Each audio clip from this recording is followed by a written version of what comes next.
Hello, this is a guy who likes fanfiction and is too lazy to read, so here is Protector of the Fairies in audio form. Check the description for the links to the author. Protector of the Fairies. The world continues on.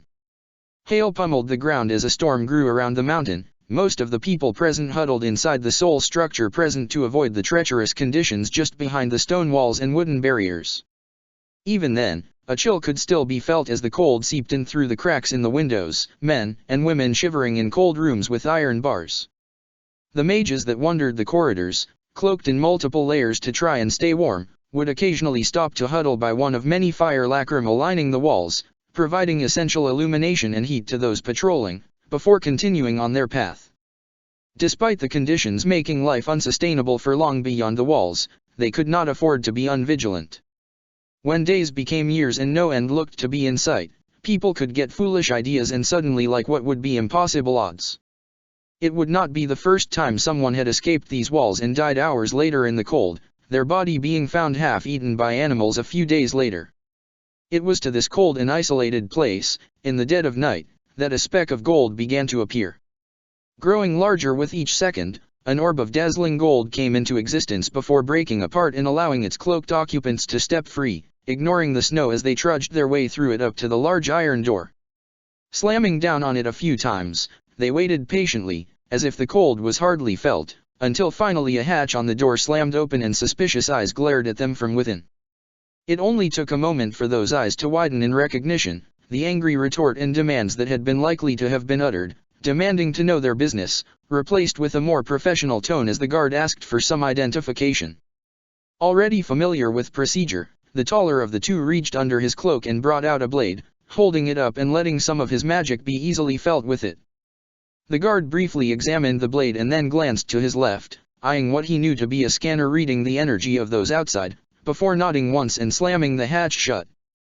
A few moments later the sounds of locks being turned could be heard before the door was slowly opened, giving them enough room to squeeze in before it was slammed shut to keep the cold out. "I assume you're here to see the prisoner?" the guard asked, the two arrivals carefully removing their hoods and brushing off some of the snow covering their coats. The taller of the two, easily recognized by his orange hair, nodded as the guard before glancing at his companion, who was currently trying to free her bright yellow hair from the confines of the coat and let it run down near to her feet. "Has he still been behaving?" Ichigo asked, the guard hesitating for a second before answering. "Technically. Some of the newer guards still get unsettled by him. I think they aren't used to seeing such a well-known figure, in such a different light. I suppose his attitude doesn't always help," he muttered, letting the guard lead on while he and Mavis followed afterwards. "Still, I'm glad to see he hasn't been causing any trouble. Even if he could, he's probably the one most of us could handle the easiest. I understand all the precautions put in place to ensure he can't escape, but I still struggle to see how he is more dangerous than some of the prison's other occupants." "You probably never saw him in the war then," he simply replied, the guard nodding his head and leaving it at that. The prison itself was fairly new. Built less than a decade ago, it was designed with the best security measures available along with hiring dozens of mages and rune knights who wanted an easier job after the war, one still dangerous in its own right but also far more peaceful than the day-to-day duties they would have otherwise been forced to return to.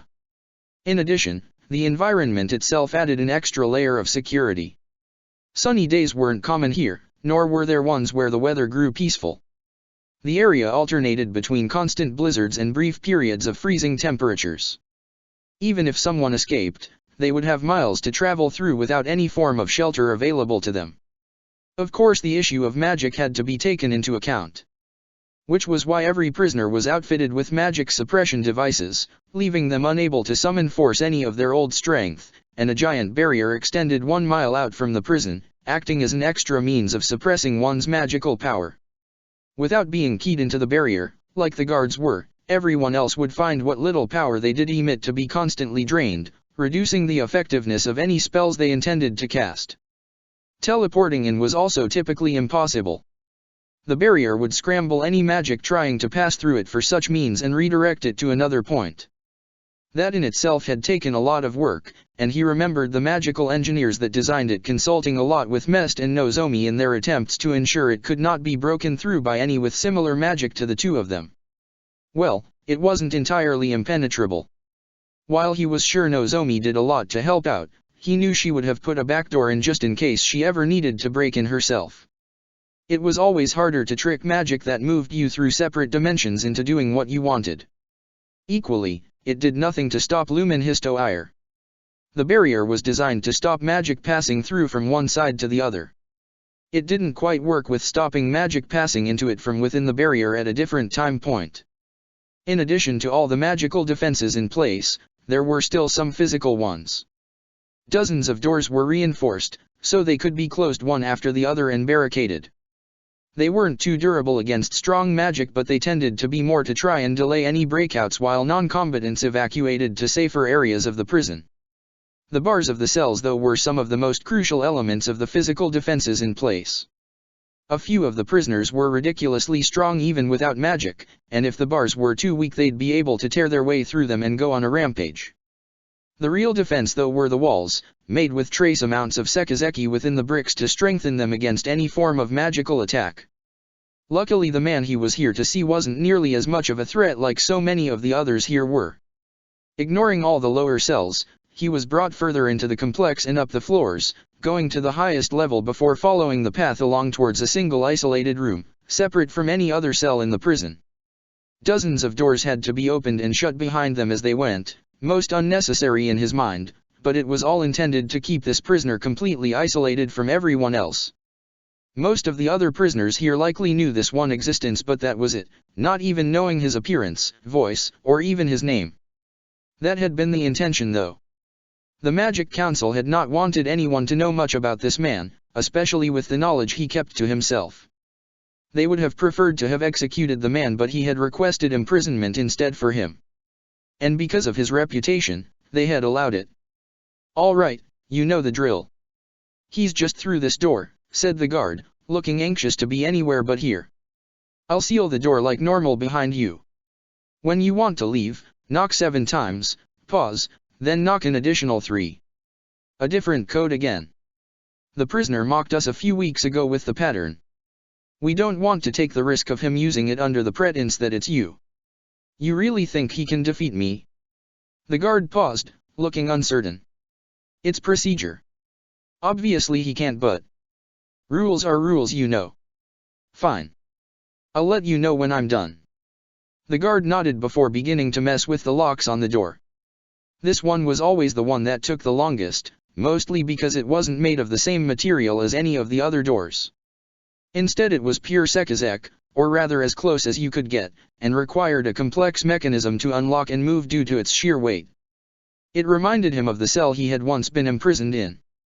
After a few moments of struggling through, the door finally began to move, scrapping along the ground a few meters before he just reached in and pushed it from the inside, forcing it along a bit, much to the guard's displeasure. He ignored it though as he and Mavis shifted through the open doorway, waiting for a few moments for the guard to close it behind them and begin locking it. "Stuff like that unsettles people, you know, Ichigo," Mavis said, glancing at the door. "How much do you think the door weighs anyway?" "It felt light to me," he muttered, not wanting to acknowledge that he had merely gotten a little impatient at the end.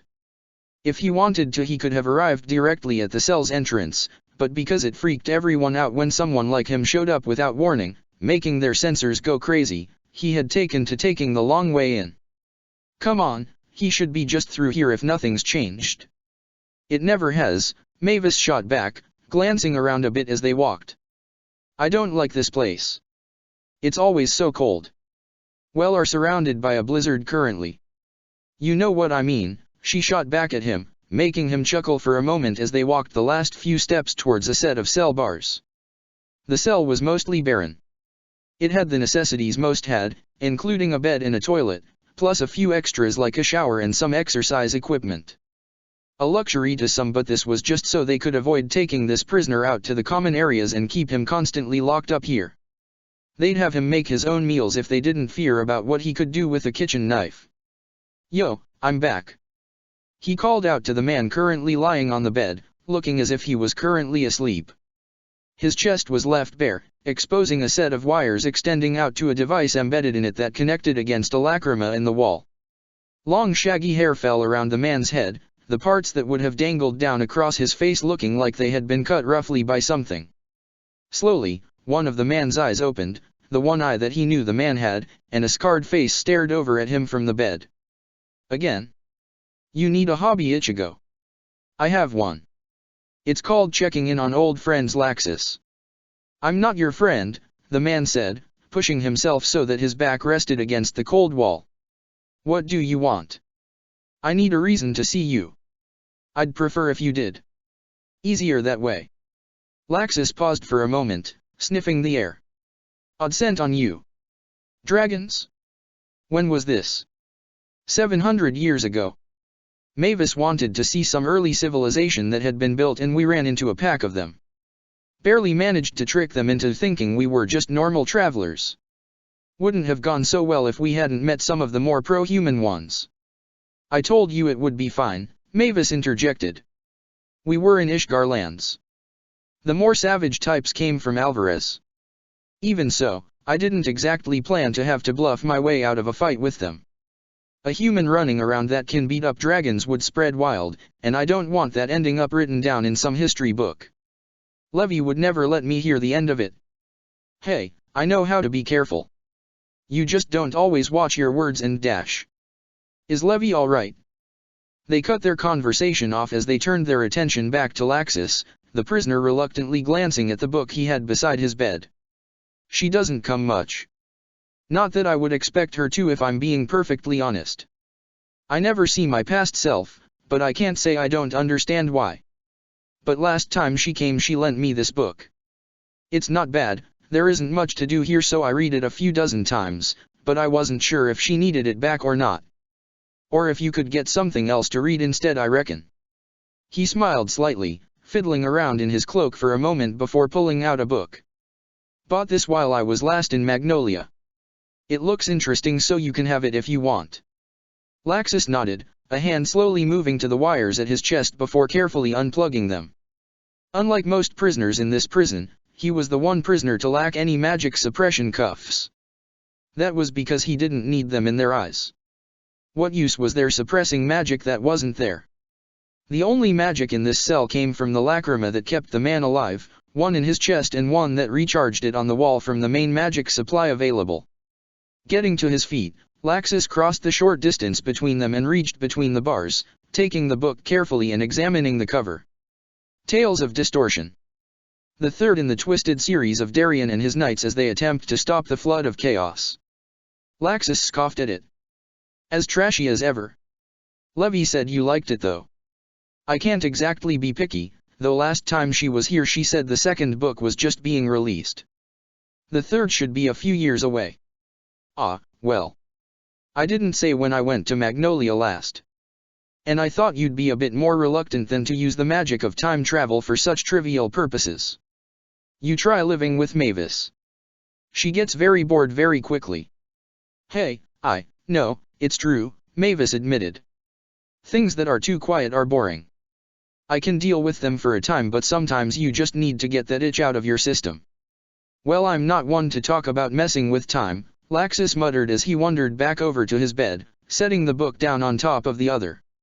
Thanks, he added awkwardly, the word one he rarely used when speaking to him. It's no problem. It never is. But it's certainly more than I deserve. Being alive is more than I deserve really. Running a hand across the book, Laxus hesitated for a moment before asking, why did you do it? Because I didn't want you to die. The answer he gave was one he was used to saying here. It wasn't the first time Laxus had asked this. On many of his first visits though, he had rarely said anything. Most of the time Laxus had merely screamed at him, slamming his fist against the bars as if that would break them and let him try to tear out his throat. Back then he hadn't known whether he was being cruel or not by letting Laxus live. Maybe it was pure selfishness on his part, that he didn't want his friend to die, so he had dealt with the abuse time after time and still came back. Even warped as Laxus was, he couldn't abandon his old friend. Even if that friend hated him, he had still wanted to try and help him if he could. It had taken a long time to get back to cordial relations. No longer did Laxus despise him with every fiber of his being, but neither did the man look at him as his best friend like the Laxus of this time did. but this was progress nonetheless. Even if it was a mere fraction of the relationship he and this Laxus must have had, he was glad to have been able to restore that much. He didn't want this Laxus to die like that Levy had, so full of hate and pain that it broke her. They spent the rest of his time there simply chatting. Well, perhaps chatting was not the most appropriate name for it. He would say something, talk about some place out there, and Laxus would add some snarky joke or take a jab at him. But those words had long since lost their bite. He would have never have heard such jokes out of the Laxus of his time, but from this Laxus they had become a natural part of these conversations. But like always, it soon grew near for him to leave. I'd stay longer, but I don't want to take too much time away from your busy schedule. Ha ha, very funny. You want to tell a joke, at least make it a good one. I'll bear that in mind in the future, he said as he prepared to leave, right up until Mavis stopped him. Mavis. She shook her head before gesturing at Laxus, reminding him of the very conversation he had with her early this day. The same conversation they had probably had a dozen times over. Normally he ignored it, but he knew why she was pushing it. It was not something he could run from forever. You forgot something? Laxus asked, having noticed his continued presence. What is it? There are no more magical barrier particles left in the world, or at least none that aren't sealed in containers that are keeping them outside of magic's reach. But even those are a shell of what they once were. Equally, the nature of magic is different than it was back then. Since that day during the war, not a single Ukin has ever appeared. There should not ever be one again, not with the will that chose them and granted them power out of commission. Yeah. So why haven't you left already? Laxus froze, uncertain how to react for a moment before he settled for glaring at him in suspicion. What are you talking about? Like I already said, since Mimiheiji no longer exists, there is no will left in the magical barrier particles. Equally, there is none of the old will left in magic to deny those who used it. You suffered immense damage to your core, but you were saved, and it is still there. The only thing that stopped you regenerating your magic was magic itself. Glancing at the lacrima on the wall, he waited until Laxus' eyes followed his gaze to it. That's not a charger, is it? Or rather, it hasn't been for many years now. A sigh slowly left Laxus' lips as he turned back to face him, holding his hand slightly up before a single spark flickered between his fingertips. Is that what you wanted to see? Proud of yourself for figuring it out after so long. We knew early on, Mavis stated, annoyed at the insinuation that they had missed it. You think we entered a prison such as this without keeping an eye on the protections in place? We're not stupid, we've been trapped in cells before and tend to want to know our ways out if possible. That and Mavis starts investigating systems when she gets bored, he tagged on for her. She noticed the increase in magical power that the barrier was taking in during different trips we took here and accounted for any new guards or additional sources of magical power that the barrier might be feeding off. There was a decent discrepancy after all that, which clued us in. So when did you do it? A year in, Laxus replied, tapping his hand against the device. Thing about devices like this is that they run off energy. Maybe just pure magical, but it functions similar to electricity in that regard. It's not magical barrier particles, but you learn to get the hang of manipulating energy you aren't too familiar with. All I had to do was rework the system slightly to have it reverse the flow. Tricky part was getting it to only absorb the right amount. Too much and I'd be drained dry, too little, and some cautious individual downstairs might start wondering why their life support prisoner is suddenly emitting high levels of magical power. I couldn't have that. Not if I ever planned to escape this place. Which you could have done probably 2 years in, he pointed out. Yet here you are, still here. Well, it wasn't really the right time. Too close to the war. Too many people would remember me. Figured I'd lay low for a decade or so. Would give myself an easier time of it. If you've known all this time, you've known I'd eventually try something. Why haven't you stopped me? I should, he admitted. It had plagued him for a while on what to. The right thing was to ensure the security was updated. Get Laxus in magic suppression cuffs. But are you a danger to anyone else? After all these years, I know you're not. My future self drove you to such extremes and your will was twisted by Mimiheiji. Without that, looking at you now, I see my friend before me. Perhaps not the same friend, but still one I know. And I know Laxus wouldn't hurt anyone. I want to believe you won't either. So I waited, prepared to see what you would do. Waited as you served time you did deserve and waited for the day I'd come here and find you missing. Though, I'll admit, I wasn't looking forward to that day. Laxus scoffed. Because you'd have to come after me, right? Because that would be the last time we'd ever see each other, he countered instead. This cell is here to hold you, but to me it's a place we could finally talk, in a way we never could during the war. But your sentence here is for life. If you don't break free, freedom will never come to you. Once you do break free, you will have to run as far as you can and hide. So to me, the day you leave this cell would be the end of all this. I doubt we'd see each other again. And I like to think you know that too. That's why you stayed for as long as you did. Am I wrong? That crap's too sappy, Laxus muttered, though he did not deny it. Instead he just walked towards the cell's window, pulling open the hatchet slightly to peer into the snow-covered land outside. I miss it, you know. The guild. Magnolia. Home. But it's never coming back.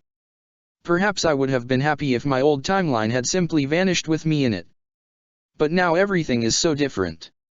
Letting go of the hatch, Laxus let his hand rest against the wall, his eyes locked it. I want to see it, you know. What's out there?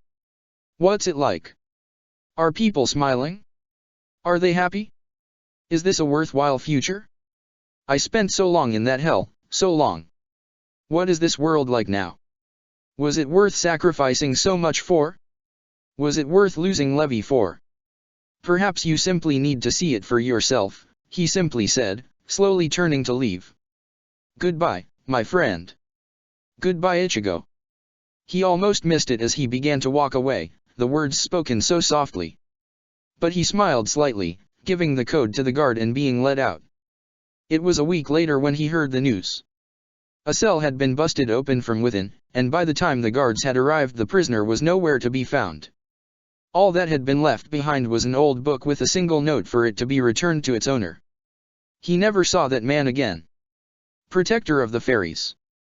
Laxus sighed, slowly placing down the list of complaints he had received before trying to push some of his frustration away by rubbing his forehead. Third in the space of a month, huh? While it wasn't as bad as he was sure Gramps had been forced to deal with, each one wasn't something minor that he could simply sweep under the carpet. The first was about an assault on a client.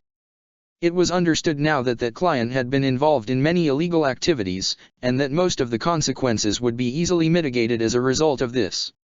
It would not, however, be as cut and dry with the assault down to the rest of the client's men, all of which had been investigated and proven innocent of any wrongdoing.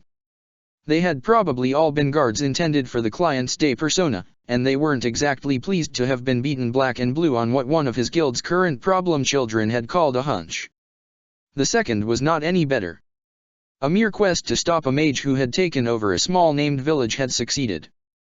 Ever since the war ended, certain individuals had pushed to try and make sure there was stronger communication links with the outer edges of the kingdom.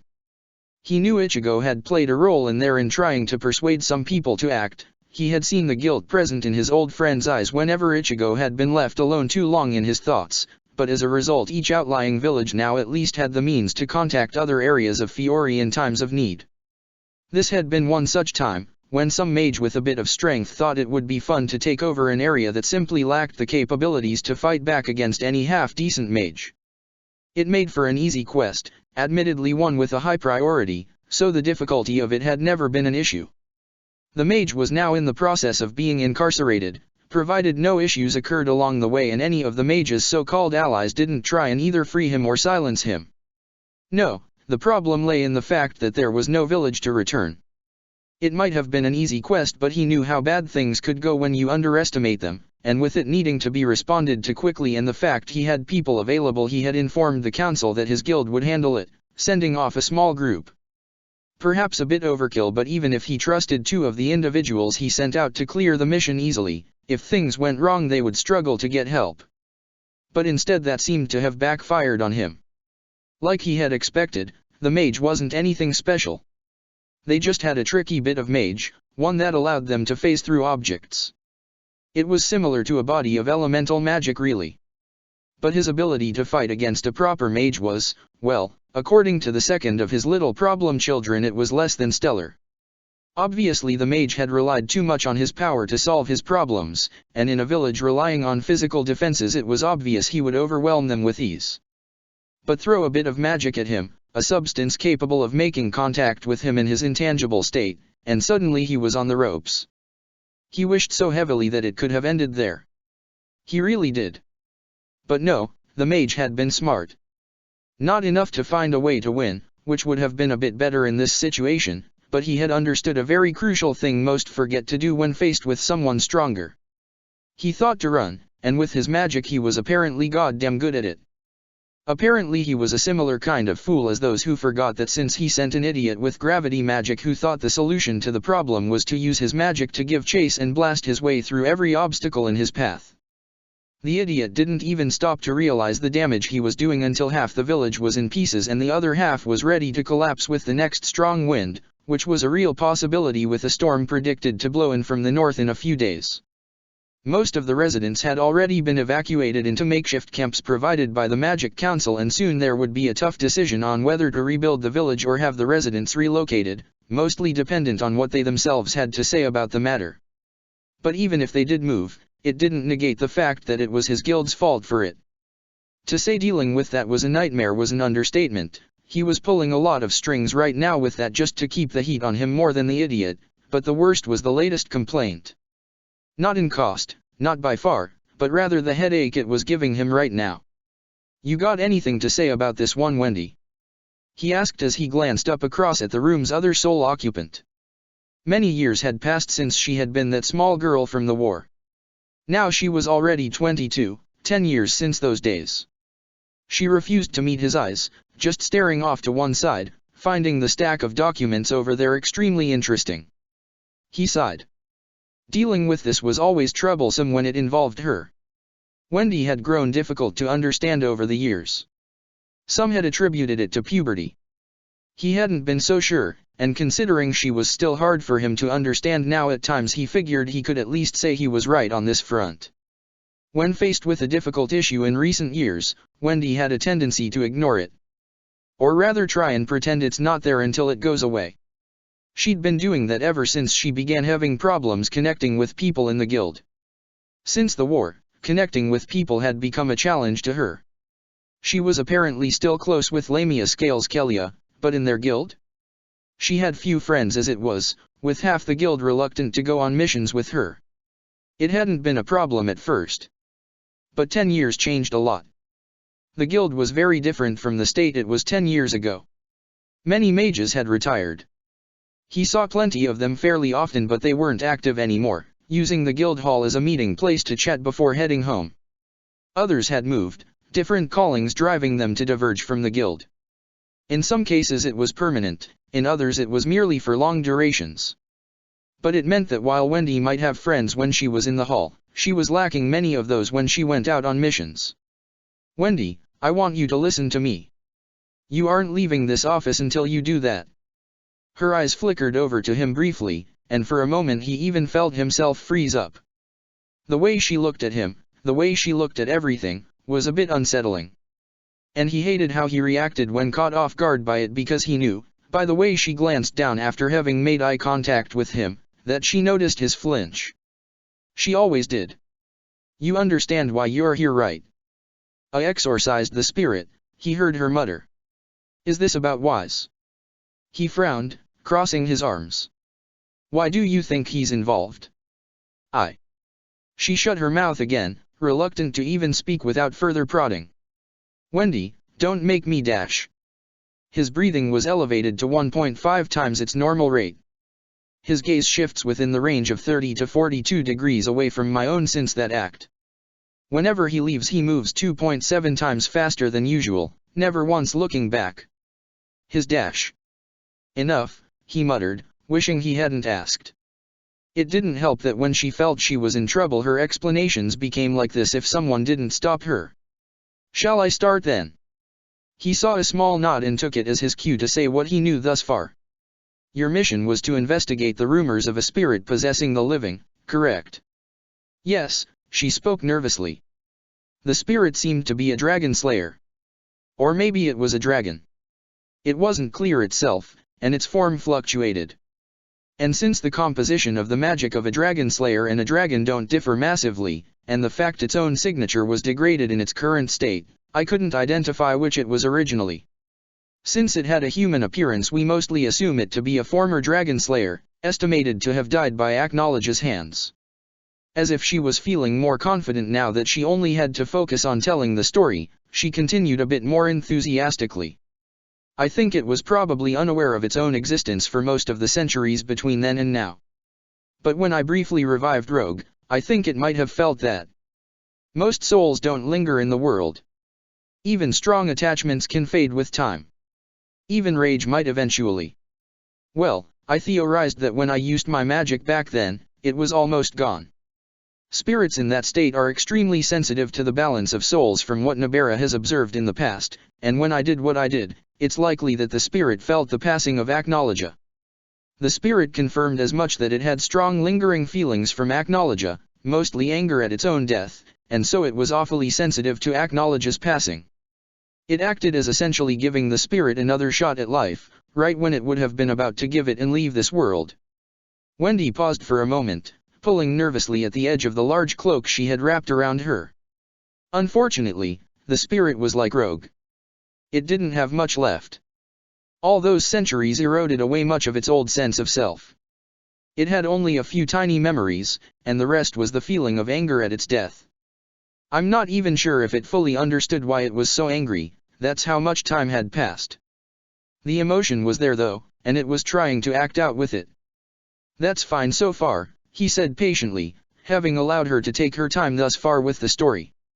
After this is when I assume it began causing trouble. After the first few attempts from the church to exorcise it failed, this was made an S-class request. What went unsaid in that request, but that I stressed to you at the time, was that they did this to try and ensure they would catch your attention as our guild's current most active S-class mage. I know that, she muttered. They didn't need someone with exorcism abilities, they needed someone with the power to fight and do something close enough to one. Yes. The intention, which I told you at the time, was to capture the spirit so it could be exorcised by the church in a controlled environment. I know that. I know you do, he said calmly. Except that's not what happened.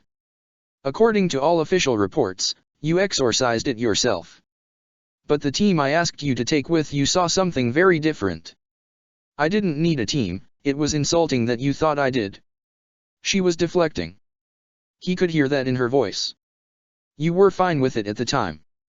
I wanted to give some mages nearing S-class a chance to experience what that kind of mission is like. With you on this mission, I knew I could trust you to keep a strong hand on the situation. That is how much faith I had in your abilities, Wendy, do not doubt that. She stayed quiet, not daring to even glance at him in shame for her outburst, causing him to sigh once again.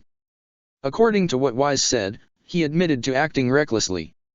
He's normally quite collected, but he's still young, and I guess the excitement of this quest made him lose himself a bit. I know many who have been the same in the past. And he admitted to ignoring your warnings at the time and attempting to prove himself in his own way by sealing the spirit. Is that correct? Yes, Wendy quietly admitted.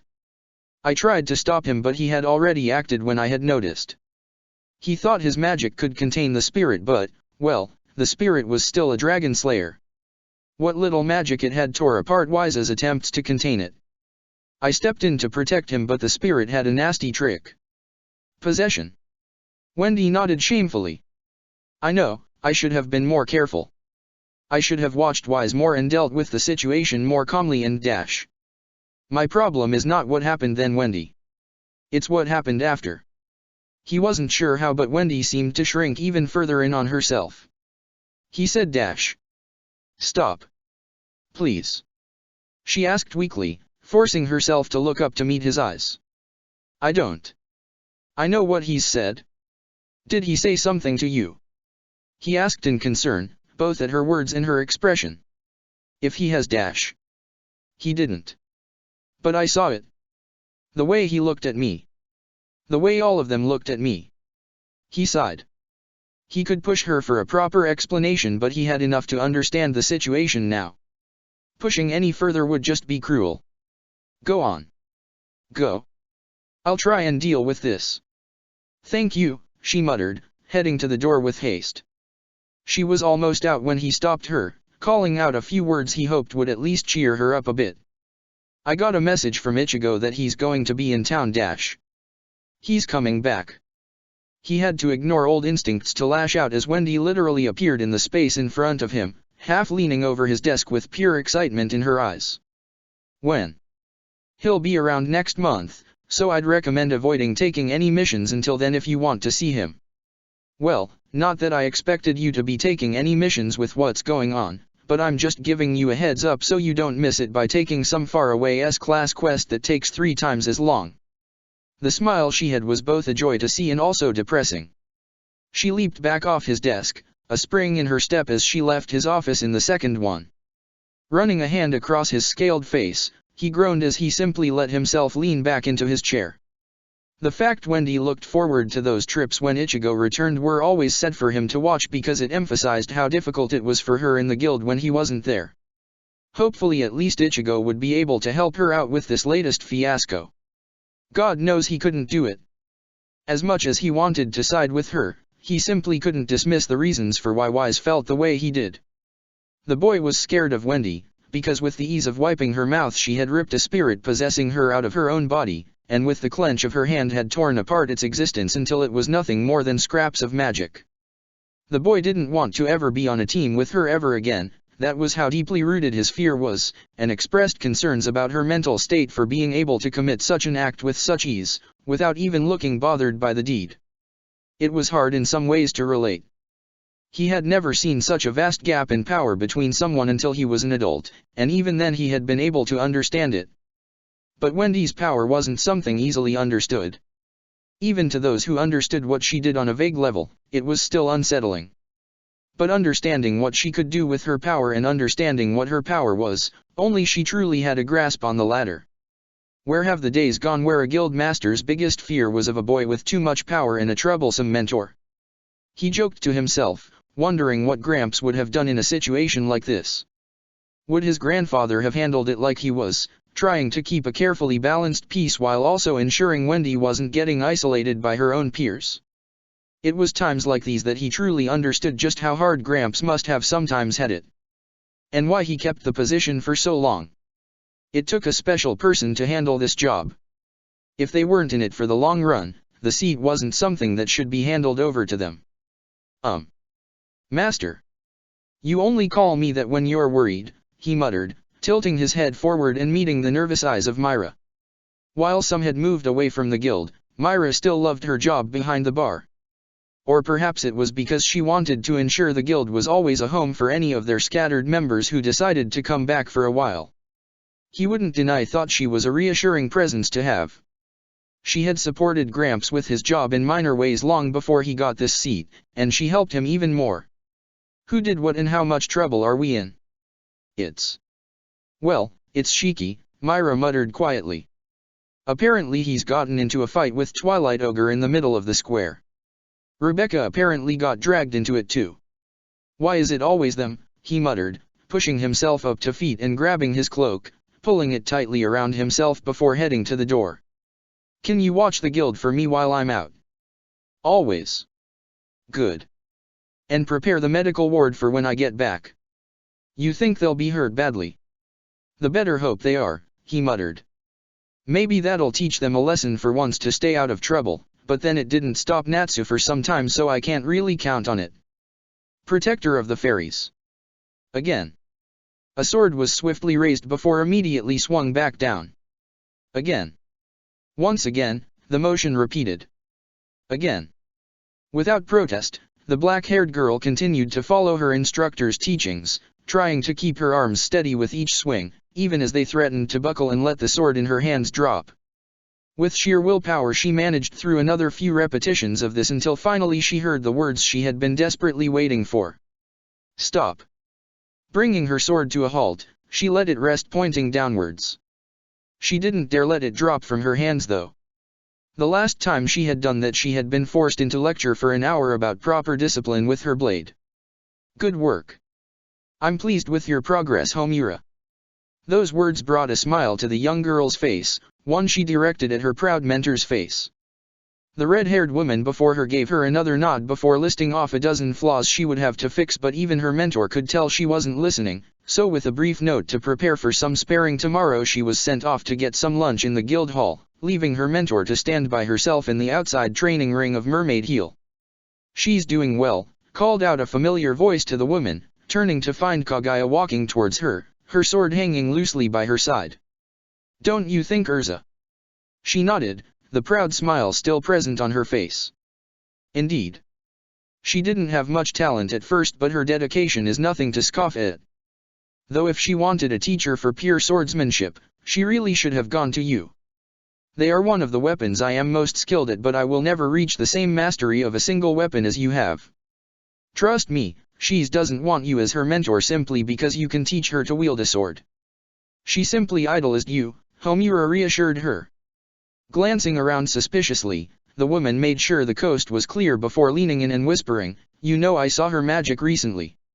She thinks she's keep it quite the little secret, but a few of us have seen her practicing behind the guild when she thinks everyone has gone home." Really? What has she decided on? I hope not requip. As much as I love my magic, it is not suited for her in the same way it is for me. Oh no, nothing like that. But I saw her making a blade recently out of pure magic. Quite the nice design to it. It was just a few meters in front of herself, floating in the air, and her eyes seemed to be simply sparkling. Give it a few more weeks and I'm sure she'll show it off to you, all proud like but waiting to hear your praise, before she begs you to find a way to fire them off like you do with your swords. Energy-based blades, huh? She paused for a moment, her mind already beginning to consider the strengths and weaknesses of such weapons. It was an interesting choice. While she could guide Homura as much as she could, some choices were left to the girl and the girl alone. If this was the magic she wanted to use, she would simply have to adjust some of her future training plans to support it appropriately. Depending on the strength of a magic blade, for example, it may not be as durable, particularly in those early days when mastery of the magic was a long way off, so she would have to ensure she trained Homura to anticipate such weaknesses and both deal with them and utilize them. But such thoughts could be left for a little bit later. She had left Kaguya waiting long enough, and she could tell with how the woman anxiously moved from foot to foot that she was waiting to begin. So, without any warning, she opened up a portion of space beside herself and swung forth with the sword she had pulled from within. It was easily blocked as Kaguya let the restraints holding her sword at her waist snap free, and immediately the blade made the sheath of Kaguya's own blade. Then they were off, lashing back and forth as each tried to find a gap within the other's defenses. They wouldn't be getting serious here. Such fights were rare since Kaguya didn't like to draw her blade for fun spars, but it helped keep their reflexes sharp and focused. Occasionally they might hear a cheer or two from inside, bets placed on who would win their current fight. She tended to have the advantage more often than not, since while she might not win in swordsmanship she certainly would in combat ability. Bringing in armors would be overkill, but Kaguya never minded if she swapped out swords on random or brought in a club suddenly. Times like this though, they helped her to relax. She didn't have to focus on much, just a friendly match between herself and one she had sworn to herself to look after. It had been an odd 10 years for her. When the war ended, things had initially remained the same for her. Go on missions with her friends in the guild, try and have some fun while on them, and return home and see everyone. And for a while, it worked. But not for everyone. After the war, Kaguya had been hospital-bound for a while. A lot of people had been, as with the ending of the war there had been a push to restore normality as quickly as possible. Ordinary people apparently didn't want an army a few miles south of them, so once the injured were stable they were returned home to local hospitals to finish the rest of their treatments, provided there were no further complications. During that time, she had made it a point to visit Kaguya a lot. She owed it to Simon to make sure his little sister was all right. But as the day drew to her discharge from the hospital, she had seen the dread in the woman's eyes. And it only took a bit of walking around the town to realize why. Mermaid Heel was a shell of its former self. The war had been kind to Fairy Tale. much kinder than it had been to any other mage guild. In part she supposed it was due to the monsters that they had.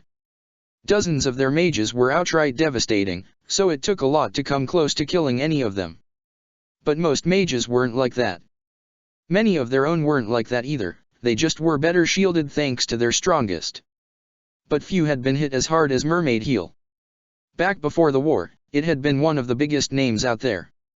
Afterwards, it had almost no members left.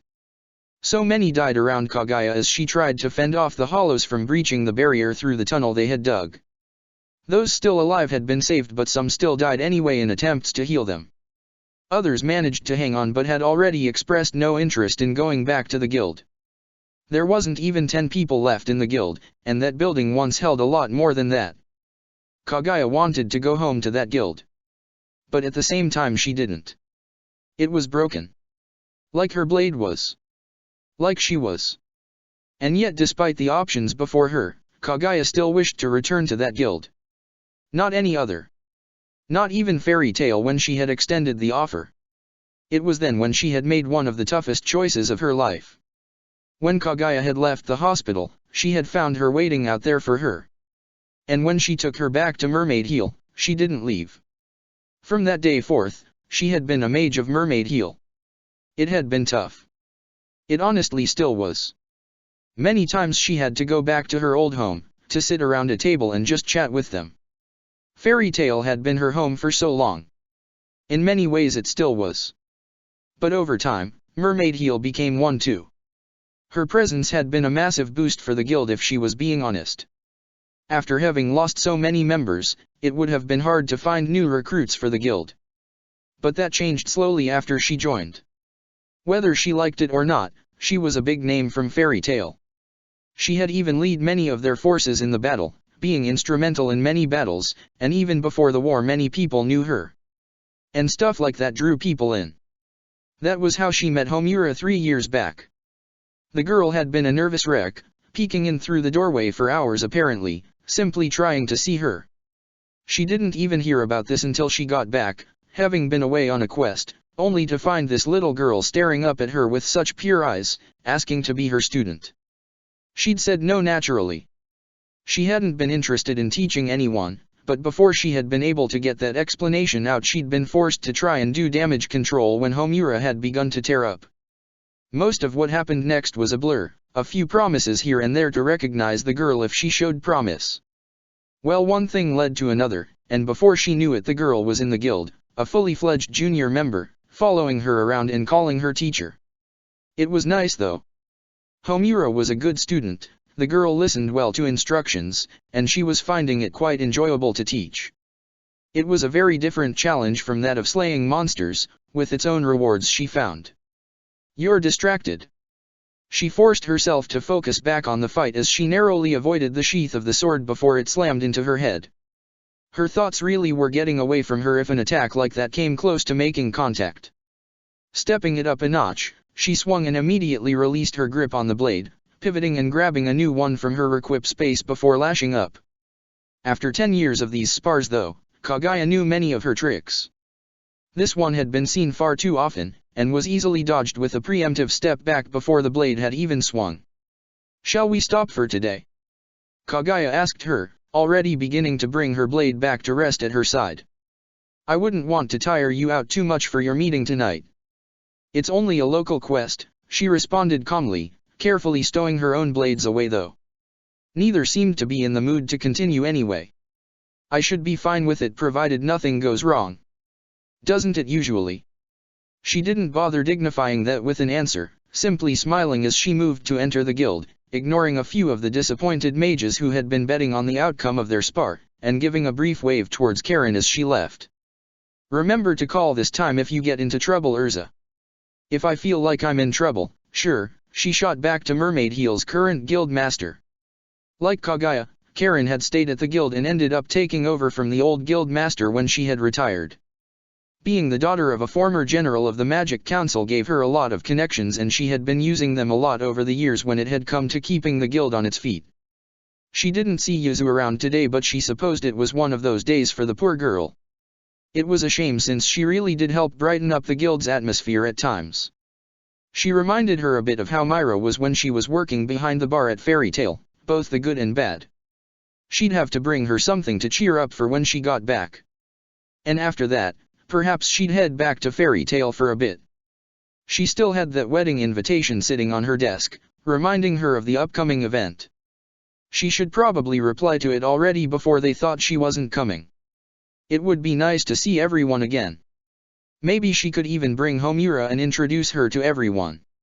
She was sure the girl would love it. Protector of the Fairies. Coat, check. Hat, check. Gloves, come on, where's the second one? Ah. Check. Pulling the second glove on tightly, Gray carefully ensured that no bit of skin was easily showing. His control had grown over the years. So long as he was careful and didn't lose focus, he could avoid freezing everything he touched, but he didn't want to risk it. Not today. With careful ease he nudged open the gate in front of him and retrieved the items he had brought with him, stacked carefully on top of one another.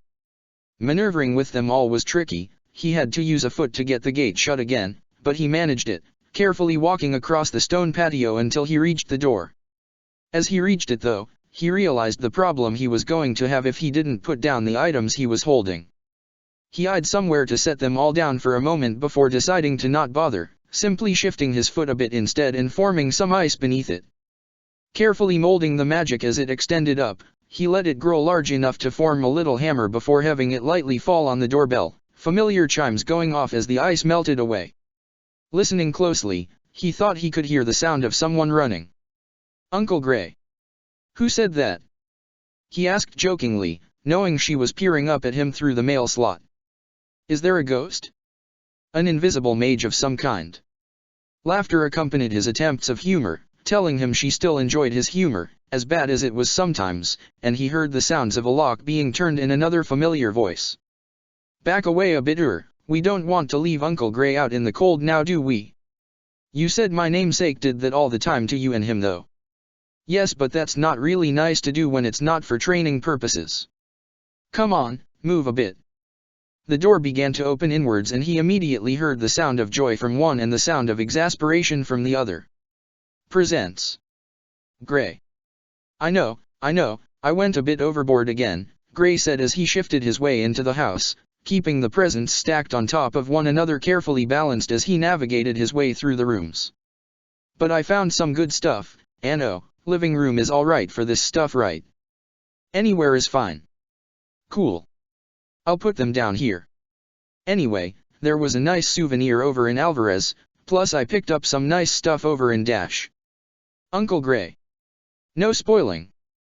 He quickly held up his gloved hands in surrender, giving the excited girl a wide smile.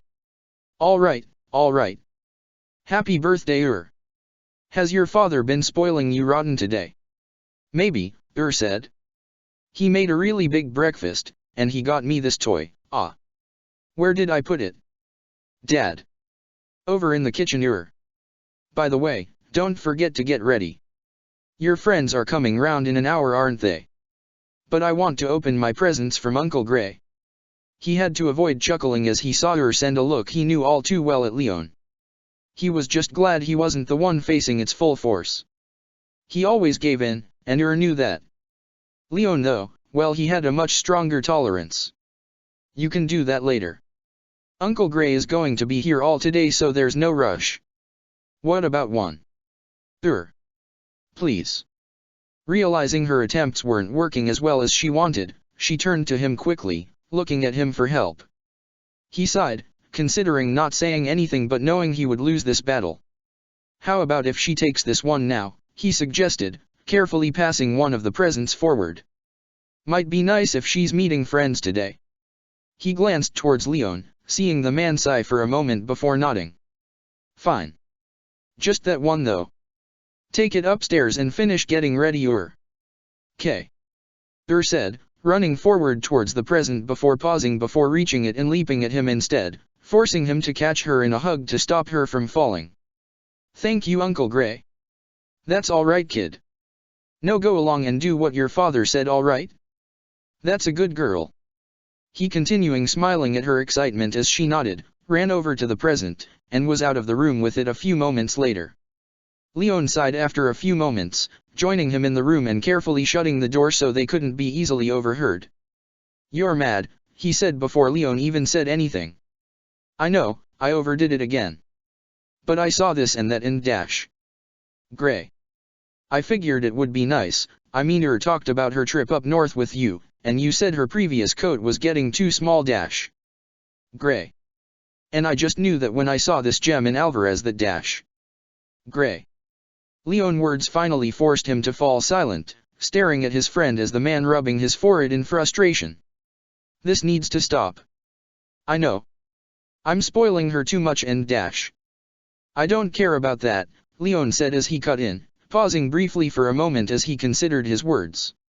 "Scratch that, I care a bit, but I can manage her being a bit spoiled when it's limited to days like these. But you always go overboard on occasions like this.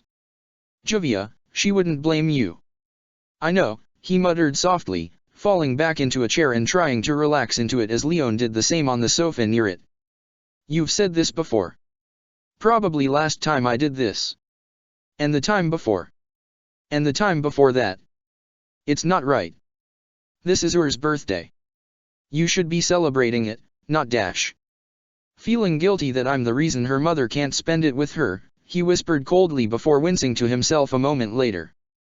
"I know I wasn't in control. I've accepted that. I understand I did everything I could, and that she chose to risk her life hoping she could help me. But on days like this, it's not right that I'm here and she isn't. I know. But trying to hide away that pain and making up for the guilt you feel with a pile of presents won't help." I know," he muttered. "But even if for just a brief while, it does. She's just so happy opening them, playing around with them, and if this day can be filled with even the tiniest bit more joy from something like that dash.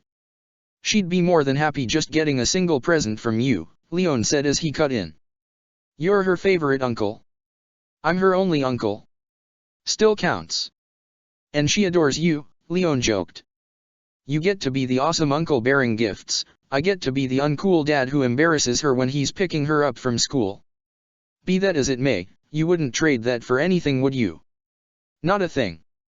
They sat there quietly for the moment, giving Gray enough time to think. On these days he never liked that too much. Especially not in a house that had dozens of triggers for memories of Juvia. On days like today he never felt comfortable here. It wasn't the first time he had been to this house. Over the years now he had been a frequent guest. He was pretty sure in those first few years he had been around at the house every 2 weeks for a day or two. Leon had never turned him away, it had been him who made the offer to visit in the first place, and at first it was painful. The fact he could spend time around Juvia's daughter and she couldn't was enough to drudge back up old memories he wanted to keep buried. But for her sake he had tried his best to move past that. Was still trying. This home after a while had sort of become a home to him too.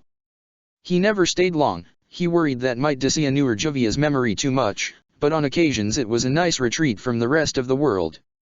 Simple stuff like eating a meal all together in the evening, not caring about what crazy plot some mage is up to or what nation is flexing their strength a bit too much. "You know her started learning magic recently," Leon said, breaking the silence. "I wasn't sure if she'd show an affinity to ice or water magic to be honest, but apparently she is going for earth magic." "Earth magic? Like Juris?"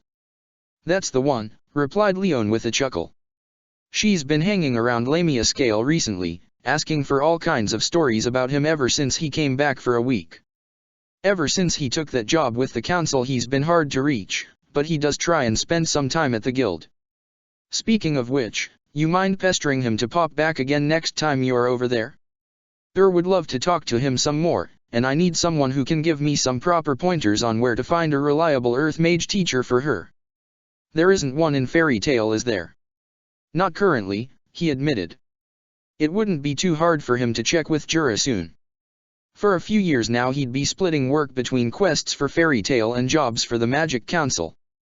The title of Wizard Saint wasn't one he had ever pictured himself getting, and sometimes he wasn't sure it was worth the hassle.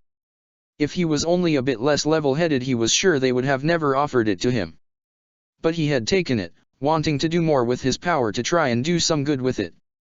It had him traveling a lot though, either by himself or in a small team, so he was constantly on the road on those days when he wasn't in Magnolia. I'll check with Jura when I meet him next week.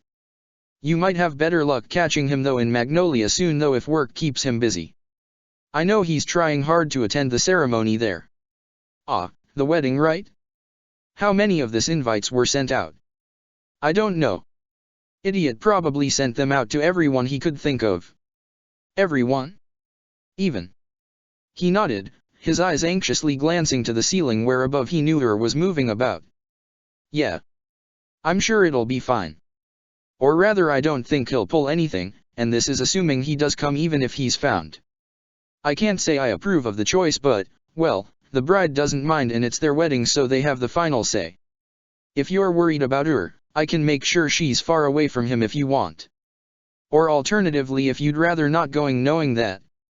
He trailed off, waiting for a response from Leon as his old friend looked down in thought. I don't approve, Leon muttered, but I'll deal with it. I'll just do my best to ignore him so long as he doesn't cause any trouble. But this is going to cause some issues, they know this, right? Does Jura know? Not yet. And ideally most people won't know, but I wanted to warn a few who know his face. Those who might be affected the most by such news. Or have the largest reasons to not want to be anywhere near him. I would have thought that could have included him. He shrugged.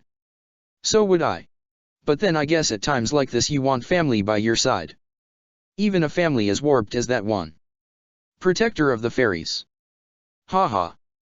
Is that all your fairies have? Why don't you go? A large man was cut off from his words as a fist slammed into his face, his club slipping from his hands as he was thrown back through the air. Of his allies immediately jumped to his aid, bringing a similarly large hammer down right until his target shifted directions in midair, being flung towards a nearby wall and landing on its surface. It only took a moment for the hammer to smash harmlessly against the ground before he too was sent flying, the boy he had tried to hit having rushed back through the air and sending him flying with another punch. Oh, why does this always happen, Shiki? Rebecca cried out, firing her twin guns around her at the Twilight Ogre mages trying to close the distance.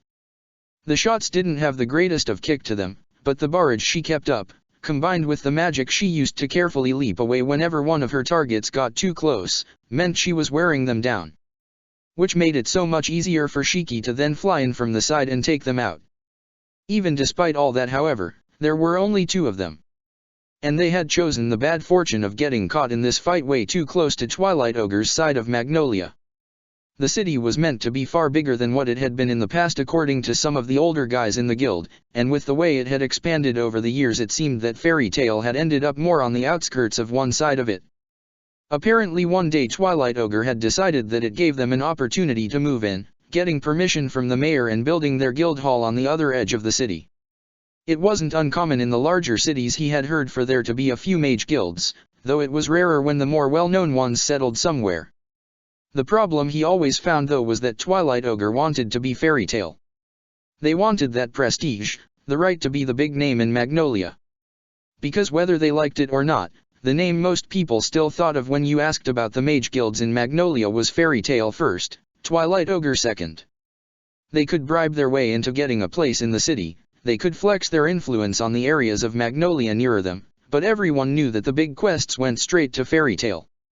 Never mind the fact that all of that was because they were better and stronger, Twilight Ogre seemed to think that if they got the requests they could do them just as easily if not better than they could. And if that wasn't a load of crap then he didn't know what was. So they had settled for trying to force them out of the city that was their home first, hoping that all that prestige and renown would flow to them afterwards. They were used to some of this stuff by now. Every year that the Grand Magic Games took place, Twilight Ogre made it their mission to show them up, a feat they had been getting better at doing from time to time over the years as some of older members of Fairy Tail retired or toned down their work. Day-to-day venturing into ogre territory meant you were likely to get heckled at until you crossed that invisible line that representing their borders.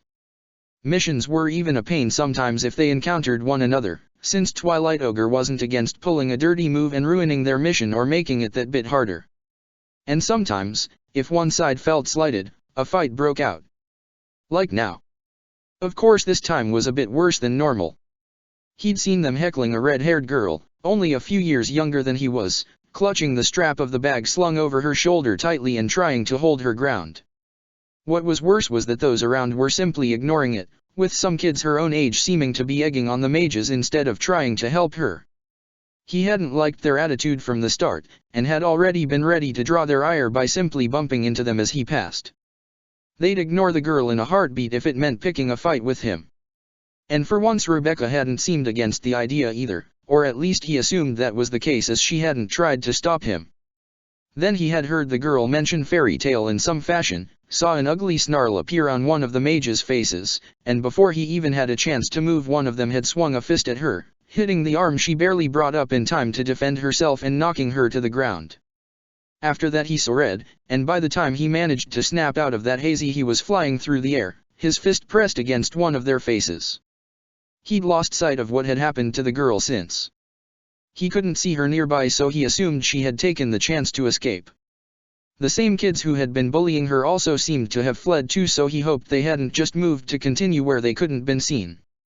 But he hardly had time to spare to worry, flipping in the air and readjusting the gravity that surrounded him so that he rotated around the sword stabbed at him.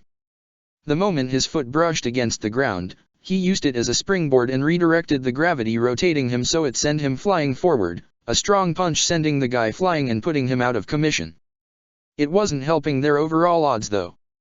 He could see more Twilight Ogre mages streaming in from nearby streets, even their guild master making an appearance with that smug look of his. He quickly shifted his position so that he was back to back with Rebecca, trying not to show any worry as he felt her shaking a bit as she leaned against him. "You doing all right?" "I'm fine. Just getting a bit tired. There are too many of them." "I know. Want to run for it?" "You're suggesting that now?" "Well, do ya?" "Of course." "Great. Hold on." Magic gathered beneath his feet, gravitational forces swirling beneath them as they built, ready to send him flying the moment he gave them a single direction. 1. The mages around them were beginning to approach them on all sides, but it wouldn't matter in a moment. 2. Weapons were drawn, magic lit, but if they wanted to catch him, they should have done that a minute ago. 3. A shock slammed into the ground, the force so loud it caused all the mages around to freeze in place, all attention drawn towards it. He and Rebecca were no exceptions, the gravity magic he had been building up dropping back to nothing. Even if he was to refocus and gather it once more, there was no point running now. Not when the newcomer had landed with a flash of lightning, his figure as he stood up from his position causing him to tower over all of them. The man stood there, lightning sparking lightly from beneath his cloak, while a scaled head stared defiantly at those around him. He could see how every member of Twilight Ogre hesitated to act, even their arrogant guild master looking unsure of himself in that moment. As they should be. Because this was Laxistriar, the guild master of the greatest guild out there. Then that same gaze landed on him and Rebecca, and he realized a good chunk of the ire being sent out by the man was being directed at them. "I wonder, Shiki, did you listen to my last lecture? Or did it go through one ear and out the other? The same goes for you too, Rebecca." Ah, so they were in trouble. Still, at least they were in this mess together. In fairness, Shiki started it. And like that he was thrown under the bus. "Rebecca!" he hissed, looking at her in betrayal. She merely shrugged though, her gaze shifting away from both his and Laxus. "We'll be having words after this, you two," he heard Laxus mutter, and then that gaze was shifted away from him and he felt he could breathe a little bit easier. "You obviously started something here, so let me just finish this so we can go." It was brilliant just watching all the thugs around them turn white in fear, some even taking steps away as Laxus began to approach their guild master. If he had been able to easily deal with a few by himself, there was no way these numbers would do anything against Laxus. Maybe this would be enough to finally push Twilight Ogre out of Magnolia entirely. Except then his guild master did the unthinkable. Rather than raising his fist, to teach Twilight Ogre a lesson, he instead bowed his head to their guild master. "I apologize for the actions the members of my guild have taken here. I trust we can put this to one side amiably." He hardly heard what the master of Twilight Ogre said. The man seemed to regain some of his confidence, even if he was looking fairly disappointed, but most of his focus was locked on the impossible sight of their guild master actual apologizing to these bastards. He could feel his nails digging into his clenched fists, his teeth grinding against each other in frustration as he waited. Waited for Laxus to do something. Anything but this. One by one, the mages of Twilight Ogre slowly began to leave, leaving the three of them in an empty street. Some civilians peered in from the side, obviously seeing if it was safe to return yet, but none made a move. Normally he wouldn't be able to blame them. Laxus made for an imposing figure, especially in a situation like this. Unfortunately he couldn't bring himself to think that way right now. Don't think I'll be letting you two off easy this time. What were you two even thinking, starting a brawl in the middle of Magnolia? Well. Rebecca anxiously reached for him, but he shrugged her off, taking a step closer to Laxus instead as he directed a furious gaze at him. Why the hell did you apologize to those bastards? Laxus stared at him for a moment before the man let out a large sigh, pinching his forehead with one hand. Like dealing with another Natsu, he heard the man mutter before his gaze turned serious again. Myra told me you two got involved in a fight. Near their guild no less. Do you realize how this even looks? They were bullying a girl for liking our guild.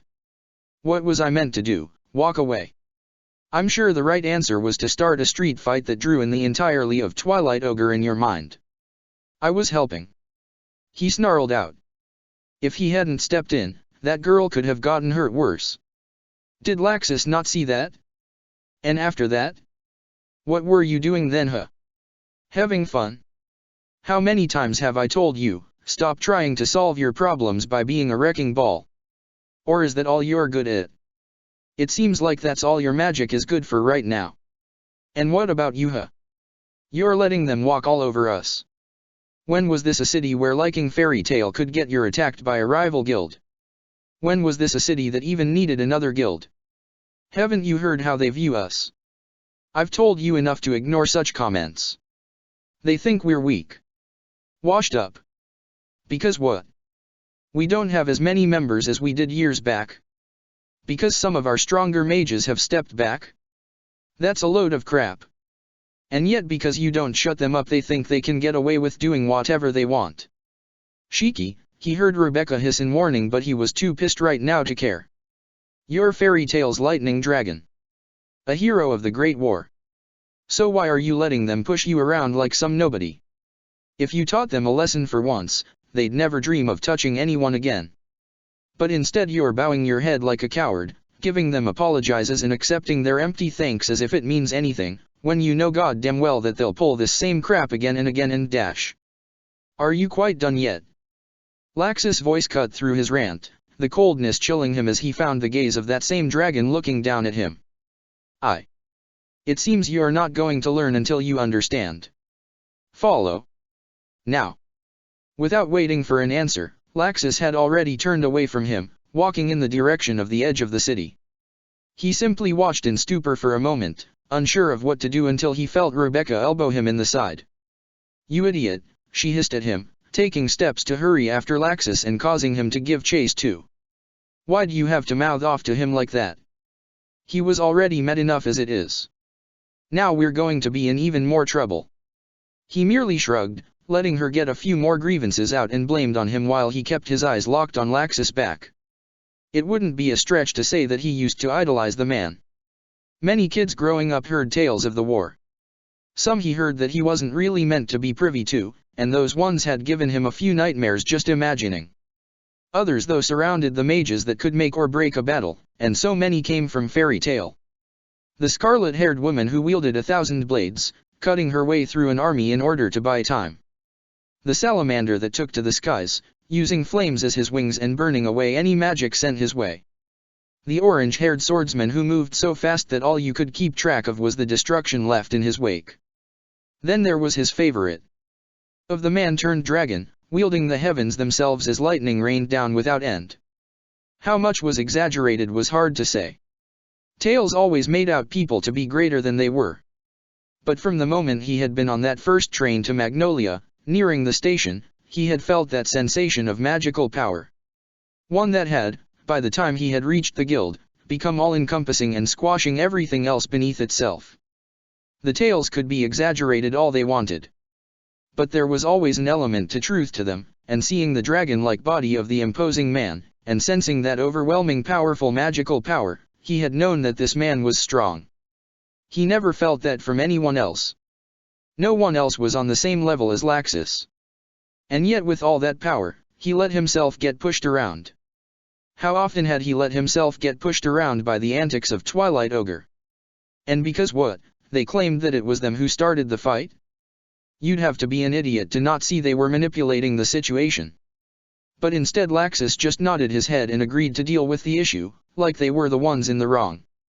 And each time he did so, the smug looks of those bastards would simply lead them to taking things further again and again and... We're here. He paused, his angry thoughts scattering as he realized how long he must have zoned out for. At some point Rebecca had taken to gripping his arm, maybe to guide him or something, as Laxus had led them out the city and away from its outskirts. Master? What are we doing out here? Rebecca asked, voicing the question he also wanted answered. Laxus merely ignored her for a moment, his gaze shifting around as if looking for something. If I remember correctly, he heard Laxus mutter briefly, you said something about how I'm letting them push me around? That was correct, right? He saw Rebecca glance at him, making him know he was going to have to be the one to answer. He created this mess after all. Yeah. I'm not wrong. And so you wish I would settle things with force? To teach them a lesson? Well, yeah. I mean, you're Laxus Driar. Do you think they could do anything to stop you? He expected Laxus to argue back. He wasn't prepared for the sad look that briefly crossed the man's face, nor his words. No. No, I don't. Nor was he prepared for Laxus' actions, one hand merely flung back as if swatting a fly. And with that one action, he was blinded. Lightning had blasted out of Laxus' sky in such intense amounts that he had barely been able to make out anything, blinking rapidly as the light from the magic began to fade. He was half ready to ask what on the earth the purpose of that act even was. Right up until he saw the trail of destruction left, the ground behind Laxus where he had gestured back at torn apart and not stopping close by. He could barely make out where it ended, and even then he wasn't sure if that was it or not. With a mere flick, I just used up more magic than you have ever outputted in your life, Laxus stated, not a single ounce of arrogance in his voice. No, his words were spoken with such confidence that he knew Laxus was convinced he was right. And he was. I did that as easily as breathing. And if you asked me to do it again all day, I still wouldn't be close to running out of magical power. All that, done by a mere flick of my hand. So what if I actually threw a punch? Or thrust my arm out at an enemy? Or merely told the heavens to open up and rain thunder down from the sky? You're beat them. Twilight Ogre. They'd be down for the count in an instant. No, Laxus said though, correcting him. They'd be dead. He felt himself freeze for a moment, having to repeat the words a few times in his head to make them clip. What? You heard me. You think I'm pathetic or something for not fighting back? That people might think I'm weak. Laxus merely shook his head, crossing his arms. Tell me, did it look like they were happy when I showed up? Or did they look terrified? As if this time, the sleeping dragon they fear had been pushed too far? They are very much afraid of me, more than anything else in Magnolia. Then why? Why don't you merely shut them up? And how will I do that? Should I rain magic down on them until they leave? Should I electrocute them until they listen to us? Perhaps I should hunt them down whenever they leave the confines of their guild, or better yet walk in there and tear it all down. Is that what you would have me do? Why not? I don't understand what's wrong with that. Because you're treating me like you, Laxus snarled. A kid like you can wonder where he wishes, cause whatever trouble he wants, and the blame gets laid on their guardian. Your strongest hits might break bones if you get enough speed, but you have to great serious to even try that, because the difference in strength between you and them is hardly that wide. Now consider all of that, but when you reach my age, where you cannot be shielded behind a guild master all the time and where your actions have consequences that yourself must deal with. And if you resist that, as many dark mages have, those strong enough to ensure justice is followed will make you listen. Now then, Laxus added calmly. What happens when I act out? You. He paused, unsure of the answer he was meant to give. You get punished too. By who? The Magic Council. He knew this at least. And the mayor. Exactly. Now then, what would happen if I decided I didn't want to accept their verdicts? What if I told them no? You'd be. He paused, unsure of what to actually say. Rebecca, however, took a slight step forward, his eyes shifting to her as she hesitantly answers. Nothing. Nothing would happen. None of them have the strength to oppose you. At least not without horrible consequences. It seems one of you gets it at least, Laxus muttered. If I so wished, I could go ahead and crush Twilight Ogre and get nothing more than a slap on the wrist. And even that would be merely for show. All because our guild's pride was hurt. Fairy Tale would no longer have anyone saying how weak they are nowadays. But we'd probably have more terrified of even approaching us. And I will not taint this guild by making it one that people are afraid to say its name. But it's not just about our pride anymore, he argued back. They're attacking any who pick our side. If we don't fight back and stop them I have already made clear my displeasure on these matters to them. Might does not make right, not for them and not for me. Stepping in to help was never the wrong move, but you should have interfered and helped. Not turned it into an excuse to have a brawl. By doing so you gave them exactly what they love to have, an excuse to attack our guild more through whatever political channels they are currently leveraging. But your heart is in the right place, Shiki. As is yours, Rebecca, stepping in to help him. But not all your problems can be solved with a solid right hook or with the barrel of a gun. They attack our name because they know that is all they can do, and by retaliating in such a massive manner, in a space where they control the information, all you allow them to do is paint you as they wish others to see you. So next time you catch them doing something you can't ignore, make sure to get out after you're done. Wait, you're encouraging us to act? He asked in confusion. But I thought that I was going to tell you to simply stop doing that? That you shouldn't help someone in need? If I did that, I might as well tear up the guild's name myself. Save them the job. But then what about all that? He asked, gesturing at the destruction Laxus had caused. With your power and all that. You asked me why I refused to act. Why I would simply accept their slander. But why I choose not to act when they provoke the guild is not the same as requiring us to let them do as they please to those not even involved in such matters. It never will be.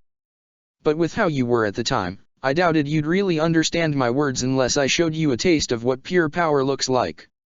For a moment Laxus looked sheepish as he stared at the destruction he had caused. Perhaps I went overboard for my point. But regardless, their words are merely that. They can throw them at us all they want, but why should it matter what they think? We're Fairy Tale. Our guild hall could be a shack in the middle of the woods, the floorboards rotting, and that fact would still never change. I see. I think I understand. If you do, that's good. If not, that's fine too. You're still a kid. As annoyed as I might be, I'm fully prepared for half you lot to make messes I need to clean up. It's basically a requirement of this job. So that mean we're off the hook. For this, sure. For the reports I've had to read recently because of you too? Not a chance. Protector of the Fairies. Come on, bit more, almost got it. Struggling atop a ladder that simply wouldn't stop shaking, Levy stretched her fingers to their limit and managed to get them to wrap across the top of the book she was reaching for. With a triumphant smile she pulled it free, right before realizing she put a bit too much force into it and her balance, precarious enough already thanks to the small stack of books she was struggling to keep trapped against her side with her other hand, shifted back slightly. It wasn't much, but it was enough that a bit too much weight was placed on her bad leg, causing it to crumble beneath her and catch the top of the ladder as she fell back, dragging it with her and setting off a chain of dominoes with the other books piled up a bit too high around it, and for what was not the first time she almost found herself crashing to the ground below and being buried in books. Stop. Then, with a single word, everything around her froze. The books remained fixed in place, suspended in the air as if they were held there on strings. The ladder that had fallen with her now almost horizontal, one of its legs still pressed against the ground, froze in place. As for herself, she was held there, a few inches away from the floor. She wasn't hurt. That was a good thing. But now she had to be extremely careful if she didn't want everything to fall on top of her. Forcing her fingers to move, she immediately felt gravity begin to return to her, her back slamming against a hazily constructed word that turned an impact against a hard wooden floor into one against a soft mattress. With another few movements from her fingers, words sprung to life, binding themselves to books and taking control of them with an ease that she should be embarrassed to brag about considering how often she found herself needing to do this. One by one the books returned to their resting places, the ladder being carefully lifted back up, and the books she had been after were left to hang in the air beside her, waiting for her to claim them or give them additional orders. For the books she had made return, she wished she could say they were being neatly arranged on the bookcases surrounding her. Unfortunately that wasn't the case. Instead they simply remade stacks once more, the space they required unavailable on most of the bookcases here. "I need more space," she muttered to herself, carefully pushing herself to her feet before reaching out to the side. Her staff leapt to her hands with ease, and with a few flicks of her fingers she had the books she wanted following her as she made her way back to the center of the library she was in, leaning a bit more on the staff for support as she willed her leg to recover a bit. She tried to avoid dulling the pain where possible, in part because she was too used to blocking it out but also because she knew she'd easily forget about it if she couldn't even feel it and would end up trying to use it before it recovered to full strength again. It had never really been the same since the war. For a year or two she had managed, barely. It had hurt. Whenever she pushed herself a bit too much, whenever she strained herself a bit more than she should to take that extra step, she had always found herself in agony the next few days. She had tried talking with Kisuk, seeing if he could do anything, but the conclusion was always the same. It was never going to get better. She had known, of course. People had told her this plenty of times. But she hadn't wanted to accept it. Had wanted to deny it even. She hadn't wanted to believe this was as far as she could go, all because her leg was failing her. But eventually she had been forced to face reality. She could strengthen her body, fly on Kakao, fight from a distance, but the moment she tried to rely on her own 2 feet, she would always be betrayed by one of them. And when that happened, she became nothing more than a liability. Retiring had not been easy. Admitting she had to stop was hard. But at least she had known that she wasn't missing out on something. Laxus was kept busy by his duties as guild master, so he had rarely been on a quest with her in years, and even then only ones that were of the highest urgency or ones that could be completed extremely quickly. Those were always few and far in between. Ichigo meanwhile had begun pulling back from the quests around the same time she had. Sometimes she wondered if he had kept up with them for her sake, because he didn't seem to miss them when he stepped back. But then he still did have those trips he took away from the guild to keep him occupied, so she guessed that had made it easier for him to deal with it. They had managed to all fit in one last quest though. A farewell quest of sorts for Team Fairy. And as those quests always had done, it had gone a bit crazier than they had planned for. But it was never something they could have failed. Power-wise, Ichigo and Laxus being present simply meant that anyone they might have to fight was severely outclassed. But it had never been about the fight. It was the fun they had wanted, simply traveling down roads, not bothering to hurry with any fancy speed techniques, and simply enjoying the adventure. God, she missed that sometimes. Sometimes she even debating trying to go out there one last time. But every time her leg would remind her how bad of an idea that would probably be, and she would let herself get engrossed in a book instead. It usually worked. Books could keep her mind off other topics like nothing else. Escapism at its finest. Though with so much free time, she had struggled in how to fill it. Money had stopped being an issue some time ago. It had taken a few years for her to finally get a proper hang on finances, but with the end of her career in sight, she had been forced to consider how she would live going forward. And she might have made sure to have done a few extremely high-paying quests near the end to help secure this place. After the war, when Magnolia had begun to be rebuilt, many areas had been completely redone. The city had seen it as an opportunity of sorts. Some areas remained the same, like Cardia Cathedral, but they were more for historical reasons more than anything. But houses, shops, canals, all of it got redone. She would be hard-pressed to remember how the old city looked nowadays. But during all the construction, the mayor had come to their guild a few times to see if they had any requests of their own.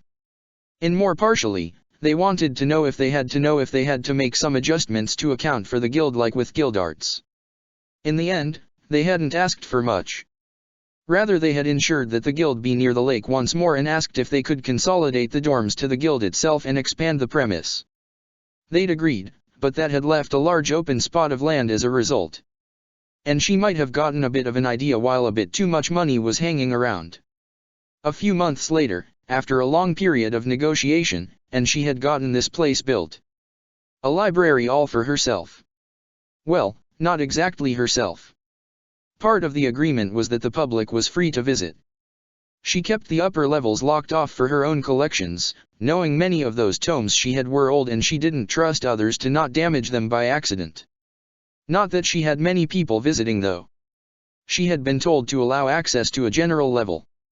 She had not been told to be friendly and welcoming. Nowadays her guests were either scholars searching for information, since her collections were beginning to rival the magic councils, rune knights wanting and paying her to decode books they think might be dangerous or hold some clue that they need, or the occasional brave kid who was dared to go to the home of the scary witch. The thought was enough to make her chuckle sometimes.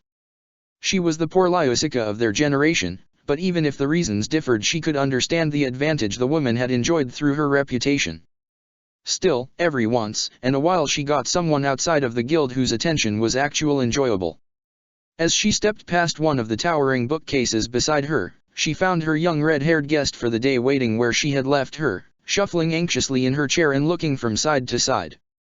The book before her had been stood up straight, giving the illusion that she was reading it intently if she was to appear suddenly from the front.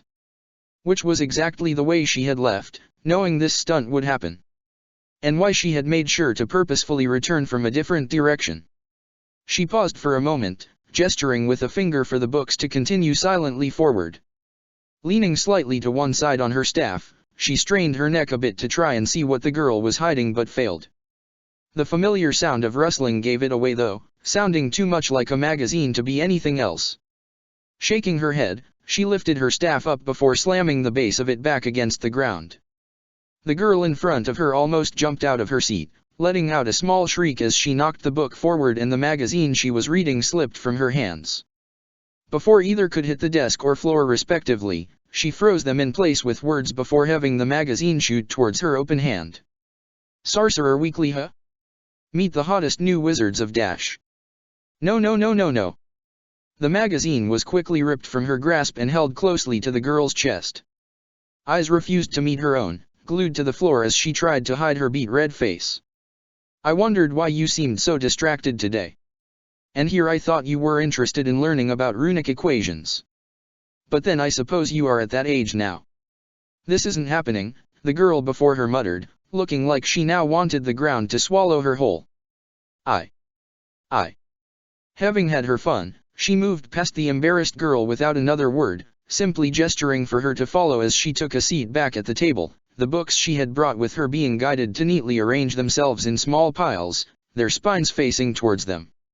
She didn't say anything as the girl hastily shoved the magazine away into the bag at her feet, instead waiting for the girl to carefully grab the book she had previously been pretending to read and bring it closer to herself.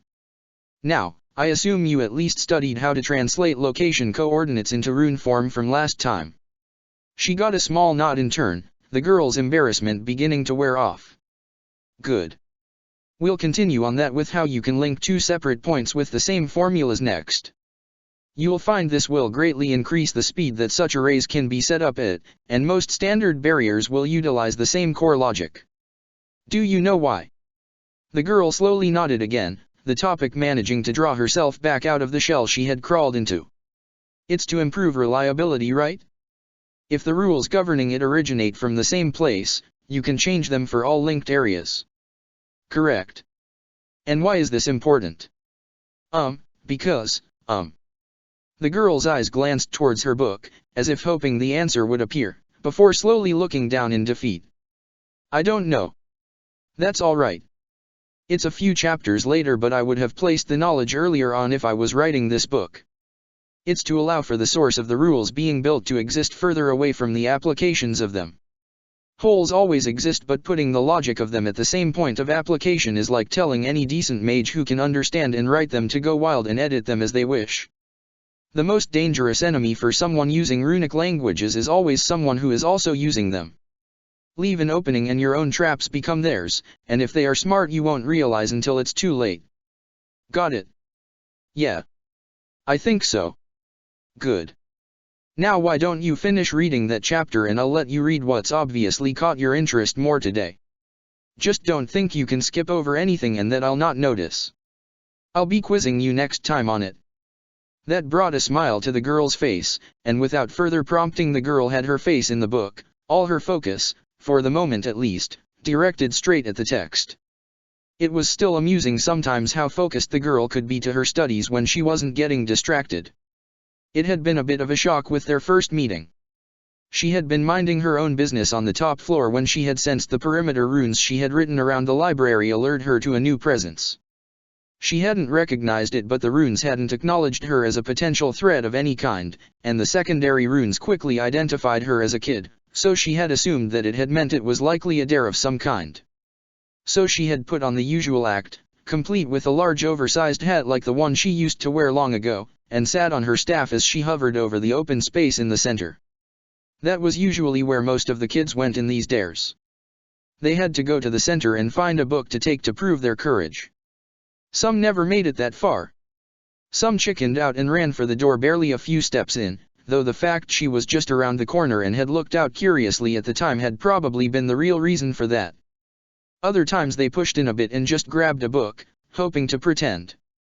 But even if the books they could easily find weren't as valuable as some of her others, every book in here was protected. The second they'd tried to take it out of the library, it would get caught at the door, unable to pass, and that would usually freak the kids out more and send them scattering. And the mayor couldn't exactly say much about that, since all she was doing there was installing an anti-thief mechanism after having had numerous attempts from these so-called thieves. But this girl had been braver than most. She'd pushed past the purposefully darkened corridors, the light of lacrimas currently being absorbed by words she had scattered around, and she could hear the girl muttering to herself, likely idle thoughts to help keep her mind from being scared. She had waited carefully until the girl moved into the open space, watching from above where she knew the ceiling of the lower levels would hide her presence easily, until the girl reached one of the desks. The girl though hadn't reached for any of the books at first though, instead looking around carefully. Looking for her she had assumed. But the girl hadn't made any moves to take a book at first. She only began to reach for one after a minute, and even then from observing it had looked like the girl was more reaching for it out of curiosity than fear. That was when she had acted. Dropping quietly so to not make a sound, she had landed a few feet away from the girl while her back was still to her. Then, with a practiced ease, she had cleared her through and watched the girl freeze in place. Usually that was the point they ran away screaming. She had not been prepared for this small little girl, barely older than 7, with short red hair to spin towards her and look up at her with stars in her eyes, like she was meeting royalty of some kind. That was close to 4 years ago. And this girl by the name of Shirayuki had been showing up at this library about 4 to 5 times a week, almost every week, ever since. The girl had been a fan of hers. Her idol even. It had never been a test of courage for her. She had braved the library known to hold a scary witch all to find the woman she wanted to meet more than anything, and then barely managed to get even a few words out in their first conversation.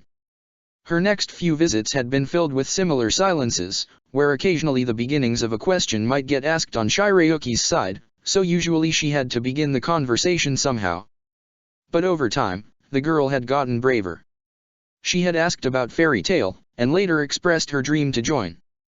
She had spoken of her friends, and normally skirted around the topic of why she wasn't hanging out with them and spending so much time here. And sometimes the girl would simply just sit at a table with her and read, sometimes with a book she had eyed and asked to read nervously, and other times a book that she herself had recommended to the girl. Then, a year ago, Shirayuki had raised the question about magic. About how to learn. Or more importantly, how to learn what she wanted. She hadn't wanted something super flashy like Natsu, or something that looked impressive like Grey. She had wanted a magic far more subtle. Something she could use well. And she'd known what magic the girl had been asking to learn. She had wanted to learn solid script, just like her. It had been flattening. Solid script wasn't exactly a magic most people made their own. At most people picked it up for a bit of fun or for an extra trick up their sleeve. And before her, no one had ever taken it as far as she had. Since then she had heard many more people had tried to pick it up, but few carried it very far. Because results were slow. Incredibly slow. She should know, she spent years working out how to prevent being disadvantaged by a lower level of magical power than those around her, as well as learning how to make a word act as she desired and how to even create them with the tiniest of controlled gestures. Reaching her level required great patience, dedication, drive, and imagination. And that was why it wasn't the magic for Shirayuki. The girl was smart for her age, had a decent drive for her goal for a kid, had dedication considering how often she came to see her, but the girl was not the most imaginative with ideas. With the right prompting and teaching that could change, but Shirayuki thrived more on logic and imagining the applications of it, whereas she was someone who stretched the boundaries of imagining an object to its limits. And one would never reach her level with solid script magic without being able to do that. But she couldn't exactly crush the girl's dreams entirely. So she had compromised. She had taught her solid script at first, knowing that the basics were fairly easy to learn, and then linked it towards runes. It wasn't magic that was needed for runes, but the foundations of any letter magic were typically the same, and it had made the girl happy. And while learning runes was trickier, due to all the letters needed to be learned and how their meanings and properties changed in combination with others, it had been worth it. Shirayuki had taken to it quite quickly, had enjoyed it greatly and even requested herself to learn more of it over solid script, and more than once she had wondered why she was the girl's idea over Fried consider his proficiency in it. But the one time she had mentioned it, Shirayuki had stormed off, stayed away for a week, then came back saying she wanted her as her teacher, not Fried.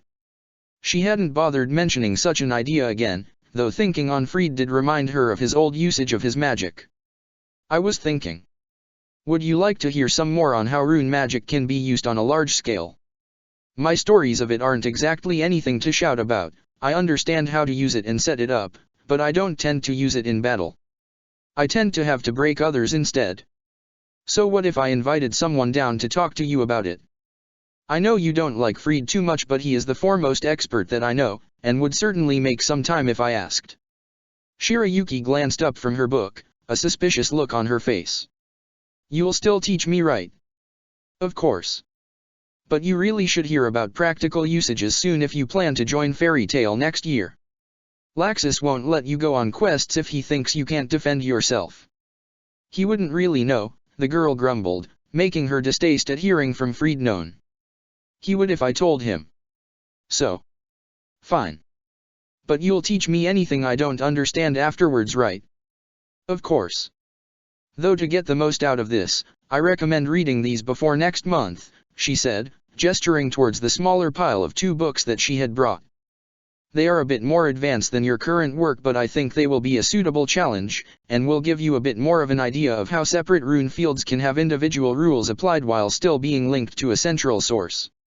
I trust you won't practice anything you learn from these without my presence, but if I don't see you every 2 days, then I'll assume you were messing around and accidentally sealed yourself in a barrier and got stuck. It was one time, the girl muttered in embarrassment. I was just trying to see if it could block water. And instead it blocked you instead. These ones are more likely to cause problems for a lot more people if you play around with them. I'm trusting you to behave. Make sure not to waste that, alright? Yes, Miss Levy. Good. I'll make arrangements for someone to visit shortly. It would be Fried. She'd already cleared it with him. The other options were merely to soften the blow, but she wouldn't tell Shirayuki that. Now go ahead and read that magazine if you want now. I noticed your eyes rereading the same sentence 3 times now. How did you? Never mind. Closing the book, taking care to place a bookmark in so she could find her place easily later, Shirayuki quickly brought back out the magazine and placed the 3 books she was allowed to take into her bag in its place. With an excited smile she was skimming through the pages, finding where she had left off before getting engrossed in the articles. Looking over the girl's shoulder slightly, she could see mention of a quest to an old temple up north in the country of Seven. Thinking about it, didn't she get a request to translate a journal around a month ago that seemed to have that country's style of runes? Guess the Magic Council had then outsourced this job once they got the information from her if the two were indeed linked. Soon enough though, the girl was pushing the magazine hastily away into her bag, time having flown away from the both of them once again. Usually she would simply let her leave at this point, only escorting her back when it got too dark out or if there was a bit of unrest in the city, but something had been bothering her for a bit. The same thing that she was always hesitant to poke at too much with this girl, lest she intrude too much. Any reason you didn't read this earlier after school or with your friends? I've told you that I don't expect you here immediately after your lessons finish, you know. Shirayuki paused as she slung her back over her shoulder, one hand tightly grasping it, and she prepared to simply let the matter go once again. At least she was going to until she noticed how the girl's other hand was tugging at that same sleeve, as if trying to pull it further down. She let out a long sigh, having a good idea what this was about. She had left this matter alone too much. Was it because of one of the boys or one of the girls? What? It's nothing. She shook her head, not falling for Shirayuki's attempts at deflection. Especially when her words had come out like a squeak. Let me see. What are you talking about? I told you it's nothing. Shirayuki. Looking like she wanted to be anywhere but here, Shirayuki glanced around a few times, almost on reflex, before carefully loosening her grip on her bag's strap and letting her reach out to roll up the sleeve of her arm. She didn't have to pull it up far to see the ugly bruise there. Like I said, was it because of one of the boys or one of the girls? Wasn't so much them, but some people they knew. They said some stuff, and I said some stuff back. They don't like hearing the name fairy tale much. They hurt Shirayuki for merely this? That kind of overreaction was. Oh. She had to actually focus for a moment on just her breathing, allowing herself to count to 10 slowly so she could keep her anger in check. Because of course the only ones who took the name fairy tale as a means to lash out in Magnolia began with Twilight and ended with Ogre. If they bother you again, you'll let me know immediately. No pretending like it's nothing and trying to hide it. I don't care what you tell your parents, but if they touch you again, I'll be making sure they don't do it a third time. You don't have to. I know it'll cause trouble. She scoffed. She knew the girl was worried about potential repercussions, but at this point Magnolia was used to the unofficial underground spats going on between the two guilds. Fines had been levied on both of them, but it had hardly been enough to stop the issue when one side kept egging their members on to cause as much harm for them as possible. And Laxus couldn't exactly solve the problem with brute force, no matter how much he might want to, because that was an easy way to make it look like they were the ones in the wrong. Even so, it's hardly going to be the last of them trying to throw their weight around. It's bad enough if they are harming members of Fairy Tale, but I won't stand for them harming children who merely want to join. They do anything again, and I'll make sure they know to leave you alone. So promise me, all right? I will. Good night, Miss Levy. She let the girl rush off, hoping that she would actually keep that promise. Shirayuki was normally good for her word. Unless she thought keeping her word would cause trouble, in which case she kept her mouth shut. Still, she was sure she could make sure Twilight Ogre listened to reason. And if reason failed, there was always the fairy tale way. She was retired, not weak. A few mages with more arrogance filling their brains than ideas were hardly a challenge after everything she'd fought in her life. Protector of the fairies. I'm telling you, if I go back to my people with this kind of deal, they will be out for blood. We've been lenient enough as it is, and we did this out of good faith, August. After you cut our mages down to a mere fraction of their total size. You're armed mages. And don't pretend like you don't know damn well what the reason was for. It has been years since that. I would have thought you would have more trust in my word if nothing else, Jura.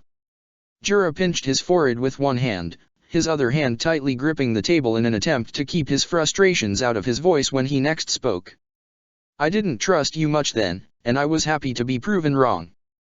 You have kept Alvarez in check, and that has gone a long way to helping to reassure the general public of your own good intentions. In turn, we have worked hard to press the right image of you as ruler. The wise advisor turned emperor, who tried once to keep the power-hungry tyrant in check. People are starting to like you in Ishgard, but let's not pretend like they have forgotten the single largest war of the last few hundred years. People are still wary of Alvarez. And if your numbers of employed mages increases they will think we're rearming. I'm no fool.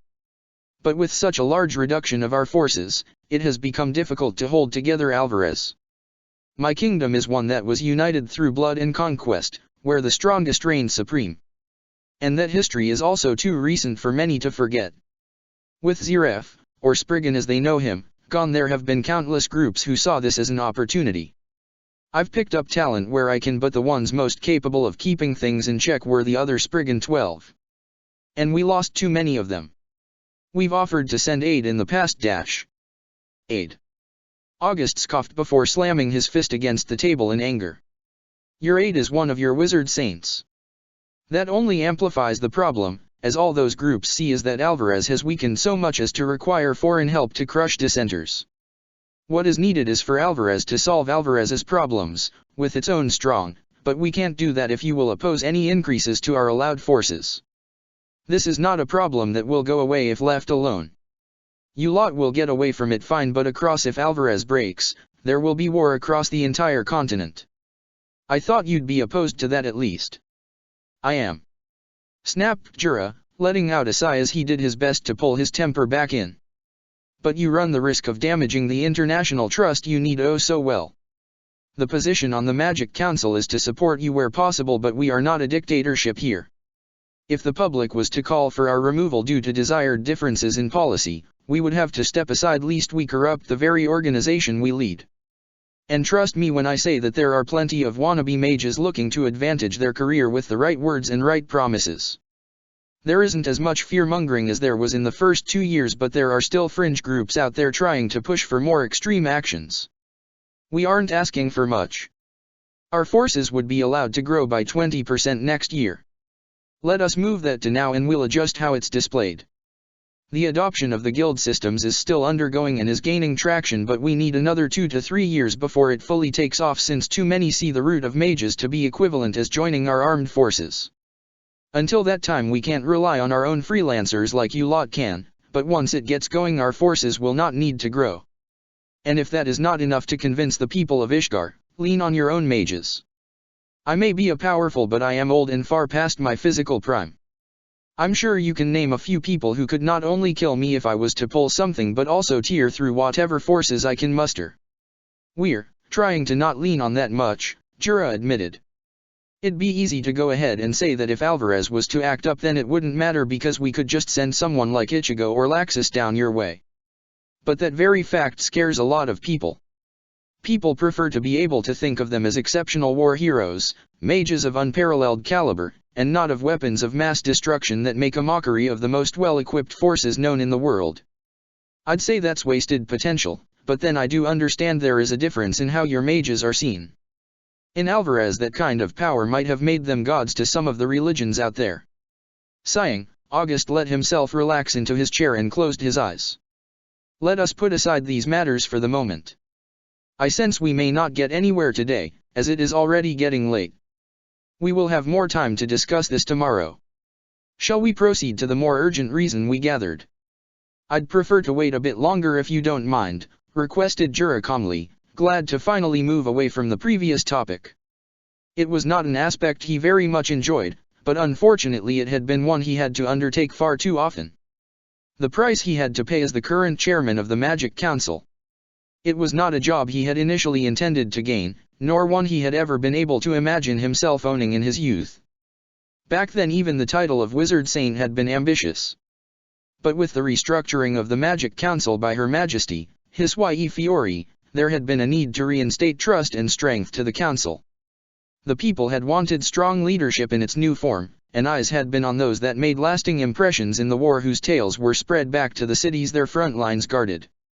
And out of all of them, he was the one seen as the most fitting to head up the new council. He had not been lacking in strength, the public had liked him, and when given the offer he had found his attachment to his guild had not been so strong that he would dismiss the claim outright. Perhaps that was why His Y had chosen him.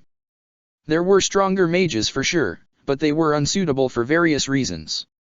Some retreated away and weren't interested in the affairs of Ishgar beyond their own homes. Some simply couldn't bear to leave the responsibilities they had.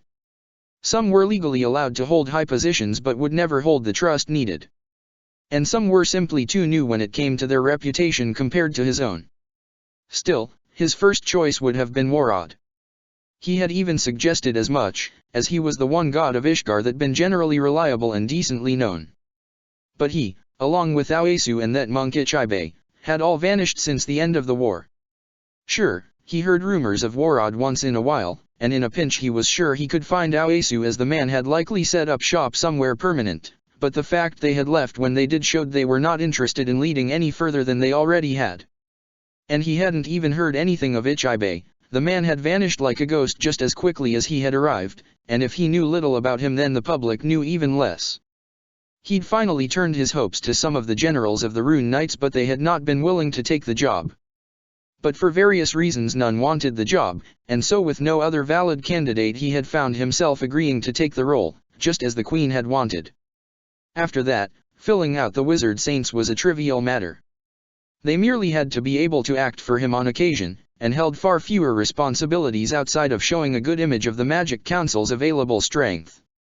You seem tired. Has the matter been keeping you from resting? He gave a small note at hearing August's words, not bothering to hide how stressed all of this was making him currently. It's hard enough running things day to day. Then Ichigo turns up out of the blue 3 years back saying he's found something odd and wants some help looking into it. I'd hoped the days of trouble that makes him worried would be behind us, but I guess the world never likes meeting our expectations. We're still in the process of entering a new era, one where we have yet to understand the full ramifications of, August pointed out. The age of Ukin and a conscious will of magic is past us, along with a world that was shattered and remade. I've found things that once behaved as expected have begun to change, even in what one might consider minuscule. And one of those is what you wanted to bring here today. It is, August replied seriously. There's been some unusual activity in the old city of Mildian. Jura frowned, laying his hands against the table. I'm not familiar with that city, I'm afraid. You said this relates somehow. The city is old, and the religion in it even older, August provided. It's where one of the former Spriggan 12, Dimaria Yesta, originated from. Her power originates from an entity she housed from within that city, a god called Kronos. And that god's power has always had a strong effect on that city. One could say you could enter it at different points in your life and still feel like it is the same city. Rather fitting for the home of a god of time. Jura blinked a few times before his eyes narrowed in realization. And there's unusual behavior happening in the city. To the city more than anything, elaborated August. Not easily noticeable at times, and many that passed through didn't realize. But I've had experience with time magic. I can use a bit myself, though nothing fancy these days, but when you've used even a bit of it then it makes you more sensitive to changes. And the time of that city is, not entire wrong, but wrong in areas. As if half the city in the present, another third of it is in the past by a month, and the rest scattered around ranges from anywhere from 5 months to 100 years out of sync. And that has never happened to the city before?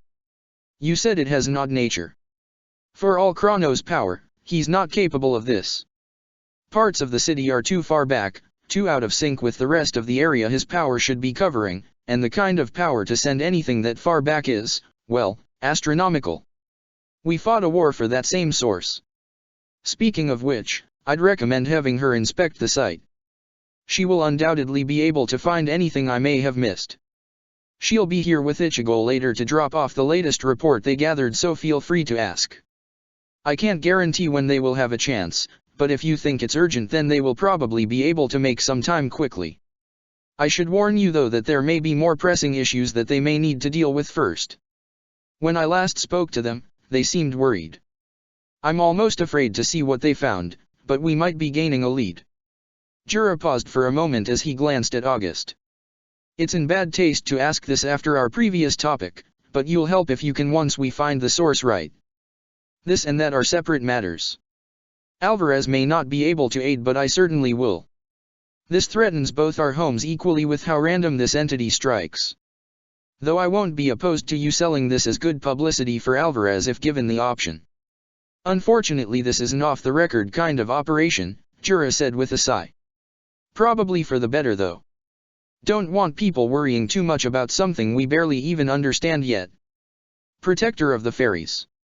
Taking a small sip from the cup he had before him, Shunsui let himself savor the liquid for a moment as he sat in front of the grave. Been a while hasn't it, Juashiro? Brought something good today. Got it from Crocus on my way back.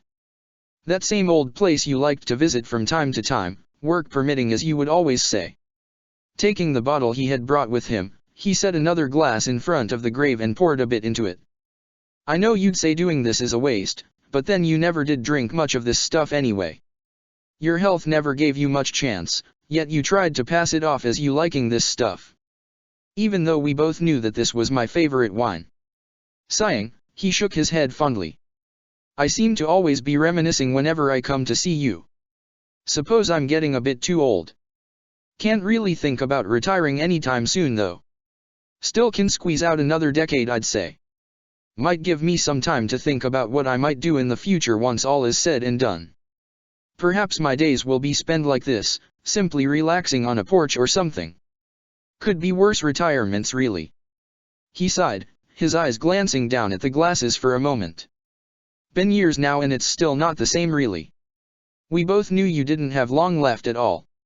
It was a miracle really that you lasted a few months longer after the toll Mimiheiji took on you. But I thought I was prepared for you to disappear from my life again. You did it once, I'd hoped the second time would be easier. It isn't. Downing the rest of his glass, he poured more into his cup and took another few sips, beginning to feel something from it. He normally liked that fine line between being tipsy, or on more serious days merely feeling a slight buzz, and losing control, but sometimes he was willing to deal with the headache it would cause later to help for moments like these. Probably shouldn't drink so much, he muttered. I know you'd be worried, but it's only really bad on days like these. Things are moving in the Magic Council but my responsibilities are limited nowadays. I like it that way. Peaceful times are always more preferred. But it's also easier for memories to catch up on you. Sometimes I wonder how Ashine does this, but then I remember his girls and Ichigo are to him what Naneo is to me. You know she was getting on my case recently about the paperwork I let build up. It's an old complaint at this point but she's still as strict on me as ever. Yet she lets me lazy around half the time because she knows I can afford to. It's an odd feeling, but enjoyable. Perhaps she should replace me in the future, he mused for a moment, taking another swig from his glass. She'd do well I think. Bit by the book at times, but people like that are needed sometimes. Though she'll need a joker hanging around that is too skilled to afford to chuck away, else I fear she'll become too rigid with rules and regulations. Perhaps I can find some new talent in the recent recruits. Occasionally we get some gems in there, but if there isn't I'm sure I can find someone with a decent bit of potential at any rate. Might give me something good to focus on really. He paused, picking up a familiar magical power arriving in the vicinity even through his mind's haze. Ah. Wonder if that's trouble or not, he muttered, reaching into requip space and pulling out 2 more glasses. Setting them down beside him, he poured a small amount into one glass and filled the other closer to the brim, careful to not spill any before he poured the last bit into his own. Was that all of it already? Disappointing, but this was why he made sure to only bring one. He knew it never took him long to go through it. You here to pay your respects? He asked as he heard footsteps reach him, gesturing out with one hand towards the glasses beside him. Sit, join me. It's been a while hasn't it, Ichigo? I saw you last week. Did you now? That's interesting. I saw you 4.5 months ago. Told you, he heard Mavis mutter, the girl appearing in his line of sight for a moment as she carefully grabbed the full glass, bringing it to her lips slowly so to not spill a single drop. It still made him pause a few times that she was the heavier drinker of the two, but he had yet to ever see her get any ill effects from it, so for her perhaps it was the same as juice. He could certainly even that particular ability. I thought things seemed off when we arrived. Jura seemed a bit too relieved to hear from us a few days ago, especially considering how he was expecting bad news. You missed 5 check-ins if that helps. We weren't too concerned about the first two, after the fourth we had solid reason to be concerned. Shit, Ichigo muttered, taking his own glass and quickly downing the small amount in one go. Explains a bit. Knew I spotted something when we were traveling. It must have thrown us off a bit from our intended destination. Well, there is some time before Juro will be summoning you, I reckon. Hopefully your trip was productive. We'll find out soon enough. Ichigo joined him for a moment, taking a seat beside him and staring at the grave. Yo Juashiro. Been a bit. That's the best greeting you've got. I was here not that long ago, I don't even have much to report to him. Not that he would want me to much anyway. I'm a large chunk of guilt in his later years. I know, he muttered softly. You know he mentioned you a lot in those old days. Never was good at forgiving himself, and I think when he knew his time was ending those hit harder than before. I was there for some of it, I do know, he shot back, though there wasn't much bite to his tone. I haven't ever held it against him. I hope he did accept that at the end. I'm sure he did. Smiling softly, he pushed himself up, storing the now empty glasses away after quickly drinking what he had left for Juashiro. Well, we should get back to today's business. Naneo will only allow me so much leniency here before she drags me away, and Juro will only be so patient before he has half of us attempting to drag you to him for an update.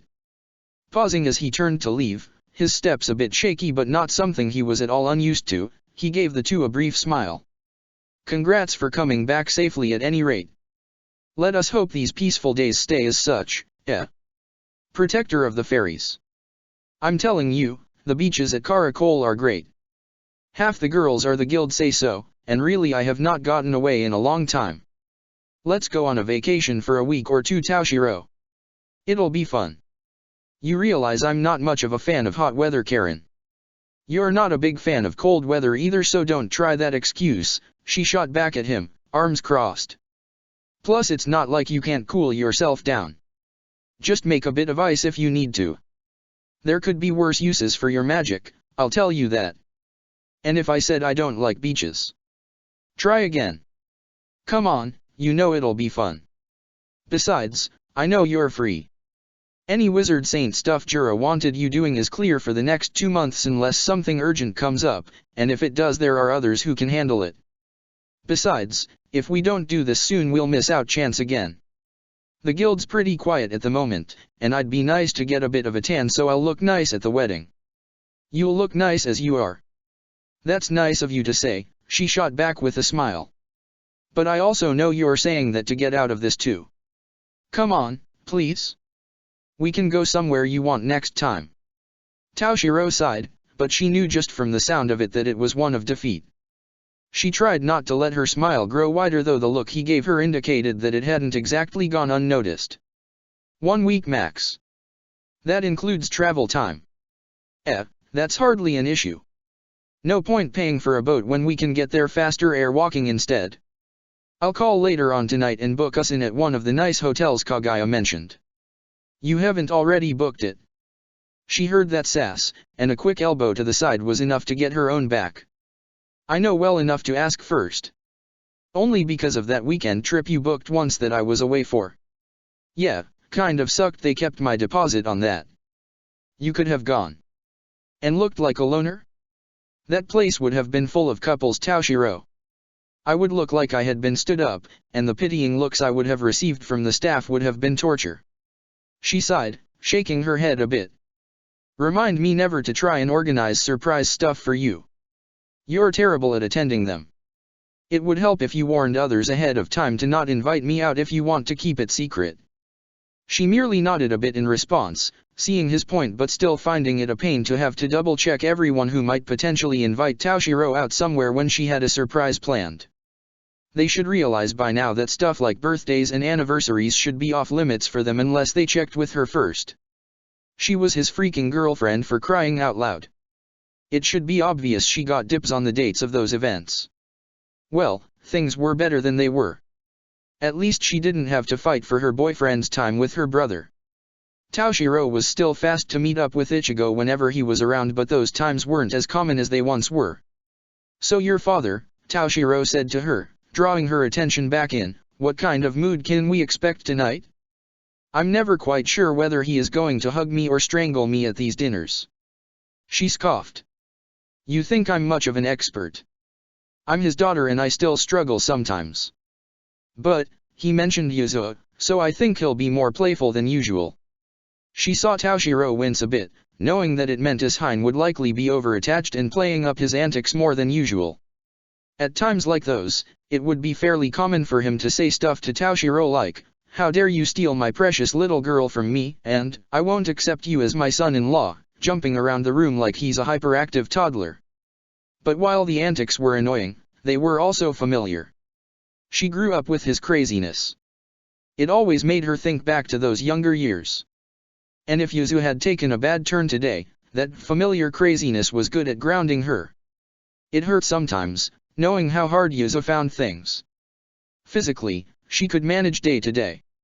Any strenuous activity put a burden on heart and normally required her to rest for long periods afterwards, but so long as she was careful she was able to move about easily. She was a frequent presence in the guild, helping her out with the more difficult admin side of being a guild master, and while her ability to hold magic was all but gone, she was still able to draw out energy from around her for emergencies if she felt she was in danger or merely wanted a little help with a task. Mentally though, that was another matter entirely. Most days Yuzo got out of bed fine, went to work, chatted with other guild members, and went home and cooked dinner for whoever was around that day. But others, she woke up screaming. She would cling to her blankets, trying to stay silent so her sobs didn't wake anyone, while burying her head into her pillows in a hope to forget. She wouldn't turn up at Mermaid Heel those days, would be lucky if she left her bed, let alone her room, and would hardly respond to anyone.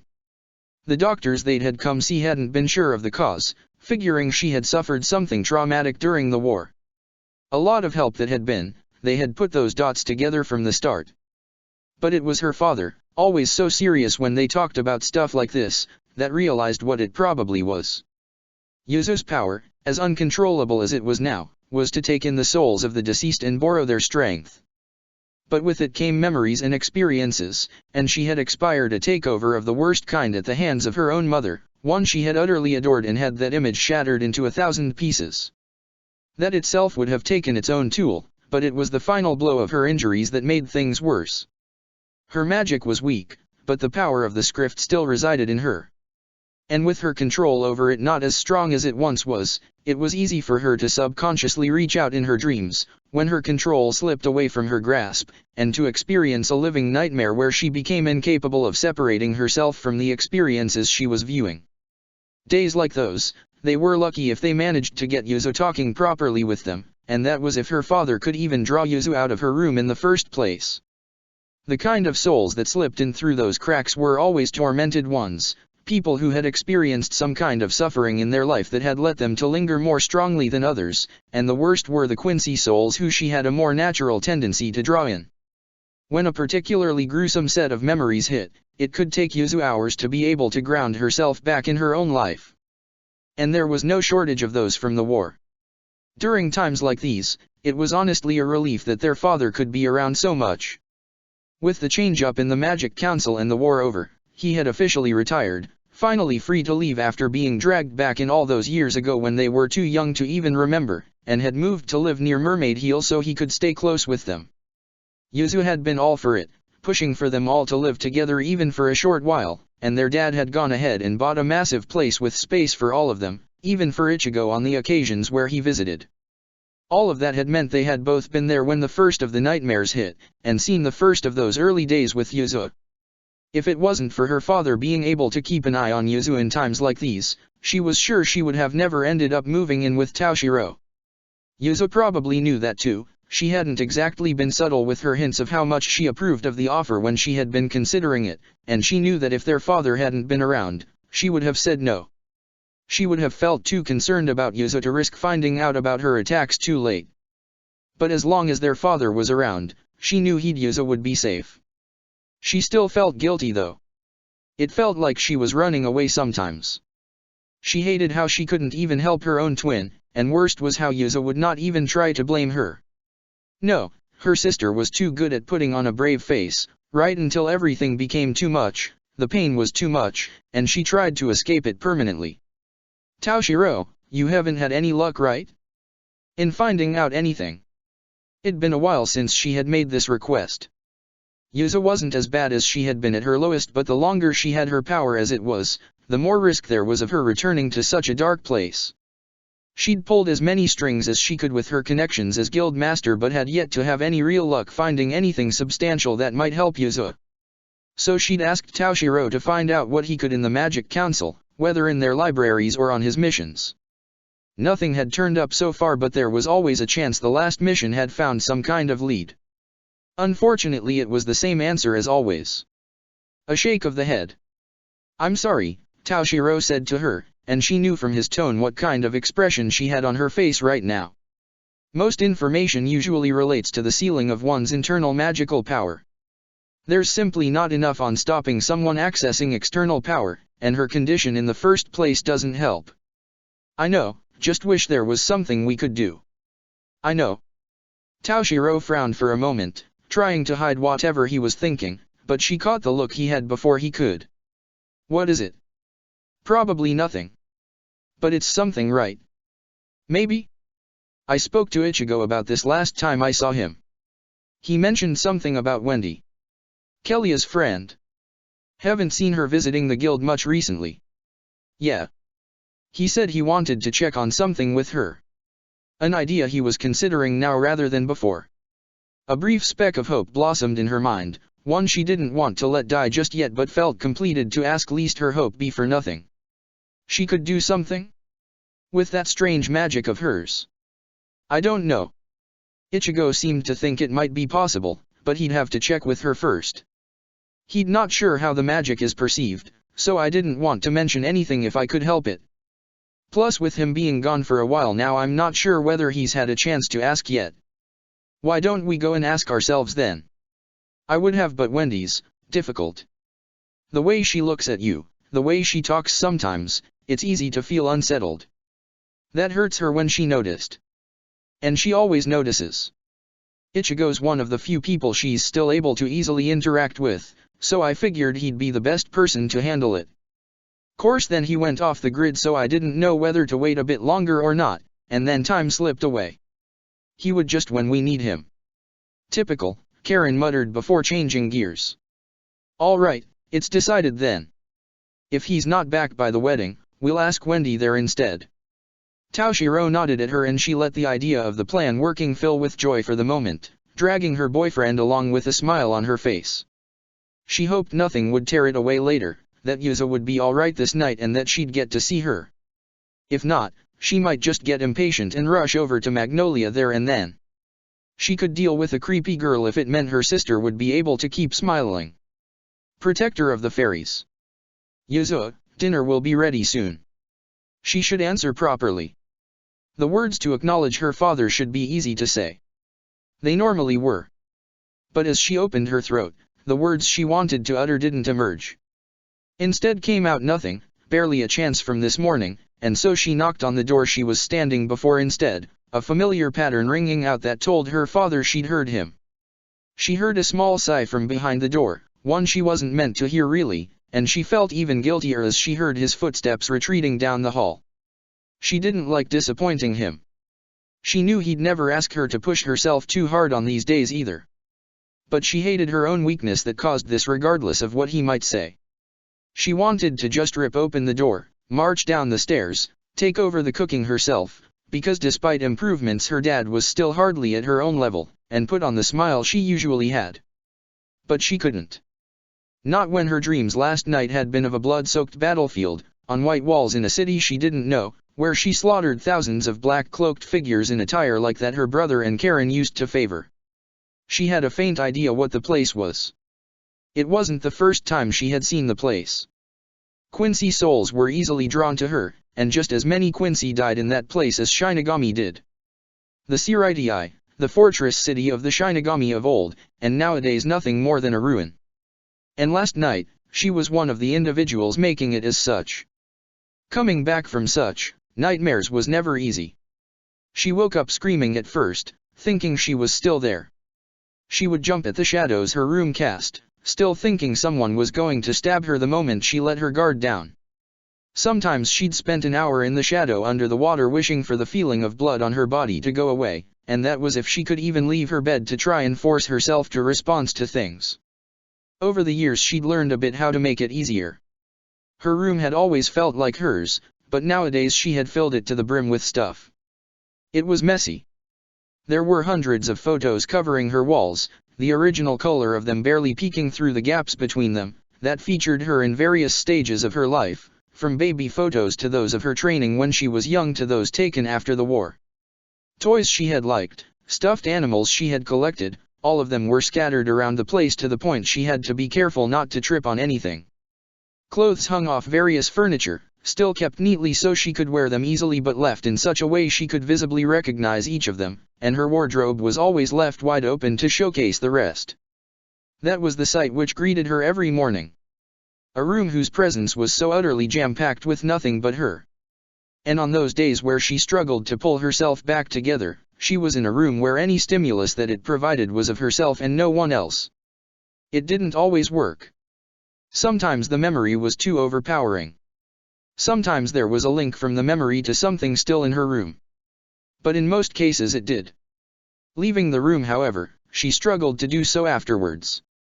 Her room was the safest space for her in these times. The rest of the house, well, it was basic really.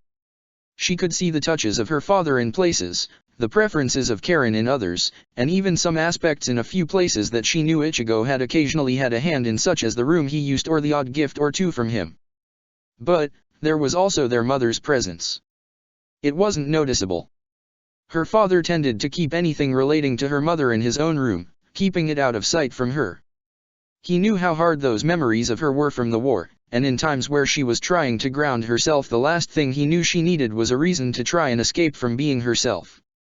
Because it always did hurt when she saw something of her mother's after knowing what she had become. It wasn't fair on her father that he had to do this. To have to pretend like her mother had never been present in his life. And she hated how she was to blame for his reason for doing so. But a part of her was still grateful. But not everything could be hidden. She had been possessed by her mother's spirit for a time, and while she had seen the terrible warped state she had become through Waiwaka's actions, she had also seen her more basic traits. How she acted, how she talked, stuff like that. Little things that lead her to recognize that the way her father had the table positioned or the sofas angled had the touches she could have only taught him or that he had taught her. Regardless of which, the connection remained, invisible to only her in her hyper-aware states, and she usually had to excuse herself when it became too much. People helped distract her a bit though. She thought she remembered her father saying earlier that Karen was bringing over Toshiro tonight. That would be nice. There would be arguments between Karen and their father, ones that would always seem heated but never in bad taste, and Toshiro would likely be caught between a rock and a hard place as he tries to bat off her father's attempts of overprotectiveness while also not wishing to be a source of entertainment for Karen for more than necessary. Those nights quickly turned into chaos, to the point she'd be able to think of nothing but that. And she loved those nights on days like these. Listening closely, she was sure she could even hear Karen and Toshiro arriving. Her father's loud and rambunctious voice echoed up through the house, causing her to smile briefly at the inevitable trouble he was about to face from Karen, and with that in mind she tried to reach for the door. It took a few tries. Her hands shook a bit and she had to force herself to take a few deep breaths to try and calm herself down. But finally she was able to reach for it, gripping it tightly as she tried out a few smiles until she found the one she knew would set her sister a bit more at ease. Karen would never truly feel assured on these days, always watching her with one quite closely. It was fair to do though. Her room was filled with memories but others had also gone through it to make sure there was an absence of anything sharp or dangerous. She didn't like the memories she had of some of the early days where things were especially bad, before she had gotten her coping mechanisms in place. And some of those days had been, well, it was the reason she had to at least respond in some way to her father when he was checking up on her. Otherwise he'd barge in out of concern, afraid of what he might find again. She hoped none of those days would come again. If she could cut off her power from her she would. But it was her script doing the heavy lifting, not her, and she could hardly control it anymore. She didn't even know how to begin cutting something like that loose. She'd heard her brother telling their father once that he wished he still had the ability to help. How the fragment of power that he'd gotten from Wywak could have done something potentially, especially with Uriah's assistance. But those days were long gone, and they'd yet to work out a way to seal away the power of a Quincy that didn't result in the user's death. It didn't mean all hope was gone though. The last time Ichigo had been here, she had heard from up the stairs, spoken at a time she was sure they thought she was asleep, how that girl in Fairy Tale might be able to do something. The one Kelia was friends with. Perhaps it'd work. Perhaps it'd be another failure. But those could be thoughts for another time. For now she'd do her best to try and forget everything but those downstairs. So with all the will she could muster, she opened the door and took a step out into the landing for the first time that day. The smiles she got when she finally made it downstairs 10 minutes later made all the effort worth it. Protector of the fairies. Will she be alright, doctor? The doctor in question merely gave a brief smile, not able to turn away from his patient much as he worked but trying to reassure the father of the girl he was trying to save. Truthfully, the girl's condition was not dangerous. Well, not dangerous in his view. This disease in the past might have wiped out dozens of children in these rural villages, the few spared only due to isolation from any possible carriers, but in the past few decades it was rare to find a case of this. It was his bad luck that it would begin resurfacing near the closest village to his home, but by the time he had arrived, at the insistence of a few desperate parents willing to pay him anything to save their children, he had been able to determine his course of action. Left untreated, death was inevitable. A skilled healer could hit the infection early enough, and even some specialized medicine could do wonders. This village had none of that, but it had him. Healing was still something he found odd, but it wasn't difficult. Not compared to revival or even the creation of new life. The child before him might have died left untreated, but the moment he stepped into this room, she was saved in his eyes. Letting the bright glow dim, he watched for a moment as the light was drawn back to a black ring on one of the fingers of his sole remaining hand. He knew the people of this village stared sometimes. Some bold kids would even run up to him and ask what happened to his right arm, whether he lost it in some kind of adventurer. The parents simply came to their own conclusions, believing he had suffered during the war on Ishgar. To the people of this land, an entire continent away, it must have felt like such an odd thing to see what they believed to be a casualty of such affairs. And it was in his best interests to let them think as such too. "She'll be fine now," he said after a moment, briefly confirming he was right before making to stand. "If that is all, I have some affairs I need to put in order here before returning home." "Of course. Thank you so much. If there is anything I can do to repay you, it's no problem. Just give me a good deal when I'm next in town and we'll say we're even, all right." Barely waiting to hear a response, he made his way through the interior of the house and out through the front door, still left slightly ajar from the father's haste to drag him in. Outside he saw a woman waiting with 2 kids, and knowing her request easily he leaned down and checked the 2 boys over. A quick smile and a shake of his head put her worries at ease, the boys being lucky to have avoided infection, and with that his job finally came to an end. "You've got my orders ready?" he asked to the sole other person left, a stranger he was not too familiar with in the village so far. Apparently he was the village's new chief, but he hadn't known him long, maybe about 6 months, and he frequently alternated where he went fairly often, so this was only the 3rd meeting he had with the man since the previous chief died. The man did a decent job at living up to his predecessor, but he was always so nervous about his own thoughts. He'd hardly call the man a leader, but maybe that would change over time. As it stands, it was too easy to push the man around if he felt busy and needed someone to take over a few duties for him. Whether that was a good thing or not was left to be seen. "You got everything I needed, right?" I believe so. If you're answering me with a question, I'll take that as a no," he muttered, annoyed at the extra hassle he'd have to deal with. A quick check confirmed that he only had half of what he had been after, but if he leveraged his actions here today, next time he was done he was sure to get some of this stuff more easily in the future. "It'll do though. All right, I'm heading back while there is still light. I might be busy the next few days, so if it can wait, leave it until I'm next back a week from now to check on things. If anyone takes a turn for the worst though, come get me immediately. Understand?" "Perfectly, sir." The chief muttered, caught between trying to sound respectful or not to what could only be seen as orders. "Oh, I should mention that someone was asking about you today, Dragneel." He paused a few steps from leaving, not bothering to turn back, but his continued presence was enough of an indicator for the chief to continue. When the chief didn't though, he prompted the man himself. "Did he have a message?" "Yeah. Said he'd see you on the way back." I told him he could wait, but he seemed a bit hesitant. "Helps really though. I'm not sure the others would be happy with an outsider nearby right now. Too easy to blame the disease on him, you see." "This messenger. Did they give a name?" "Just said they were family. Didn't look like it though. Hair was too different." "I see. Thank you. I'll be on my way then." "Ah, sure. Take care, Dragneel." With a brief wave behind him, mostly for the eyes he could see peering out of windows, he left the town behind and began the long trek back home. With just a bit of magic, he could easily traverse the shadows and be there in no time. But he liked the exercise. It was peaceful, quiet, and it kept him from going anywhere where he might be tempted to do anything he was trying to distance himself from. He had to walk further than he expected before he finally found the man waiting for him, finally coming into sight not too far from his home. But that wasn't much of a surprise. He was sure his stench was all over the place, so a dragon's nose would have no problem picking it up when they were this close. And for his brother, that smell would be something he'd be able to identify with ease once he caught the trail. Somehow he'd expected Natsu to look different after so long. His younger brother certainly did look older, no longer than of a young adult but now of a man entering the prime of his years. He certainly looked stronger than before, but not much had changed beyond that.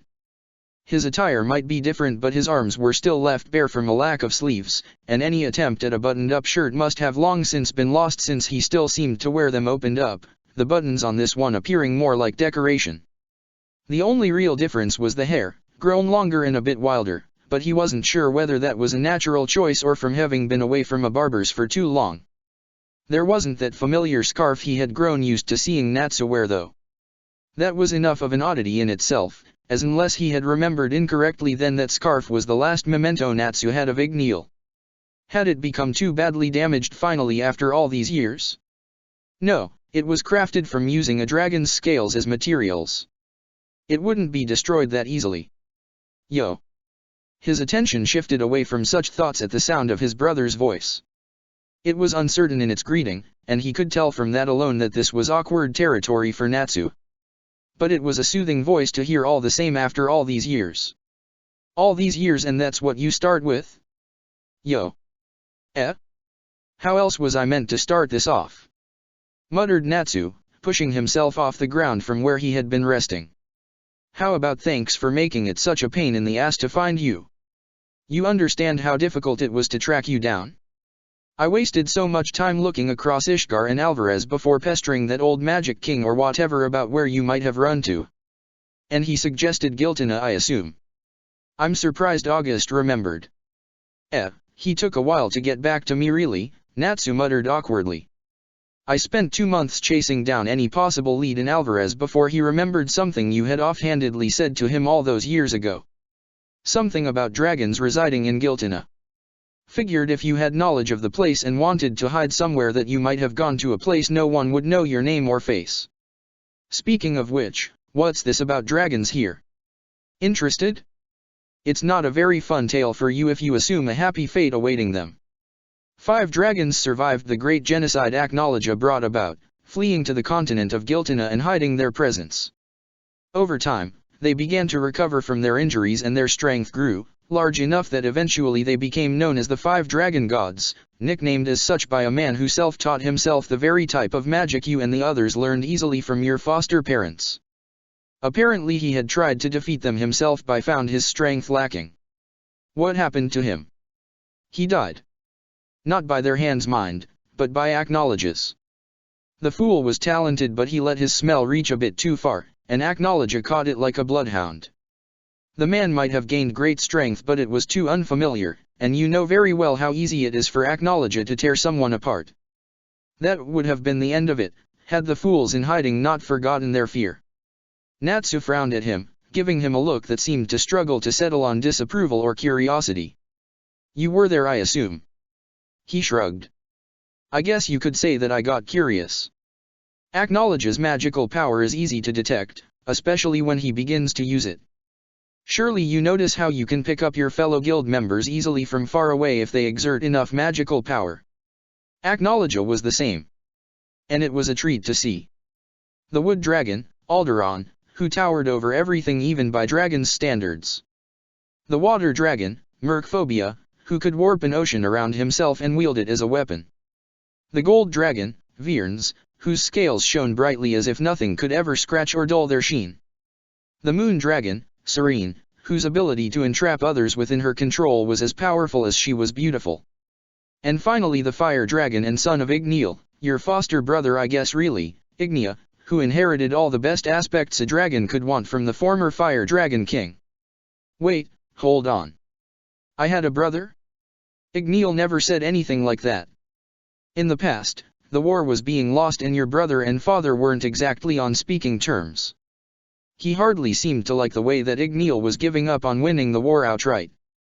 And I suppose he never had a time to mention it in the brief encounter you had later, but then I'm sure he assumed Ignea was dead. And by that point he was. All five were. What? He added, smirking at Natsu's expression. His brother was too easy to read sometimes.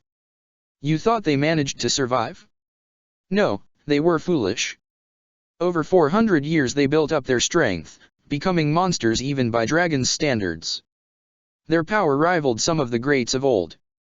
But with that new power, and with the passing of centuries, they forgot the fear that drove them into hiding in the first place. Acknowledge's arrival on the continent they viewed as theirs called them forth, the five prepared to clash with the so-called dragon of the apocalypse and slay him with their combined power, believing it would outclass their own. He paused, letting Natsu piece together how the fight must have gone. As someone with experience on this, how do you think it went? They lost, that much is obvious. Exactly. What good is a towering body and strength when you get ripped apart all the same, the healing factor present unable to keep up? What good is an ocean of water when it is blasted apart by raw magical power, scattered to the four corners of the wind? What good are scales that shine with no marks when they are broken and crushed under raw strength or ripped from the flesh as if paper being plucked from a pile? What good is the power to control one's mind when that rage within shatters through every illusion and rips you to shreds? And finally, what good is fire that can melt through anything when the one you fight against can devour such flames and already did so against an opponent of the same caliber? All five mighty dragons fought with all their strength, and died like dogs as Acknowledger reminded them just why they had feared him so long ago. You look surprised, he added, noticing Natsu's expression. Does that scare you a bit? It shouldn't need to, not when the monster of those events is no longer in this world. You and the others succeeded where those mighty dragons, arrogant enough to call themselves gods, failed. We got lucky. Indeed. Or rather you had the right team for the job. And we still lost. We weren't the one to kill Acknowledge. Did you know that would be the case back then? He paused for a moment, letting his smirk drop a bit at the serious look Natsu was giving him. It was only fair he answer a bit more seriously in turn. I figured things would go badly no matter how it was spun. Acknowledge was the most powerful dragon to ever live. No, perhaps it is even more accurate to say that he was one of the most powerful entities to ever live. No god stopped him. No Ukin stopped him. He rampaged wherever he went without any true challenge for hundreds of years. His power might not have been very elaborate or have many tricks to it, but that was because he didn't need it. He was the pure embodiment of destruction itself. So when it came to fight him, I wasn't sure. You still seemed confident enough to try. He scoffed. Acknowledge was on a leash by choice, not by force. He was one step away from breaking it, and I was prepared in the worst case to acquire Mavis and leap back in time to before I even created Acknowledge. But I had hoped that day we'd win regardless. You had strong allies with you, one who could solve the problem of Acknowledge wounding you all so severely that you would be rendered incapable of continuing, which is the fate the dragon gods found themselves in. Anukin with a power close in nature to Acknowledge's own stood beside you too. And then there was you, the perfect product of my effects of creating and modifying life as demons. And if you were all still not enough, you would be sure to bring Acknowledge down to such a weakened state, as well as in what would be your final moments create an opening that he would never see coming. Ideally. I had to trust Jin to know the right moment to shoot. If he messed up, he'd never get a second chance. But a snake the man might have been, he was good at being patient. I couldn't trust him on much, but I could rely on him at that moment absolutely. I see. It probably wouldn't have been nice then to not try and kill him once the job was done like you did to Serena. He sighed for a moment, hearing the bite in Natsu's words. Let's not do this here, Natsu. You know I won't apologize for any of that, not even to fake it, and you hardly came down here for us to fight. At least I assume not. It's been many years now, so I don't know if you still recklessly challenge people. Only every so often if they seem tough, Natsu shot back, willing to let the conversation shift away from the heavier topic they had ended up on. But yeah. I spoke with the people down there in the village. You said nothing incriminating, I hope. Yeah, don't worry, Natsu reassured him quickly. When I spoke to the first person, asking about you, they only had praise. Said you were the best thing to happen to that village. Mind you, that might be because you're saving some of their kids' lives right now, but they didn't seem to have any fear of you. Rather, they only knew you as the doctor who lives on a hill, Dragneel. Then his brother smiled, a bit more freely and happily. You're going by our surname now then? He paused, letting his emotions settle for a moment. The name had many meanings for him. Some of pain, of people he despised with all his being. Others of love, of the one person who shared that name who he had treasured over everything else. And finally of peaceful times, when being Ziref Dragneel had meant searching for a cure to save a life. Was useful, I guess, he ended up saying though. I needed a name, and I can hardly go by Ziref here. They may know little of me in this continent, but news, even when traveling slowly, can spread. I wished to avoid any rumors, however small they might be. All right then, Natsu said after a few moments of silence. He could tell his brother didn't quite believe his reasons but wasn't going to push them either. Well, it's suitable anyway. Natsu paused for a moment, scratching the back of his head as he struggled to find the right words. I need a favor. Of sorts. A favor? From him? Surely the healers of Ishgar can do something. I'd be surprised if that girl in your guild can't fix whatever is wrong. Unless it's too late, in which case you want outright revival. Such a feat, you should understand, is not easy at all. The circumstances required for perfect preservation of the individual are dash. No, stop. Natsu said, quickly waving his arms to cut that train of thought off before it could get any further. None of that, I don't need anything like that. I see. Then is there someone you can't beat? It's unlike you to go looking for help, and not this far afield. There must be more than enough people in your guild for such a matter. No, it's dash. Hopefully not money then. Most of my old wealth is in Alvarez under August's control, though if you pressed him you could probably claim dash. Just shut up and listen a second. Natsu shouted out, causing him to fall silent. Damn, this is making it even harder. Stop jumping to all these different conclusions. Then tell me outright what you need me for. What on earth could you need so badly that you come to ask a favor of the Dark Wizard Ziref? This isn't a favor for him, Natsu replied back. It's for my brother, Ziref Dragneel. For my only living family left. Natsu appeared to be forcing up a large amount of confidence for whatever he was trying to say. That was unusual from what he knew, but for the life of him he could not picture what was requiring that much effort. What on earth did Natsu even need from him? It didn't help that his brother was still skirting around the issue, delaying his answer too much and trying to find roundabout ways to say things and... Will you come to my wedding? Every thought he had ground to a halt. It took a moment for anything to start back up, his thoughts scattered as he tried to focus on what Natsu had just said. A wedding? Natsu's? Wait, scratch that. Was he sure he had even heard his brother right? Ziref? You there? This was Natsu after all. The man loved fighting and pursued danger like a drug, calling it adventure. And that man had found someone that not only loved him but who he loved enough to marry? Hello? Zref. And weren't weddings generally fancy? Granted he had not been to one in, wait, had he ever been to one? He was sure he had been to one in Alvarez at some point. It had probably been really fancy. Natsu was committing to one of those? The same Natsu who was probably incapable of wearing a suit going by his usual choice of attire? Zref.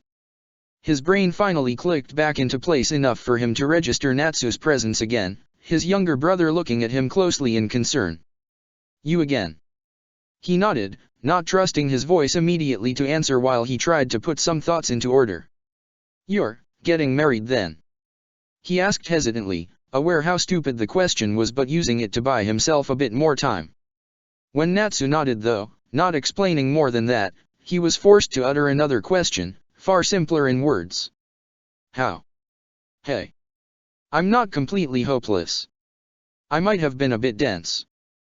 But even an idiot like me can pick up signs. Honestly, you're more shocked at this than Myra was when she heard I'd proposed. Myra, the demon takeover mage, wasn't it?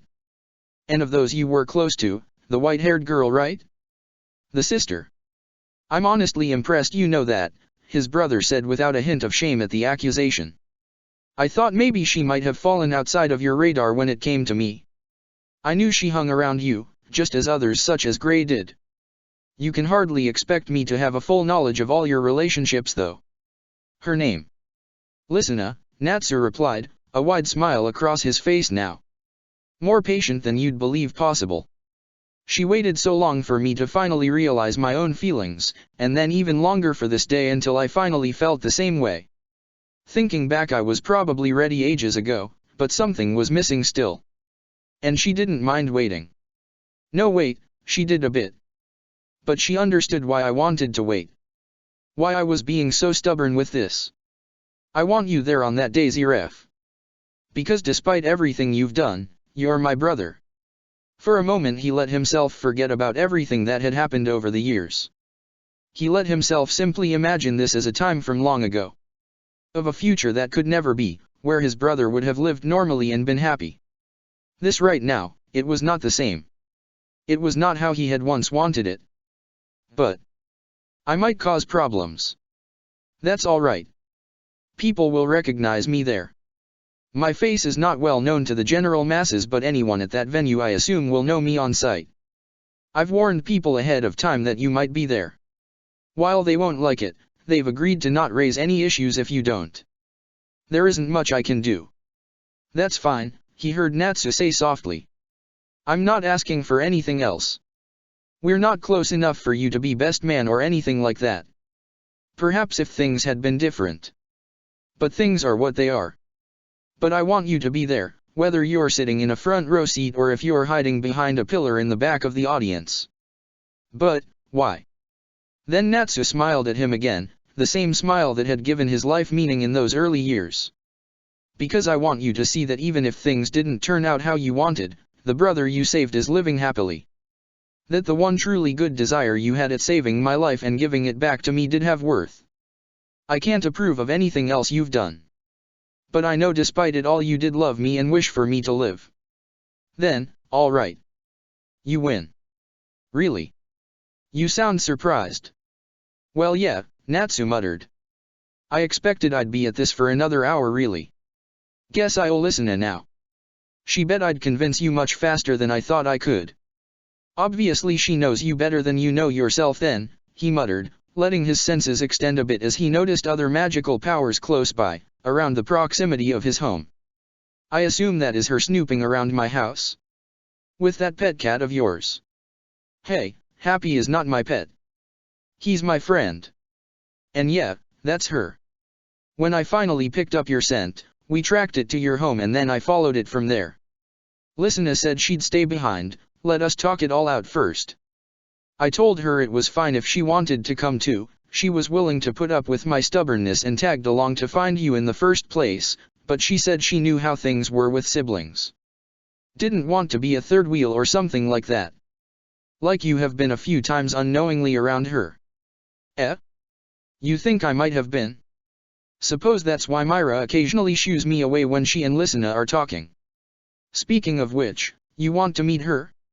Lysina knows your face and all, but I think it'll set her a bit more at ease if she actual talks to you.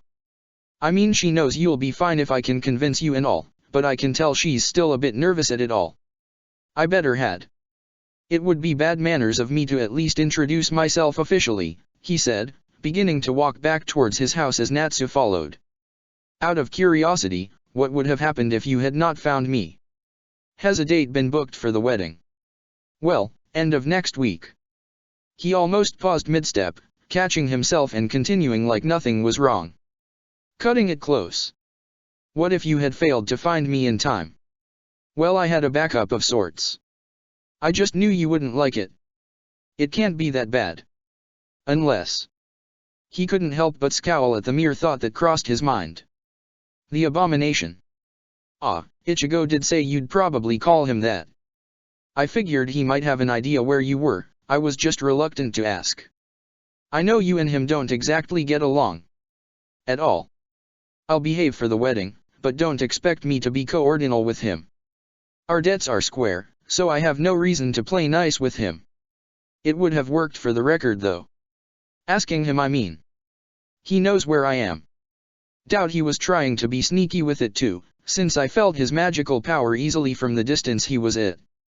He stayed just long enough to confirm I wasn't secretly making a new demon army or turning villages into bombs and left. Yeah.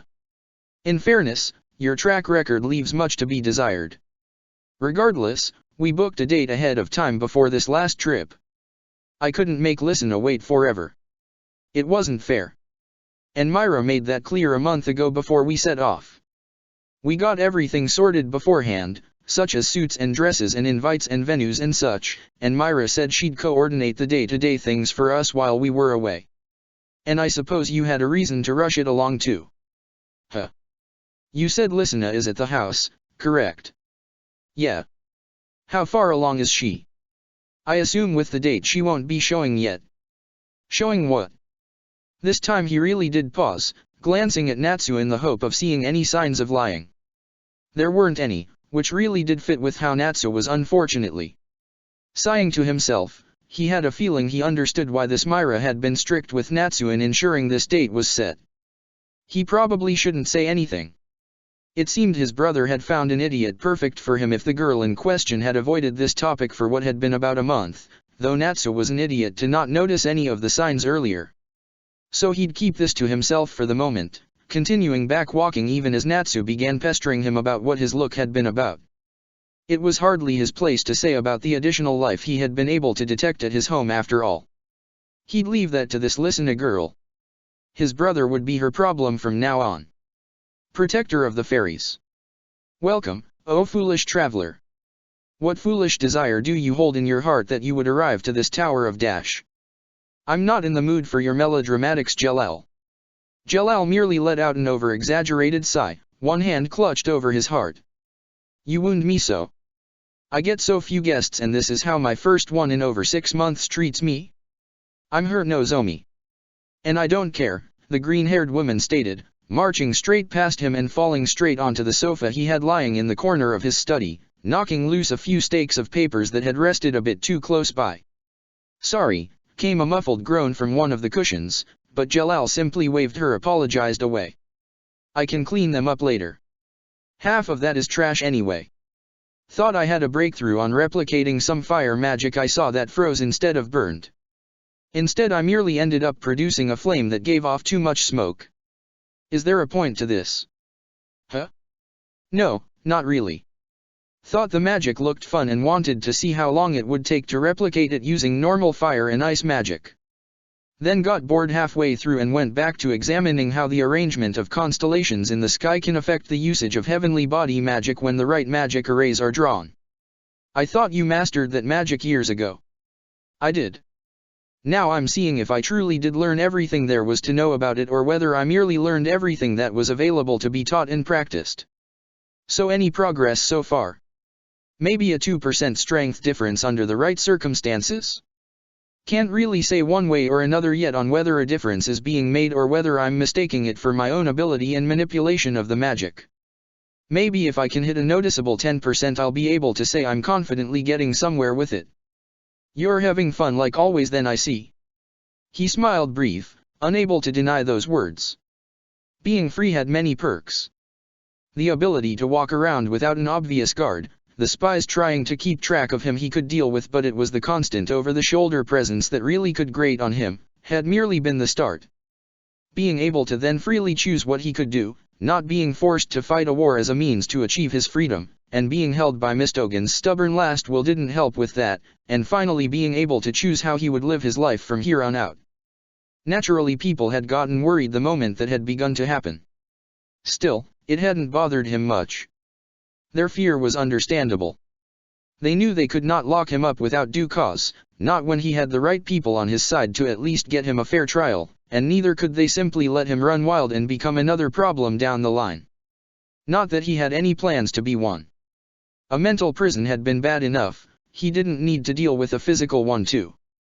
So eventually he had simply left.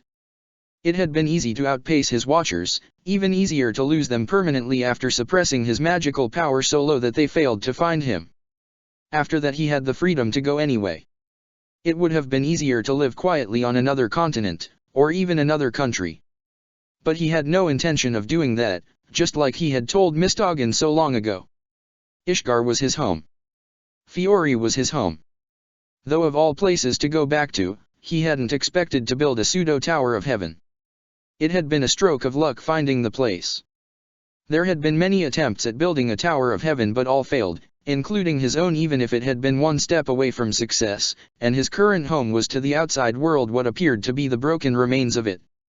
In reality that was the illusion cast by the runes he had carefully inscribed around the perimeter, acting as a first line of defense to keep curious eyes away. The rubble that would have been in his way had long since been removed and reused, forming a small tower roughly 7 floors in height. It was hardly the grand tower people might have feared, but it served his purposes plenty. It was quiet, isolated, and he could break whatever he wanted nearby without worry about people wondering what on earth that noise was or why a giant chunk of land was suddenly missing. At least that was how he had wanted it to go. Then one day Hades showed up in passing, merely wishing to compare notes on some issues he was currently investing in regards to an old magic theory, and then left not a day later once their work was complete. A few months later, when he arrived back from a food run, he found Hibiki sitting at his favorite desk, reading through his current research topic while Mest stood guard, and the man had the audacity to greet him like nothing was wrong before asking for assistance on balancing the output power of a magic generator so that it could output power equally through its subsystems. That had admittedly been an interesting day, followed by a more interesting month when he actually got to work on the premise of the construction yard for the new airship. It had meant working with the Magic Council annoyingly, but they weren't as troublesome as the last one he had worked with. He had thought though that it might be the end of it though. But then Ichigo showed up one day, not even to talk research but to merely hang out for a few hours, like he had nothing better to do. And if it wasn't him then it was Nozomi, who would either pillage his notes for something interesting to read or would just collapse onto his sofa like she was now if she wasn't in the mood for her usual distractions. For an isolated home, he had far too many visitors. And it annoyed him how much that it didn't bother him. "So, what's the matter this time?" he asked, leaning his arms against the top of the sofa as he looked down at her. "What makes you think something is the matter?" Nozomi asked, lifting her head slightly from the cushion she had buried it in. "Well, one of the last times you were here you stole my notes on dimensional shifting and made me start from scratch. I did you a favor. Your calculations were way too off. And the time before that you spent half the day reading my experiments on warping raw energy in the same way light can be refracted to see how the control and effectiveness applied through it might vary. But this time you're not even reaching for anything. Just moping." "I'm not moping." "Funny. You've said that before. What happened? Did your precious prince miss an anniversary or something?" "I'll shove a blade up your arse if you don't shut up," she snarled at him, that all he needed to know he was right, before she buried her head back in the cushion, causing him to struggle to hear her next words. He finally turned up. "Did he now? He's awfully late." Wondered why he hadn't been bothering me recently. Though I wouldn't mind if he stayed away longer. I'm being serious here. Oh, I know you are.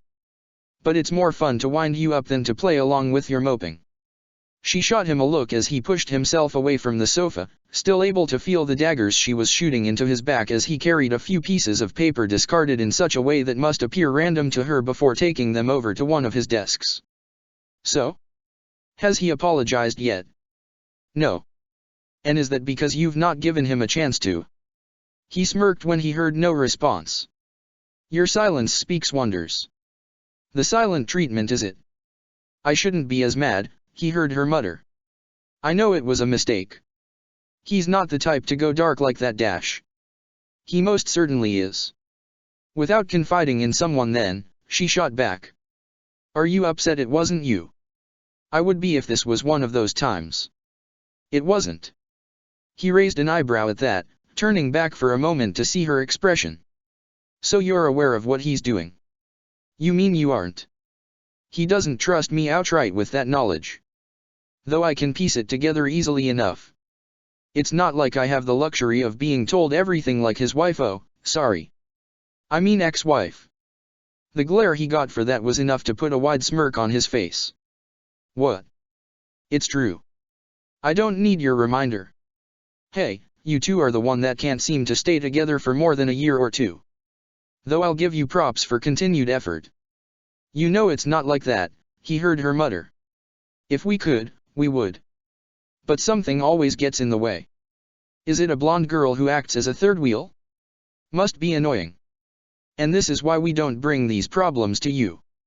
You say that, yet it's my place you're hiding out at. If you're unsure whether you're going to slap him or kiss him, there are better places to get advice. Try Levi, I'm sure she'll give good advice. Or what about one of your sisters-in-law? You can shut up now or I'll start stabbing. Only offering the advice necessary to get you to leave. Not that I reckon it will do much.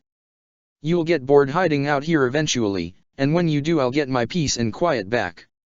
He saw Nozomi raise an eyebrow at that. You're not going to Natsu's wedding. You think I of all people got an invitation? He shrugged, shoving a nearby envelope further under a pile of papers. Perhaps I should gate crash? Might be fun, though such an event in general would be hardly entertaining. Do I mingle with people who either tolerate me for my abilities or with people who hate my guts? The choices are endless. Some people actually do like you. Apparently considering the number of guests I get, he muttered. But no, I won't be bothering. I'm not interested in attending such a happy and festive day. It'll make me sick just watching. No, I have far more interesting things I can be doing that day instead. He got another long stare for a moment before Nozomi seemed to just give up. Fine, do as you wish. It's your choice in the end. Natsu wasn't expecting you to come really, but he figured he at least had to fill on out for you as a courtesy. If you're this busy though, I hope you got the job I asked you to do sorted beforehand. Which job had that been again? She'd turned up in a foul mood a month back with a request for him to try and find a way of tracking when shifts might occur in reality from overlapping dimensions. Usually that would be more her field of expertise, but without any active, she wasn't able to detect the minuscule fluctuations they might give off in the area around them. Obviously her attempts at staking out a new fluctuation of whatever this was hadn't been working, so she had wanted him to put his knowledge to good use and predict when the next might occur and to narrow down the area she would have to search. There will be another opening in reality in the nearby area in about 5 days roughly. I've got the calculations here somewhere, hold on. He quickly rummaged through the nearby stacks before leaping over to another desk with a burst of magic, checking the middle papers of a few piles before finally spotting the one he was after. Before he even turned, it was being pulled from his hands, pulled lazily into a green portal by the woman still lying on his sofa, and out another so it rested in front of her face. I expected local analysis, not worldwide, she muttered in disapproval. Does Hibiki know you piggybacked your way into his super archive? Probably, but since he can see anything I do, he's not too worried with what I use it for unless he suspects it might be abused. Besides, a local archive would only give me so much processing power for markers scanning across Ishgar. For the problem you posed, however, a global scan would reveal far more. There's been 3 fluctuations since, Nozomi said, too engrossed in his notes to spare my attention to him. So they were happening in a set pattern. Indeed. Once every 3 days, just far more distributed than you might expect. I would not recommend the earlier opening due to its location, far too deep below the sea, but the one I mentioned previously is both within Ishgar itself and in a fairly safe location. Though I should warn you, the fluctuations of magical energy I'm getting with each cycle is increasing. Like whatever is knocking on the door is getting closer, Nozomi muttered to herself. This helps. Thanks. If I time it right I should be able to get a peek in, see what's causing this. Is this council work by any chance? Nope, they're too occupied with the stuff Ichigo's brought to their attention. This might be connected but I want to confirm it first before wasting any more resources on it. On the off chance something does happen I'll send a note of death to Ichigo personally if I don't hear from you in a week, have no fear. Your sense of humor never chances much, does it? Well, if this is all, you can clear off if you wish. I have work to do, and you obviously have something to distract you from your moping. Remember to make up with your ex before he shows up here next, will you? He's even worse since I can't distract him with work. Ha, he heard dryly before a familiar green portal opened up beside the sofa, Nozomi carefully letting herself fall into it. Thanks for the help, Miss Doggin. That's not my . He cut himself off as the portal shut, knowing his words were pointless now. He hated being called that name and she knew that, but then he couldn't say he wasn't due retaliation after egging her on for so long. Sighing to himself, he pushed such thoughts away before returning to his work, letting himself be engrossed in another of the many experiments he wished to perform. A few darker ideas crossed his mind briefly but were quickly crushed. The part of him he knew that had been affected by Miss Doggin not wishing to have him cross a line that might make his acquaintances, no, perhaps friends was the better word here, upset with him.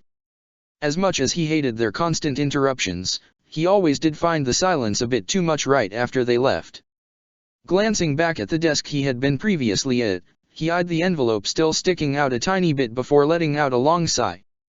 It might be boring and a waste of time, but it might be a bit of fun. He should at least go to the effort of bringing a gift, at least for being invited. What was the worst thing that could happen from an hour or two spared with pleasantries? Compared to the way he had to act as sea grain, it would be easy enough to fake for a bit. Who knows? He might even enjoy some of it. Protector of the Fairies. Pretty standard place for a wedding, Gildarts muttered to himself, resting on one of the cathedral's pews, but it's nice. Hey Myra, did Lysina choose this place or did Natsu? What was that? Myra called over, walking back from her brief chat with the local priest. With Natsu and Lysina gone right now, taking a page out of his book more than anyone else's, Myra had taken up finalizing the details pre-arranged before they had left. He would say it would be a tough job, but Myra had been having a blast with it all, and if he hadn't seen the plans beforehand that Lysina had given to him to make sure Myra was keeping to them, then he would have thought she was going overboard. Though he wished the packet had been smaller and a bit easier to follow. When he had his own wedding, he could have sworn that Cornelia hadn't made him read this much. Or maybe she had known he'd have no patience for it and just picked things randomly, so had narrowed down anything to stuff she had already approved of. If she had, he couldn't blame her for doing so. He would have done as she would have thought, and he was sure Natsu here was in the same boat. Maybe even more so, since the idiot would likely nod at whatever Lysina was after for this day, knowing that his own version would have been more akin to a shotgun wedding and that Myra would beat him up for even suggesting that to her little sister. Still, he was sure Natsu had offered input on some things. Stuff that even he might find nice or sentimental. Which one picked the cathedral? Believe it or not, Natsu. I helped Lysina find a few ideas across Fiori. A wedding in Crocus is meant to be absolutely beautiful for one, but there's been a ton of popular destinations opening up recently. Some of them you'd have to really book far in advance, but with the right connections you can speed things up a bit. But Natsu seemed really keen on having it here in Magnolia. Said it was their home and that there would be no better place to celebrate their marriage. You sure he just didn't want to bother with the extra hassle? He asked with a laugh. Wouldn't be the first time. Maybe a bit, she admitted with a laugh of her own. But he did seem really keen on it more than any of the others.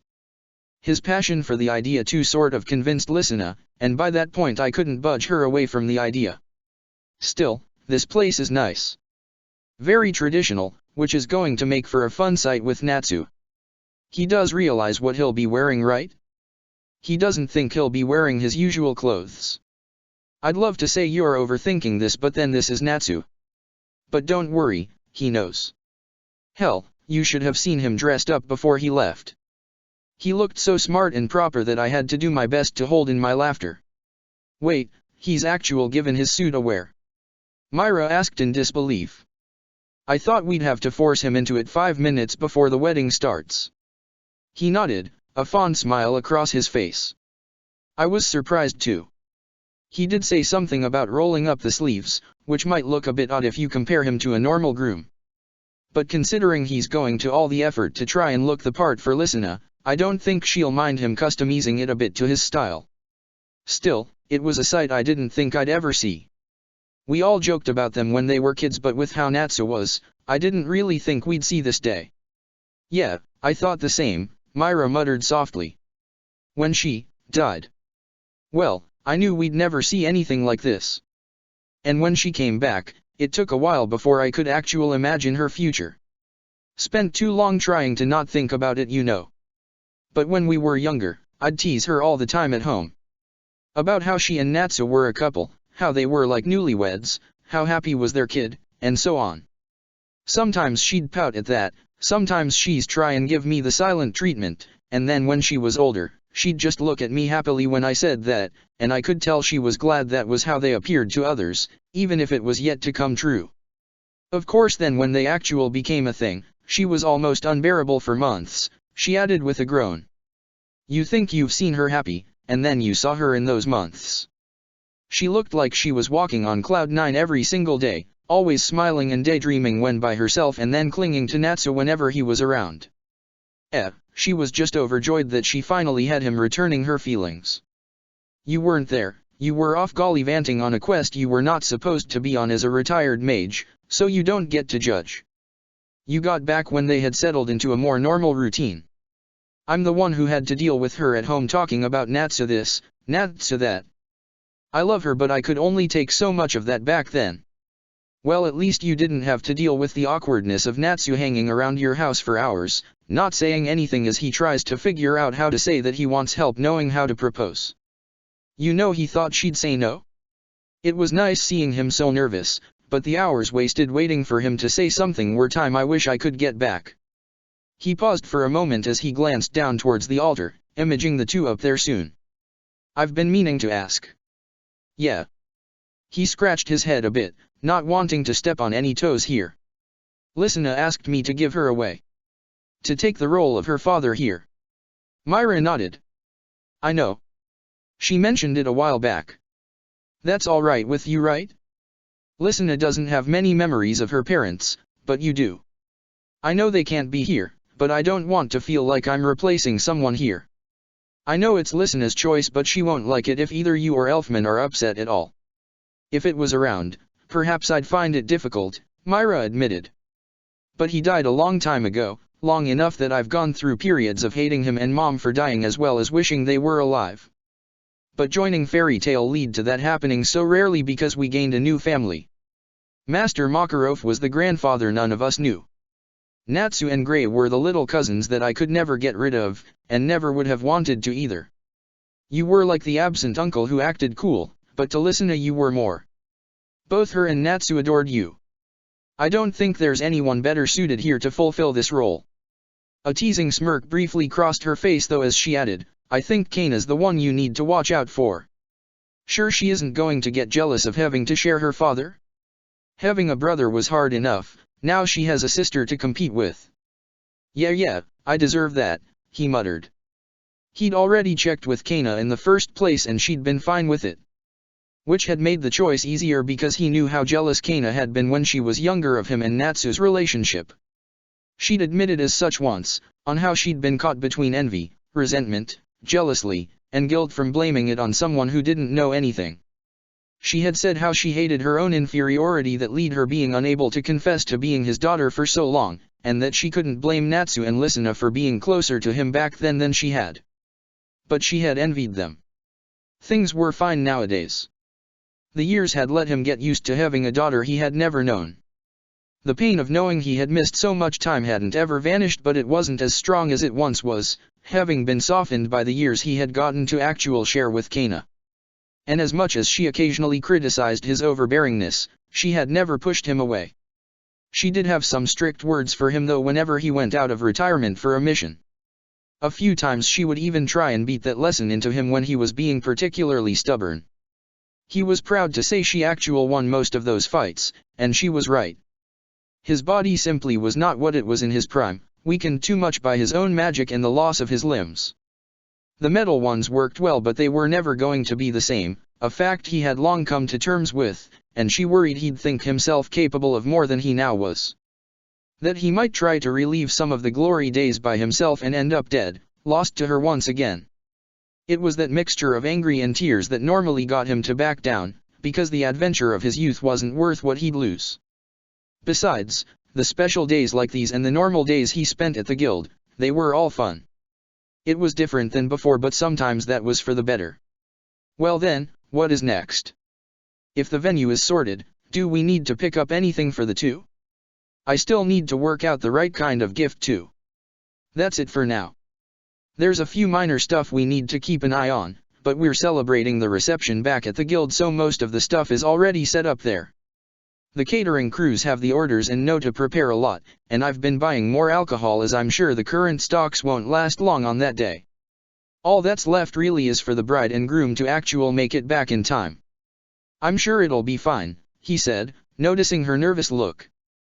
They wouldn't miss their own wedding, right? God, I hope not. If they do, I'll beat up that dragon slayer myself. Protector of the fairies. This is the place. Nozomi muttered to herself, pushing through cobwebs as she pushed further into the depths of the catacombs. She raised the light lacrima she had with her a bit, the light barely able to penetrate the darkness much, and roughly eyed the path ahead warily. She gripped her weapon with her other hand tightly, the blades still wet with the blood of the beasts she had already encountered. Was there a quest of some kind here? She hadn't heard any rumors in the city of disturbances or disappearances. Normally an infestation of some kind would at least have warranted some local action, but not even a rumor had reached her ears during the day she had spent in the city above. The catacombs were normally sealed, so she supposed it was possible the presence of beasts in here had gone unnoticed, but they had seemed too aggressive to have remained quiet and in hiding. They had lunged for her the moment they saw her, claws larger than her arm threatening to rip her in two. She wanted to assume this was a coincidence. But she had encountered more the further she went. The closer she got to the reading she was now starting to pick up on. If for some chance these monsters had sensed the energy first, perhaps they had been drawn to it. Lured? It was something to consider. She had noticed little in her previous ventures to locations with similar readings, but with the strength of the energy increasing, perhaps it was only now beginning to be noticed. Had Jalal noticed something in his readings? He'd given her what she needed, but he had a bad habit of keeping back additional information if he didn't think it was relevant outright, and would only later reveal it in a typical smug fashion. The thought of that smirk along was already infuriating to imagine, and she was half tempted to chase down every lead possible to be ready for him pulling such a stunt again. The problem was time. She didn't have enough of it. Perhaps if she asked someone who did, though. She shook her head rapidly, pushing the thoughts of a certain orange-haired idiot to the back of her mind as she pushed on. He had enough on his plate as it was. Plus she was sure a blonde nuisance might pestering him to take a side trip in their investigation, because she would be absolutely sure that the answer lies 700 years before any of this took place. Jalal's words from before flashed through her mind, and she tried to distract herself once more with her task, knowing she could relax and think on such matters when she wasn't hunting down a mysterious source of magical power. Not that anything she had encountered here had yet to be a threat, but there was always the chance for something to surprise her. Some well-hidden trap or some well-disguised monster. As she began to near the source of the disturbance she could sense, the light of her lacrima began to flicker, starting infrequently before finally cutting out on her the moment she entered a large open space. A brief feeling of panic flooded her body, the hand holding the lacrima instantly releasing it and summoning up the familiar sensation of her magic, bathing the room in faint green light. It gave her enough sight to see the eyes of a monster more hideous than the rest, its body deformed and towering over here, mouth open ready to devour her in one bite. The massive jaw widened just a bit further, then snapped shut, consuming the space where she had been just a moment ago. "See," she muttered to herself, falling out of a portal from above the beast and slashing out with Sumitsuki Gaza and letting one of the two blades cleave through the beast's overly large neck.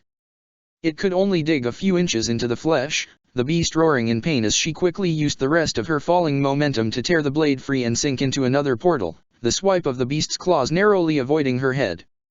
This is what I get for getting distracted. The beast was certainly more feral than the others, and she almost wanted to dismiss it as being part of the same species. But the color of the fur, the shape of the claws, the way it moved, they too closely resembled the others she had fought so far. What even was this thing? And were there more? Opening a peephole in space, she watched the beast from above, observing how it looked from side to side, slashing at the wars in anger at the loss of its prey and from the pain on its neck. Such a wound appeared to not have been fatal, as even the blood it was losing was steadily decreasing. So a killing blow would be necessary then? Reading her weapon, she spun and let herself fly through a nearly made portal, severing the tendons in one of the beast's legs in one swift move. Before it even finished falling she was back in her space, but only for a moment. Another portal opened up as she swung her weapon, one of the blades tearing through space as the second tore through flesh, slicing its way through the front of the beast's face. With one final swing, briefly dodging under the wild swipe of the beast in pain, she used the blades of her weapon to tear further into the beast's neck, pushing the blades as far as they would go until they reached the brain. Moving out of the way of the falling limb body, she avoided the last muscle spasms of the dying beast and kept her distance until she was sure it had been slain. For good measure she gave it another few stabs, knowing from past experience that some beasts liked to play dead to the point they'd even endure some short-term pain if it meant devouring their meal, before she let herself let out a sigh of relief. It had been easy to dispatch such a beast, but if it had gotten loose from this place, she was sure it would have slaughtered its way through the city above. What few mages that resided above would hardly have been able to slay it, let alone hold it at bay. But why was it here? And if her theory that it was the same type of beast as the earlier ones was correct, then why was it different? She almost froze for a moment as she felt a wrongness run through her body. Like something was watching her. For that matter, the room itself felt wrong. She hadn't noticed it when she had been preoccupied with the beast, but now? It was, like it felt empty. No. That was wrong. This sensation was somewhat familiar. Like Edila's, only not. It was the feeling of a drastic shift of magic, one that resembled an absence of it. It didn't feel anything like the world Mimiheiji had briefly subjected them all to. This wasn't a space without magic entirely. She could still feel it, and none of her magic within her body was disappearing. But if the lacrima had cut out when it had because of this room. Carefully, wary to not release too much, she summoned forth a bit of her magic, not bothering to shape it and simply letting it escape her body into the room. And then, almost immediately, it shifted. Drawn towards the center of the room, her senses barely able to keep track of it until it abruptly vanished. Like it was devoured, she muttered to herself, far too aware of that feeling of being watched from before. She should have brought back up. This was probably nothing. But this sensation was sending a chill down her spine, and even one other person could have helped settle her nerves. She would have taken even Mest as this point. Even had considered it. But she hadn't wanted to mention any of this to Ichigo, and she knew Mest would have mentioned something. The war was over, and yet the man still was as loyal to Ichigo as ever, perhaps because he knew Ichigo had been steps away from the same man of the future and was worried he still could end up that way.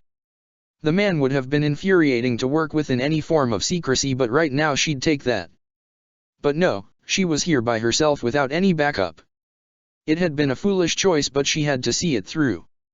She wouldn't get a better chance than now to identify the source of the disturbances, and if the pattern continued like before, then she'd be worried on what the next one would be like and whether stronger beasts might be present. Taking a few breaths to calm herself, she took steps towards the center of the room, focusing on what she knew. 1. Beasts were potentially drawn to this. Why? Why was one so drastically different? The chances looked like rapid mutation, so, some kind of food? Something that had drawn them in, and then changed this latest one in such a way? 2. If she assumed there was energy, why couldn't she sense it? Why could the beasts? Was it a subtle type her senses couldn't pick up on? A difference in perception? Something else? There wasn't enough to make any sort of conclusion, but she was sure the beasts had sensed something that she couldn't. 3. The disturbance could still be felt. And standing before it now, it was hard to sense any kind of magic from it at all. The magic she sensed might very well be the original magic of the rooms, as her own that she had released was mixed up in it very faintly. So why could she sense nothing else? Was the gap one way? Then why could she sense a disturbance in the first place? Was her experience with dimensional magic helping her perceive the shifting of the dimension even with the absence of magic from it? 4. Why could she see nothing from it? The glow of her magic wasn't giving her much light to work with at all, but even then she was standing here right at the disturbance and saw nothing. No rip in space like there had been in Edela's. No slight hole in reality like she had perhaps expected. Nothing. There was nothing there. Except, perhaps there was. Just, not in this space. Turn back. Turn back now. Her mind was practically screaming at her to get out, but she was so close to the truth. Just a bit further.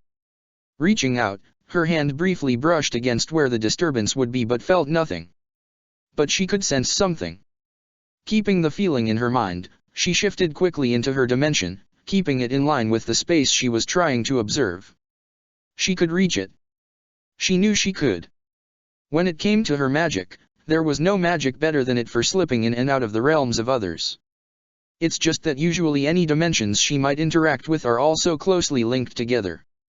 Her own dimension shifted in and out of focus with the realm of Earthland but still stuck close, and the dimension of Yukio had been centered on himself, but all of those still were very close to one another. There was a reason she had never tried to see if she could reach Edela's.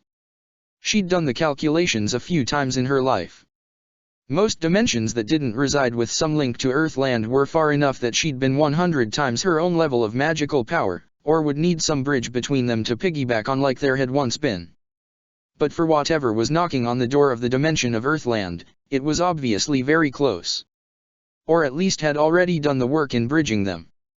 So with that sensation she had felt in the center of her mind, she reached out from within her dimension and grasped for it once again, opening up a small eye hole to glance through. Nothing. She saw nothing. Just darkness. Had she messed up? She was sure she had gotten the position right. Had she missed and was looking into void space instead? Perhaps if she retried. She froze. Every cell in her body was screaming out in terror, as she saw the darkness before her shift. Then it lifted up, revealing an eye beneath as she realized what she had been looking at. And at what was now looking at her, an eye with hundreds of pupils all staring at her even as a good half a dozen of them swirled around randomly within. She couldn't breathe. Could barely think. And she didn't dare move. It could see her. This thing could see her. And if it could see her, it meant it was aware of her. It knew she was there. The thought was enough to finally jar her into action, slamming the peephole shut instantly. Then the walls of her dimension shattered, and she was free falling in an ocean of water. She clutched her throat, unable to breathe as the pressure forced her down. Yet no death came. The water around her didn't stick to her body, rather it felt like she was merely being submerged in the appearance of one. Something moved, out of the corner of her eye, and she tried to turn her head to face it, but it avoided her attempts. Instead she felt something grab her leg, pulling her through the water that wasn't water, as she continued to struggle to breathe and yet was unable to pass out. And then she saw it, the thing that had been within. The thing she knew had been watching her in that room. The thing that had seen her in her dimension, the place she had been sure was safe. And she screamed. She could feel her mind trying to tear itself in two, as the reality around her warped at this thing's mere presence. It smiled, or did it growl? Eyes looked at her in hunger and fascination and desire and joy and cruelty, and she could hardly tell which was the being's true feelings right now. 100 different thoughts crashed together in her mind, looping back and forth as she tried to hold on to whatever sanity she had. Knowledge entered her mind, an understanding she did not and should not have, as everything became clear and then shattered, her mind unable to comprehend the knowledge trying to be imparted on it, and she could think clearly.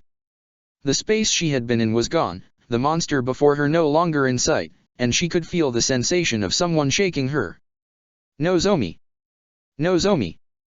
Nozomi, yes, her name. Someone was calling her. Why?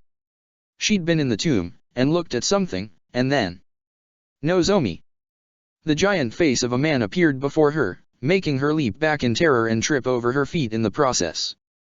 Her heart had yet to stop racing, and she could feel blood on her face. A hand hesitantly reached up to wipe some of it away, noticing how it traced down from her eyes. She was honestly afraid to even see what she looked like if that was the case, but she was sure it was not a nice sight. Her focus returned more as she eyed her surroundings, recognizing them from one of the times she had been here on her request. The planets in the sky around them, the constellations providing all the light of the world, there was only one place like this. The celestial spirit world, and the realm of the giant before her. The celestial spirit king. She looks better now. Oh, and the girl from long ago. Zara? She was sure Mavis had named her a few times in the past, but it had been years since they had seen her or the celestial spirit king. The giant had left a year after the war, retreating to places unknown. Well, unknown till now. They'd always speculated this is where he'd gone, but for a man who had sealed himself away to avoid his own great strength causing conflict, it was a likely possibility. Especially when that strength was only diminished magically since the Ukin system was destroyed. His mastery of the spatial magic he had and the presence of Zara still made him a monster compared to even some of the strongest mages in the world. Why am I? I was, how? Her mind was fuzzy. She'd just been investigating something, right? Then her dimension had shattered? She could still feel her connection to it, so it wasn't gone. What kind of state was it even in? It was formless in general, so was it repairing itself? And for that matter, what about? Stop. She glanced up at the firm voice of the celestial spirit king, the man hovering in space before her with a serious expression on his face. Did I do something wrong? The giant was quiet for a moment, seeming to contemplate the right words to say for a moment as he glanced back and forth between her and Zara. Your investigation, was it? You've been observing the shifting of dimensions for a while now. Yes, she said with a nod. But how do you know about that? Had he been spying on her? No, that would be getting ahead of herself. If anything, it was likely he had been following the same trails as she had been. No, you were checking them too. On a larger scale, the celestial spirit king admitted. And quite a taxing one too. My dimension is spread pretty far to shield most of Earthland, but some entities are tricky. They slip through the net I'm casting, and have been increasingly lately. They've been homing in on something, and unfortunately that meant people like you have begun to notice. When I realized something slipped through my net on Earthland's side though, and recognized it as your own energy, I rightly got worried.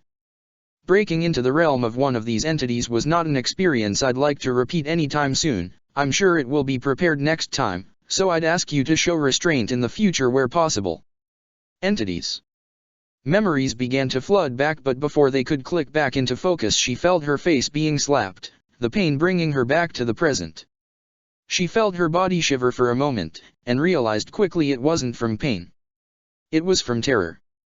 Don't think about what you saw, Zara stated, her hand still held to one side. Or do and let me slap you a few more times, I don't mind which. We can say things more politely than this, Zara, even if you mean well, chided the celestial spirit king, causing the girl to cross her arms in defiance. So? Doesn't mean I have to.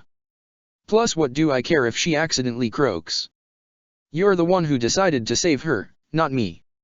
It's not nice letting someone die if you can save them, Zara. So? If she was to die, Ichigo would be upset. So? The celestial spirit king sighed, saying his next words slowly like he was lecturing a child. That would make Mavis upset. Ah, that would do it, Zara muttered, seeming to both understand and miss the point that the celestial spirit king was trying to teach her. She ignored his looks though in favor of pushing on with the topic at hand. Anyway, the thing you saw? Weird, creepy, unable to comprehend? Yeah, think on it too long and it'll fry your brain. At least till you get used to the knowledge. Let it settle a bit and warp your perception and you'll be fine, but try not to think on it much till that happens. Honestly, investigating this is just asking to die. You're lucky we were there to help. Zara. What? I'm just being honest. Nozomi shook her head a few times, trying to dislodge some of the memories before she realized what the giant had said. Wait, entities? Plural. Ah, yes. Unfortunately. More than one, if one had been that bad, to the point she figured her sanity was in question a bit right now, what would more be like? Better yet, how was the giant even sane if he had seen the same thing? And how long had this even been going on for? Ah, that part is fairly easy, the giant answered as she asked the last question, scratching his chin slightly. It was a few years ago, whenever you all last saw me. I'd been sensing something. Likely similar to what's been driving you the past few months. Ripples at first, nothing major. But enough to know that something was knocking on the door of our own dimension. That's what those entities are. Beings of other dimensions, ones that are so warped from own perceptions that they, well, have the effect that you experienced. I knew I had to stop them from getting any closer, so I used Zara's power to shield Earthland. Not enough apparently, if they are still getting through. And if you've seen them too, you're still sane. Why? That's, well, because we're as alien to them as they are to use, Zara stated for him. Normal human minds are so simple, easy. You'd never be able to comprehend the minuscule calculations needed to operate and maintain an artificial world or to warp its rules as you see fit. They can't comprehend me, and the big guy is as warped as I am with his perception of the rules of the world thanks to sticking with me that he's safe. I'm sure if you dragged Mavis or Nabara out with their partners they'd keep their sanity too. Honestly, I've glanced into Earthland occasionally and that blue-haired girl is already pretty far distorted from normal human perception that she'd get alone with these things. Zara, that's not nice. It's true though. There's something broken in that girl. Alright, Nozomi quickly cut in, not wanting to hear them talk about Wendy in such a way, even if a part of her could admit that she found it hard to understand the girl much these days. But, why? Why are they doing this? What are they after? I found some beasts, were they affected by it somehow? Beasts. The Celestial Spirit King leaned in at her words, a deep frown across his brow. Explain. She did the best she could, trying not to remember the wrong things, and could only watch as the concern grew on the Celestial Spirit King's face. Do you know something? Maybe. I'm not sure, the giant admitted. Perhaps. I miss things you know. It takes all my effort to keep the entities away from entering Earthland, and even when they reach as close as they have today I'm able to push them back. But if something is leaking through the cracks here, is there something they've managed to connect to?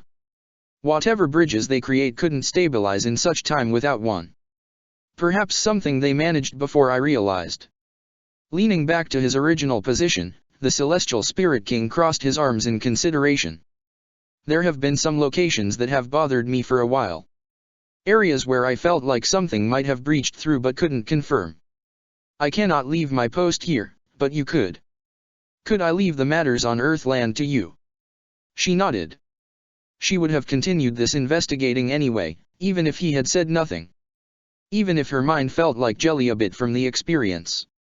She accepted the small key he handed to her as her thoughts got away from her, just about catching the giant's words on how it would allow her to easily contact him and reach his dimension for them to share any news they might have, as a single more pressing thought hit her. Why are they here? She muttered, half expecting an answer but also prepared for a lack of one.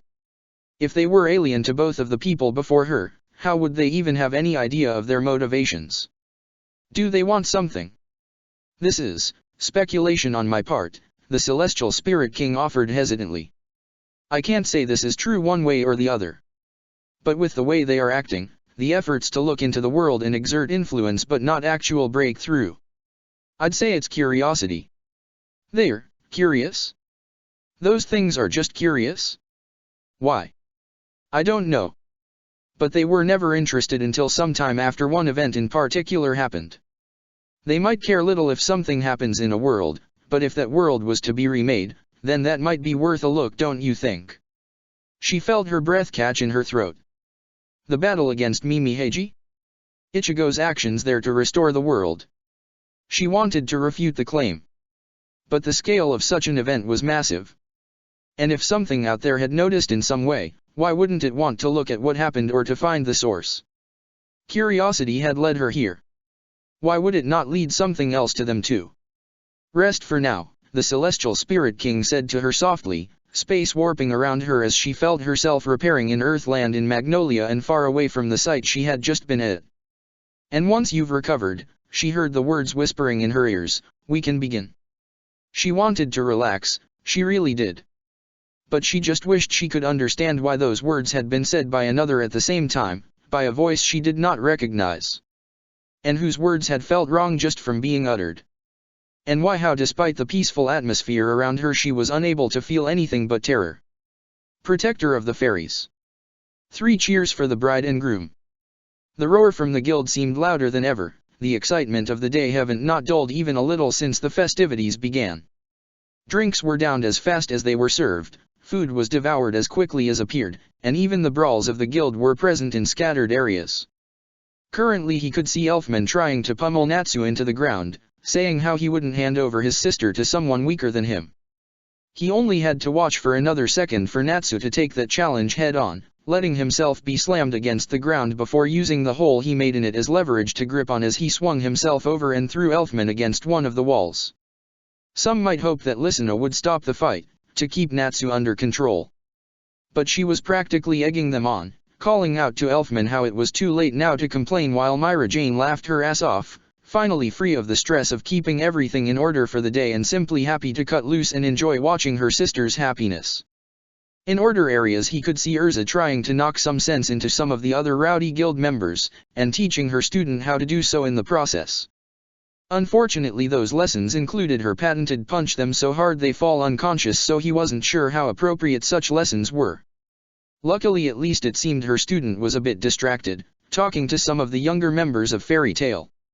He really should get around to remembering their names, but he wasn't around as much as he used to be, and he was pretty sure he wasn't the most approachable figure to some of the newer members anyway.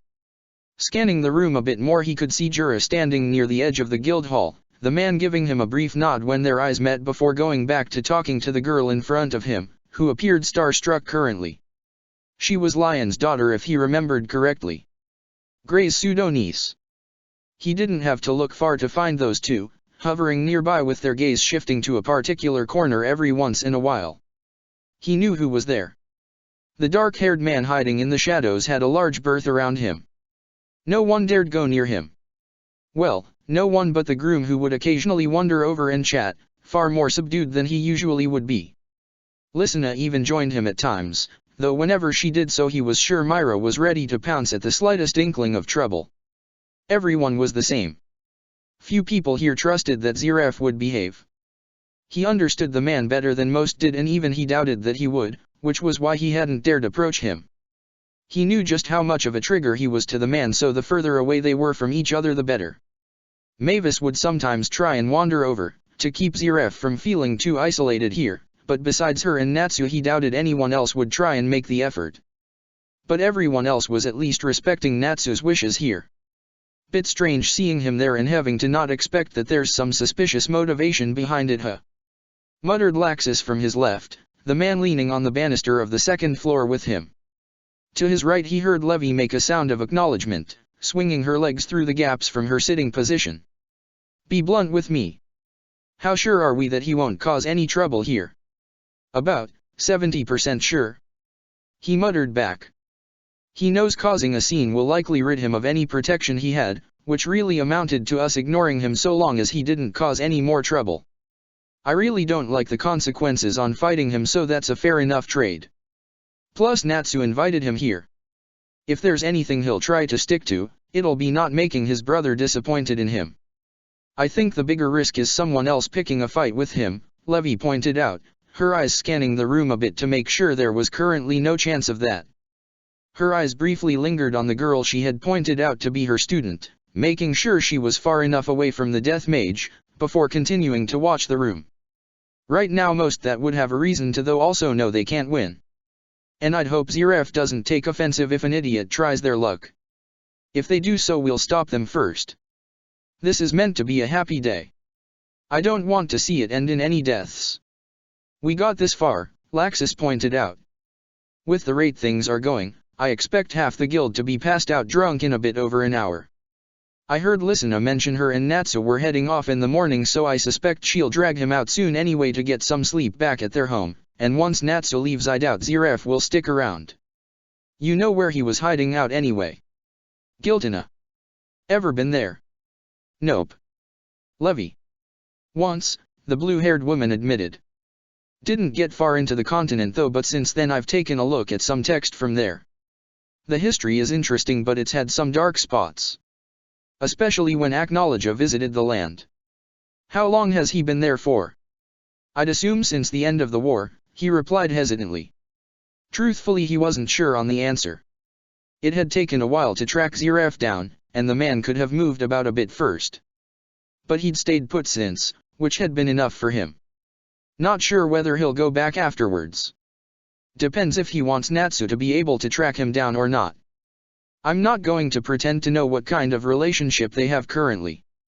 I only know how he saw his dead brother, not how he views the revived version of him. Does the Magic Council know? They do not. Is that wise? Maybe not. He shrugged. But too much observation might make him run or act out. And so long as he doesn't do anything, he knows they'll never find him. Both sides have a vested interest in behaving with the other. At least I hope they do. On the topic of information being kept quiet, you going to tell us what the council has had you doing? Laxus asked suspiciously. Jura wasn't exactly subtle when he tried interrogating me on your whereabouts. I wasn't too worried because I knew you'd turn back up eventually, but whenever you go dark it's usually because you've gotten too deep in something. Would you drop it if I said it was classified? He joked, getting an elbow to the side from both of them in response. I was kidding. Your track record is not great, Levy pointed out. So what's it about? I know you're using Lumen Histo-IR with this. Mavis is looking too normal at the moment. How is that a tell? Because I've seen her in the guild sometimes. She gets way too restless whenever she gets stuck in one place for too long when she has the option to be anywhere but. Plus you can't pretend like the two of you haven't been using that magic when you get back months late but are out of date of everything in those months. I bet the two of you thought you'd be back far earlier than you were. And for her to make a mistake, Levy cut herself off as her head snapped towards him, her eyes filled with worry. She doesn't make mistakes, does she? That's a difficult question, Levy. But I'm right, aren't I? Yeah, he reluctantly admitted. For the past few months, we've been noticing stuff. Small at first, but dates seemed wrong sometimes with events. A battle 20 years ago took place 20 years and 1 month ago. A signing of a treaty occurred a year later than it was meant to, yet the results still seem the same. It's like pieces of history were being shifted, for a better word. Nothing is lost, nothing is changed, it's just being offset into the past. That's odd. I hadn't noticed anything wrong in my books. You wouldn't. No one was at first. I only noticed by chance, and when I visited the time period in question, I saw the effect. But if I wasn't bound to Mavis, I don't think any of us would have realized for a long time. Because she's more susceptible to the flow of time, right? Asked Laxus. What about other time magic users? Are they noticing anything? Some are, some aren't. Depends on the level, but we've at least managed to confirm that time-displaced objects remain intact. I've shifted the entirety of the Magic Council's library forward a second, not a fun task with how many books I had to move, and their contents have not since changed. Hibiki has his super archive running comparisons against the original text and recorded copies almost daily, detecting any chances as fast as he can and then sending Mavis and I to investigate. To find whatever is causing this to occur. Problem is that we tend to get there too late, because this thing is moving through the time stream as a singular entity. You lost me there? How about this then? Imagine your entire life. Throughout the time stream for that, there is a version of you at every single point along it. If I went to any point in time in your life, I would always find you there. Laxus nodded. All right, I'm still with you. This thing, it's different. Despite all the damage it has done, we have struggled to find it. That's because it doesn't stay static in those points in time. Rather, it's like a single point that can only exist at one point for a time, and once it's done it leaves. There's only one place we are sure it is consistently present, and that's within the time stream itself. That's where we got the first look at it recently, and why we got back so late. It displaced you too. Levy almost shouted, covering her mouth a bit when she noticed a few curious eyes glancing up at them. Sorry, she whispered more quietly. Is that possible though? I thought Lumen Histoire protected you from stuff like this. It did, came the soft voice of Mavis, stepping up the last of the stairs as she came to join them. She quickly pressed a hand against her chest proudly as she stated, just what kind of novice do you think I am? Preventing an entity that devours time from touching us is child's play. Yet you're back months later, Laxus pointed out, the three watching her deflate a bit. I mean, yeah. But anyone else would have been flung to who knows where. That's assuming they even survived the exposure in the first place. That thing was hungry. It latched onto us the second we got close and basically surrounded the barrier I had up, trying to get in. It didn't manage it, but it did force us out at the wrong point in time by making it impossible to see our exit location. But we now know that my barriers can contain it. We can't trap it within the time stream. I can't focus enough on two separate barriers while managing everything else, but if we can find it within some point of history, whether it be the past, present or future, then I can lock it up and get some system devised to keep it contained for eternity. I think. Not so confident on the last part. You figure out a way to kill a formless entity that devours time, then we'll see who is laughing here. Come on, let's now fight right now, said Levy as she tried to calm the two down. Turning back to him, she asked, is there a name for this thing anyway? I'm sure the Magic Council has been bouncing around a ton. No matter who is in charge, people love to name things. He nodded, remembering the meeting that had been way too long for his liking. One was decided on. Kisuk came up with it. Called it the Chronophage. The Time Eater. Protector of the Fairies. Another drink please. I think you've had enough, Wendy. It's fine. I'm curing myself whenever I get a bit too tipsy. I just want the buzz. All right, if you're sure. The bartender carefully filled up another glass for her and passed it over, having to lean over the passed-out Kana on the bar. Isn't it cheating though? Competing with Kana like that? Please. Anyone challenging Kana knows she can down half the bar and still keep going. I'm just humbling her, she shot back, taking her drink and retreating back to her table. Half the guild was passed out drunk at this point, while the rest were either chatting or dancing. Her gaze shifted across the dancers for a few moments, stopping the familiar form of Ichigo and Nozomi. They looked happy, she noticed as she took a few sips from her drink, but she couldn't help as she tapped her foot waiting for them to be done. How long did she have to wait? When she got here she'd been practically ambushed by one of Ichigo's sisters, asking her a few questions on the other sister. She'd listened. It would have been rude to turn her away just because she was getting impatient, and the challenge she'd been posed was interesting. Though she'd been forced to choose her words carefully. She doubted Karen wanted to hear her call Yuzu anything akin to an interesting project, just because she found the idea of separating the spiritual link of a script from its host a fascinating one. She wasn't sure yet if she'd be able to perceive the connection. She hadn't exactly had a chance to tell back when Waiwak had been their enemy, and she was far more experienced with her sight than she was back then, but if it existed then she probably would notice something. There was little she didn't see nowadays. Once she had finally been freed though, Ichigo had arrived but been grabbed by others and locked in talks. Then the wedding had started and she'd been forced to wait even longer, and then at the reception after he'd been chatting with Laxus and Levy and she hadn't wanted to interrupt them and intrude on the time they had wanted with him. Then, finally when she thought he was free, he'd sought after Nozomi before she could begin to move. And she could hardly ever get in between them. She knew how their relationship was. A decent chunk of the guild did.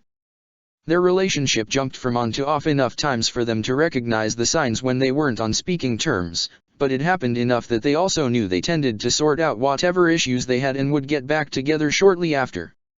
And judging by their smiles currently, this was one of those times. She sighed. It would have been so much easier if they were fighting. Then she could have monopolized more of his time today, but instead she was stuck here waiting. Kana had noticed and tried to cheer her up the best way she knew how, and since she hadn't liked some of the insinuations that the woman had made, she had taken her up on her challenge. That distraction was gone now, and she was still almost fully sober thanks to her little trick. Displacing the symptoms of being drunk into others was easy. Kana might get annoyed at her tomorrow from the splitting headache she'd have, but she would have had that anyway with how much she drunk. Still, it was a bit mean of her. She just didn't like Kana treating her like a lovesick fool, just because she was disappointed waiting to talk to Ichigo. You know why some of them see it that way, she heard Nobara tell her, floating behind her invisible to all but a few. Just talk to others while you wait.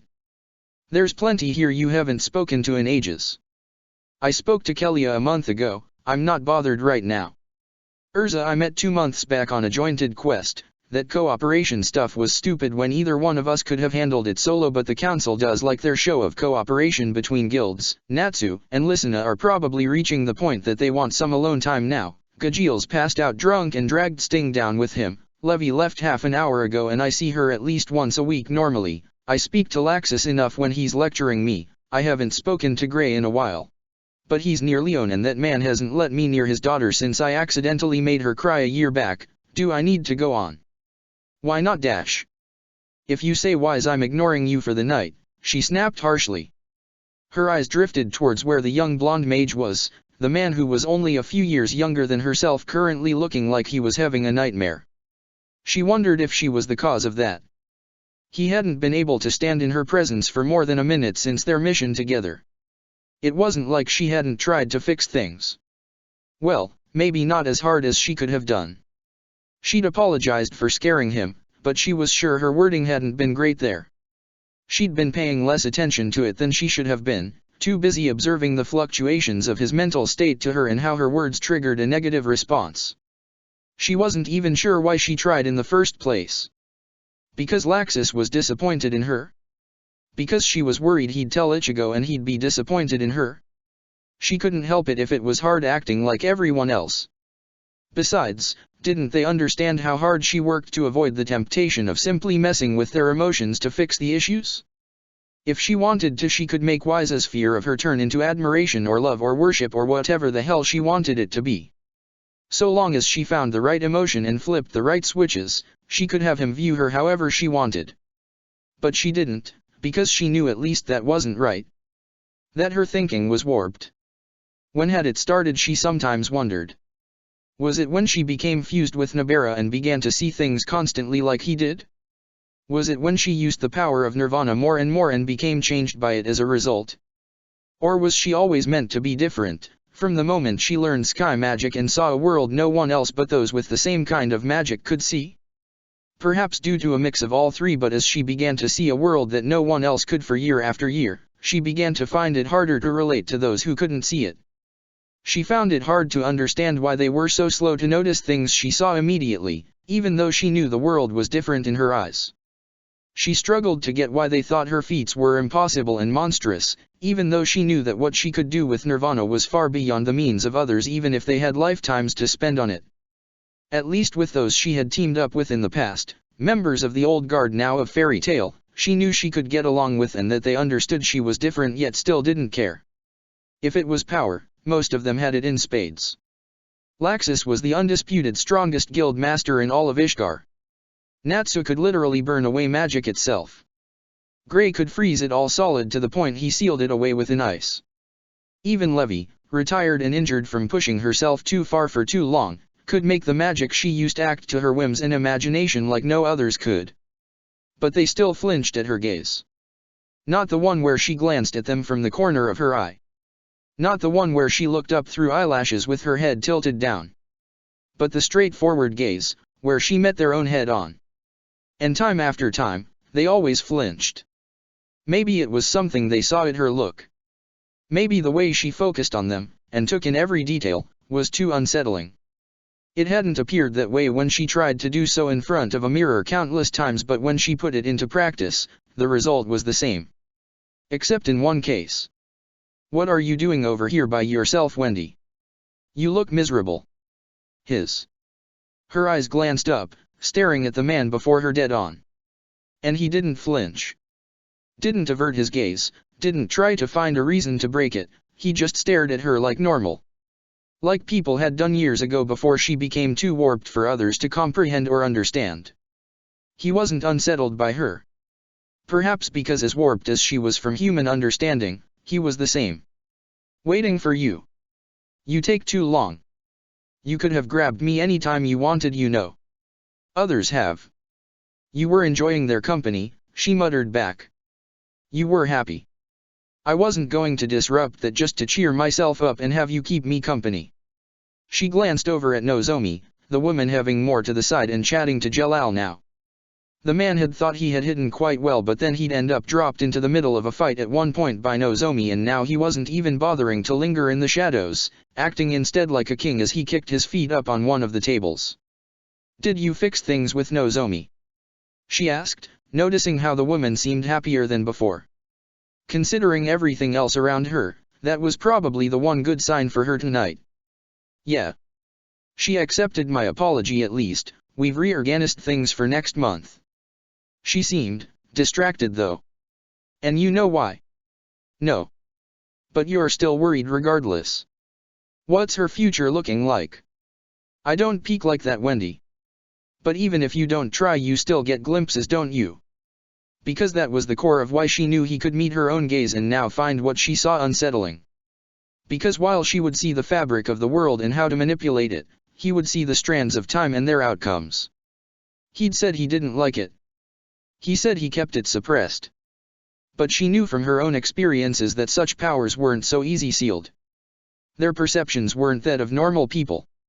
If he wanted to avoid seeing anything, he would have to blind himself, and so instead he just tried not to look. But even that would not stop him from seeing snippets. "What did you see?" She looked tired, he finally admitted. Like she hadn't slept for a week. Like there were enemies in the shadows she was afraid were leaped out at her. "Now you want to tell me why you were staring at her too?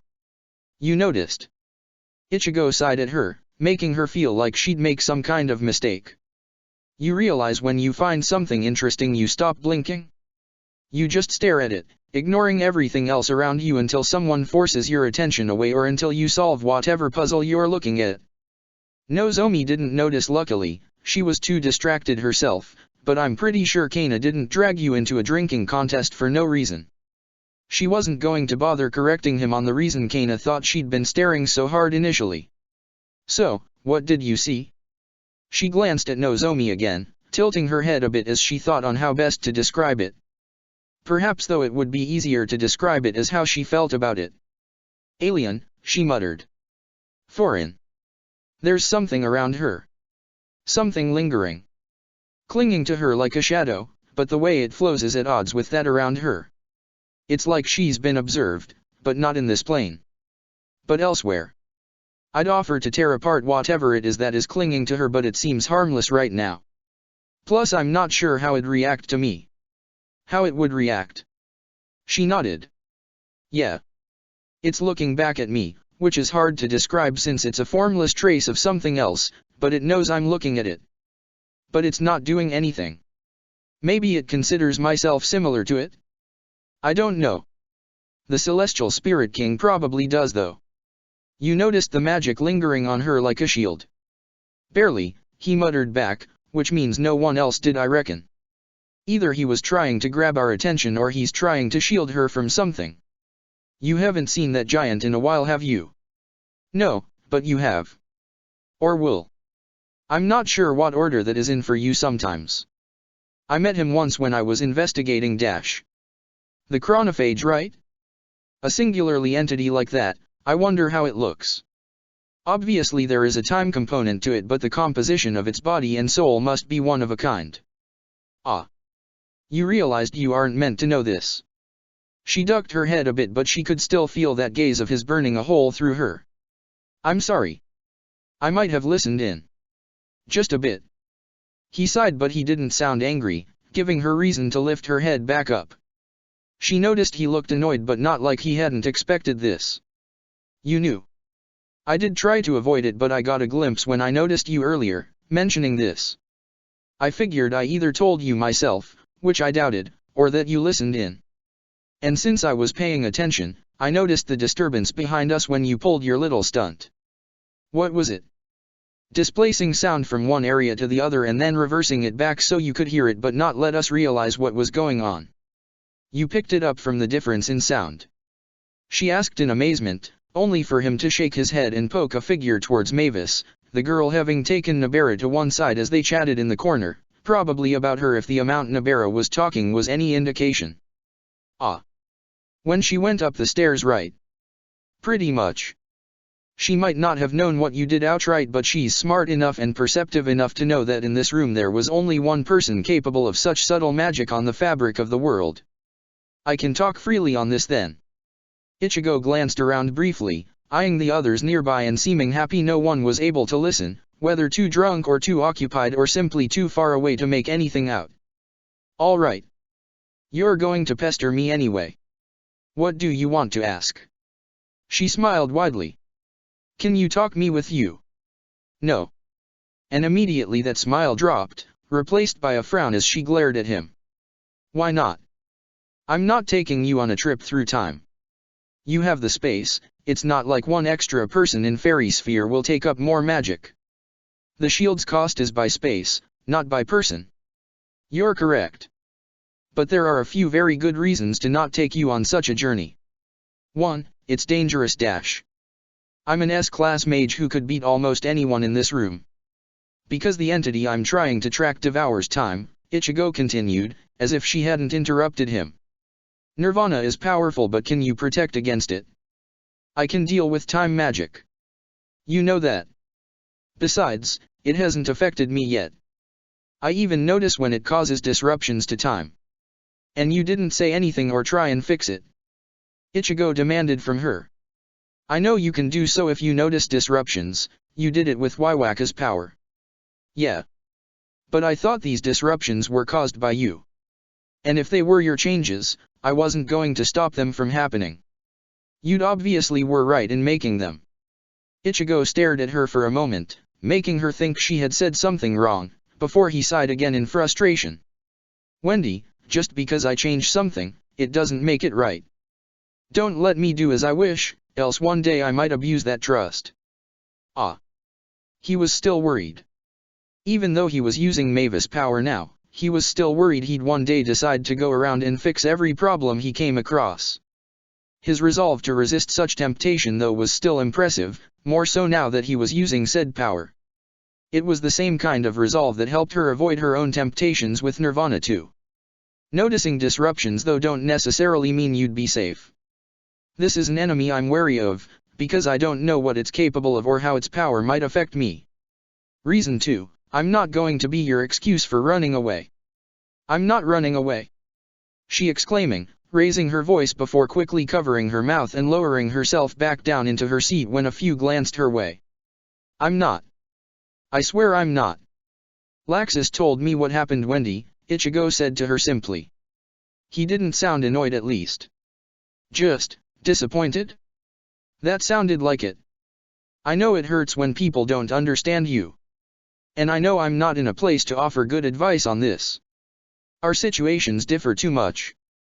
But nothing good comes from running. Of that I can at least say, not proudly so, that I know what I'm talking about. I know that, she whispered. It's just, they stare.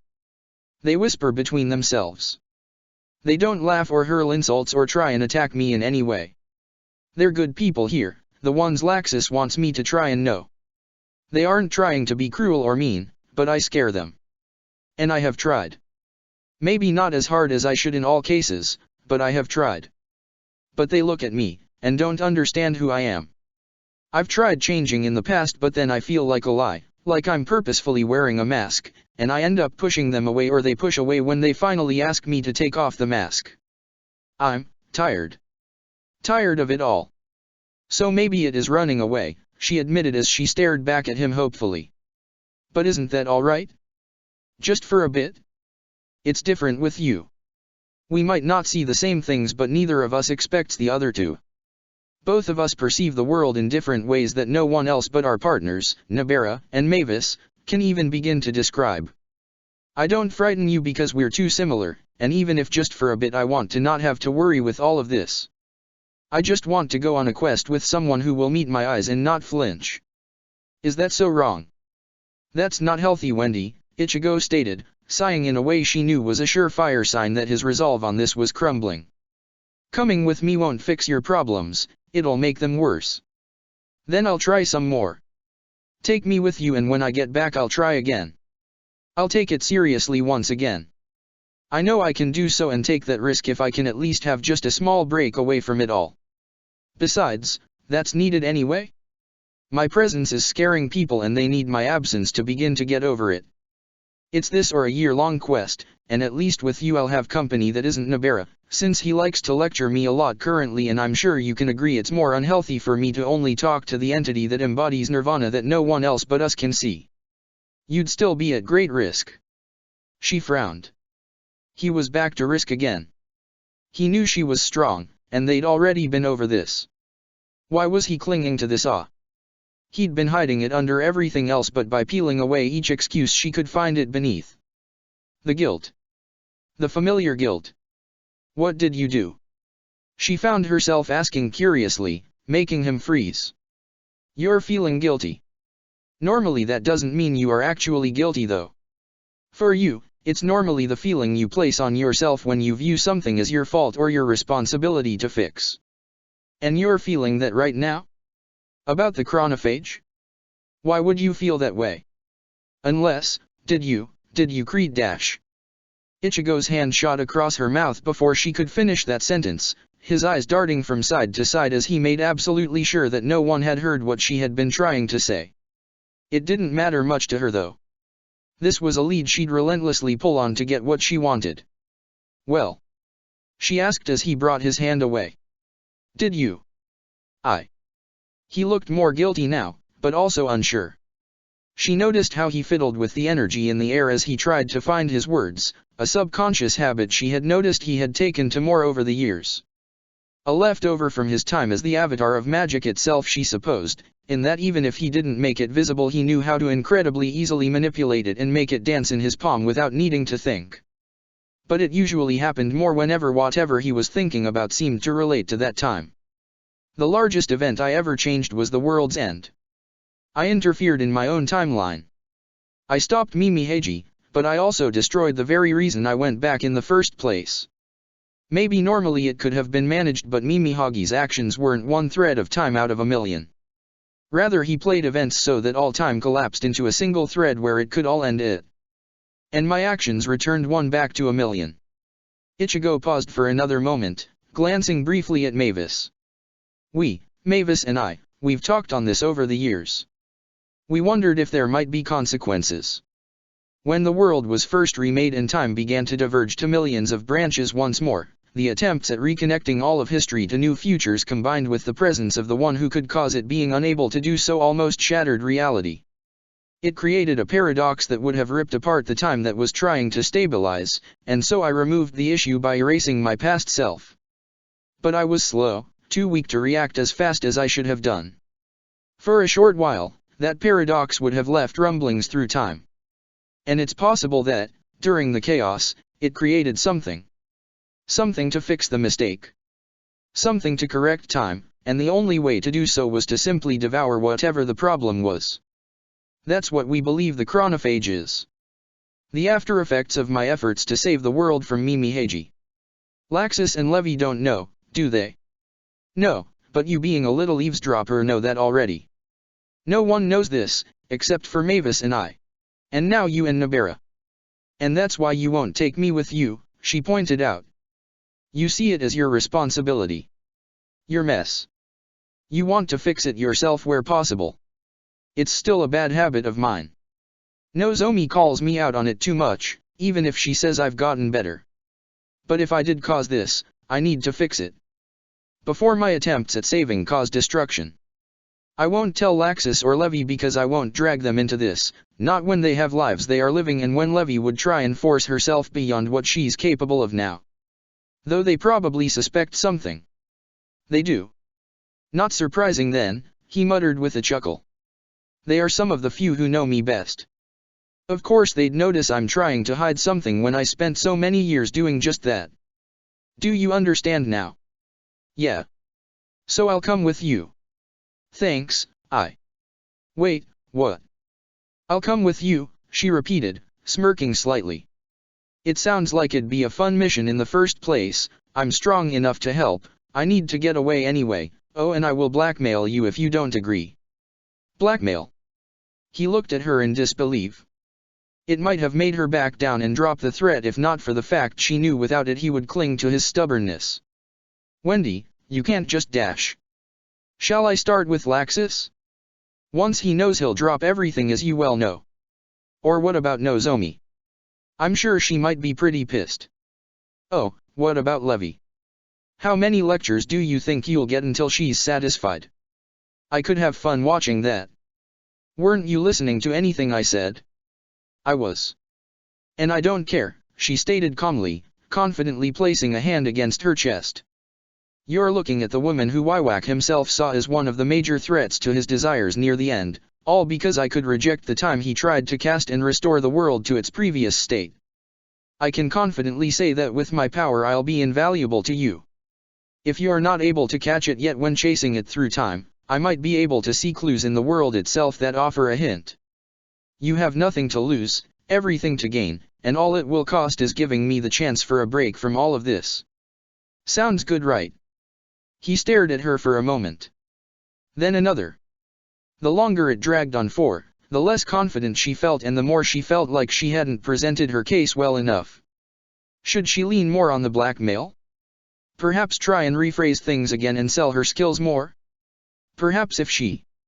Fine. Her thoughts grounded to a halt, taking a few seconds to get moving again as she replayed that word. Fine. Really? Yes, really, Ichigo shot back at her in annoyance, crossing his arms. Why is the girl who was blackmailing me sounding surprised now? Well, I mean, I thought I might need to press harder. One trip though. I mean it, Wendy. Sure, that's fine. She could always pressure him to extend it later. Nozomi had explained it well once, but it was far easier to make Ichigo do what you wanted if you already had the grounds for it. And once you're back, you'll be trying to make friends again. I'm not going to cave so easily next time if you don't, regardless of what you try. That's fine. It wasn't, but she had promised it. It did seem he already knew what she was planning, so she would be forced to give it her full effort, but she had already planned to. She wasn't one to go back on her own word. You won't regret this. Somehow I know I will, he shot back, half sarcastic and half amused. I need to tidy up things here before we go. You're familiar with the Magic Council's headquarters, so meet me there a week from now. Eh? A week? Yep, that's the same expression. This will be worth it, Ichigo muttered as he turned to leave, Mavis quickly rushing to his side as they began to move towards some of the others. Don't forget. Hey, wait. What did you see? She demanded, watching him go with a frown. He'd seen something, that much she knew for sure. Wait a minute. Was he making he wait on purpose? Was that meeting a week from now for her going to be far less for him? He wasn't going to use Lumen Histoire as a shortcut for this, right? But then he had looked amused at something. Her irritation, maybe? Ah, who cared? She got what she wanted and could hardly wait. A quest chasing after a monster devouring time, teamed up with one of the only two who could understand her. She couldn't ask for more than that. I trust you will actually try more to make friends than when we return, Wendy. Well, maybe a bit less nagging from Nobara. Protector of the Fairies. You think we should be doing this? Second thoughts, Ichigo. He nodded, waiting patiently in one of the large gardens the Magic Council had for appearances for Wendy to show up. He'd gotten Mavis to tell Nobara a week ago the time of their meeting, easy enough to do so when they could communicate to one another without words, and so Wendy had been none the wiser of the timing until Nobara informed her. The two might be bonded on a physical level, but their minds weren't as closely linked as they were compared to him and Mavis, so he was sure he'd kept the secret well. Once Nabara told Wendy the meeting time, he knew she'd be here in moments, teleporting in with the ease of walking down the street. Her mastery of Nirvana was impressive. And worrying. He hoped this trip might help somewhat. Had gone back and forth with Mavis on the pros and cons with this. And they kept coming back to the same answer. If left alone, Wendy was likely to deteriorate further. Her mental state was too warped. Laxus had expressed concerns. Nozomi had admitted she had envisioned this years ago, that future realized by the illusion she was once trapped in. And he'd been around enough times to notice how she latched onto him whenever he was back where possible, how she'd talk to fewer and fewer others during those times. How no one that didn't know her as a kid, and even some of those, if he was being frank, could really manage to get along with her for long. There were rarely harsh words thrown at her, but the environment it created? She already felt it. She didn't feel like she belonged, a feeling that he was sure had grown as more of those who had still accepted her easily enough had moved to other stages in their lives, some of which took them far away. He wasn't exactly much different. But she was too fixated on him as a potential answer to her problems. On the idea that if one person could understand her, then she didn't care about the rest. It wasn't healthy. It wasn't right. And he had no idea how to fix it because she was right too. Her mentality was shifting away from that of others. His had too. She resonated more with those that couldn't see the world in the same way of the masses, in the hopes that they can understand her in some way, that even if they see different things they could still share in the knowledge that the world they saw was one only they could witness. But that path would lead her to a dark place. She would never commit an act out of malice, but one day she might just stop seeing morality in the same way. Nabara had confided in them as much that Nirvana's power was dangerous in the hands of one who began to lose sight of human morality. That if she lost herself too far, she might feel nothing in the act of turning evil to good with a snap of her fingers, of warping the mentality of others to better suit her goals. She already did it on a small level, not so much affecting their emotions but reading them and taking actions or speaking words to try and either bring about a desired result, whether it be positive or negative, or using it as a way of determining whether it was worth even continuing to try and interact with them any further if she couldn't get them to stop being frightened of her. There was no guarantee this journey would do much for her. But he hoped that the idea that at least one person understood her would help ground her for the time being. To buy time for her to find more people who could like her for who she was. Because if he was to disappear, whether through death or simply through a need to leave, she'd be left without anyone to rely on. Not even Nabara could help with this. For now though, he'd have little choice but to try and hope his decision was a correct one. It was all he could do. Enjoying the gardens. He frowned, glancing at the new arrival. The man before him, with wavy brown hair, looked at him through thick glasses and had quite the kind expression plastered on his face. It even seemed real too, and he was sure he wouldn't even notice normally. But while one eye saw a smile, another saw a smirk, one that he had yet to see but apparently one day would. He didn't want to admit that it bothered me, because he hated whenever he saw something like this. It made him suspicious, it made him wary, of events that yet to even occur and might or might not depending on what he said from this point onwards. Yeah, he said, not wanting to give much of a pause and show any unease. I've been here quite a few times over the years. It's a nice place to think. You new here? I'd assume so if you haven't seen me here before. Depends on how you define new, the man answered calmly. It's been close to a year now, but I suppose neither of us have had a chance to interact. Kisuke Urahara has spoken quite highly of you though, if I'm to be correct on your identity. The man's eyes briefly glanced up at his orange hair and he had a feeling he knew what kind of description Kisuke had used. One that rather annoyed him when he saw the smile look a lot more amused. He was right on the color, though rather rude on the carrot comparison. You can tell him to stop telling bad descriptions to his assistants. Hang on, that's a normal Rune Knight uniform. You're a soldier, not a scientist. I tend to be on loan between both, the man admitted easily. Officially I belong to the units under General Mirdi, but my intelligence tends to put me in high demand and so I get borrowed from time to time. Such opportunities have given me plenty of time to interact with your former mentor. He really is a genius, there's plenty to learn from him. Wouldn't you agree? He did, but he was sure they were thinking differently on what there was to learn. Kisuk only taught me how to fight and win. I wasn't smart enough to benefit from the stuff he does. The fact the man named Mirti as his superior rather than a typical unit captain was odd too, but he did remember Byakuya mentioning in the past about a surprisingly talented new subordinate that Mirti had taken an interest in training. Was this the one? Ah, where are my manners? I have yet to introduce myself, have I? The man bowed his head slightly in a sign he was sure was meant to be respect but was one he still had difficulties guessing the truthfulness behind it. My name is Saushikaizen. It's a pleasure to make your acquaintance. Same, he muttered, watching as the man lifted his head and glanced towards Mavis. And I assume this is Mavis Vermilion then? First master of fairy tale, and of course. Well, that part is confidential as you well know. Ah, there was the unease back again.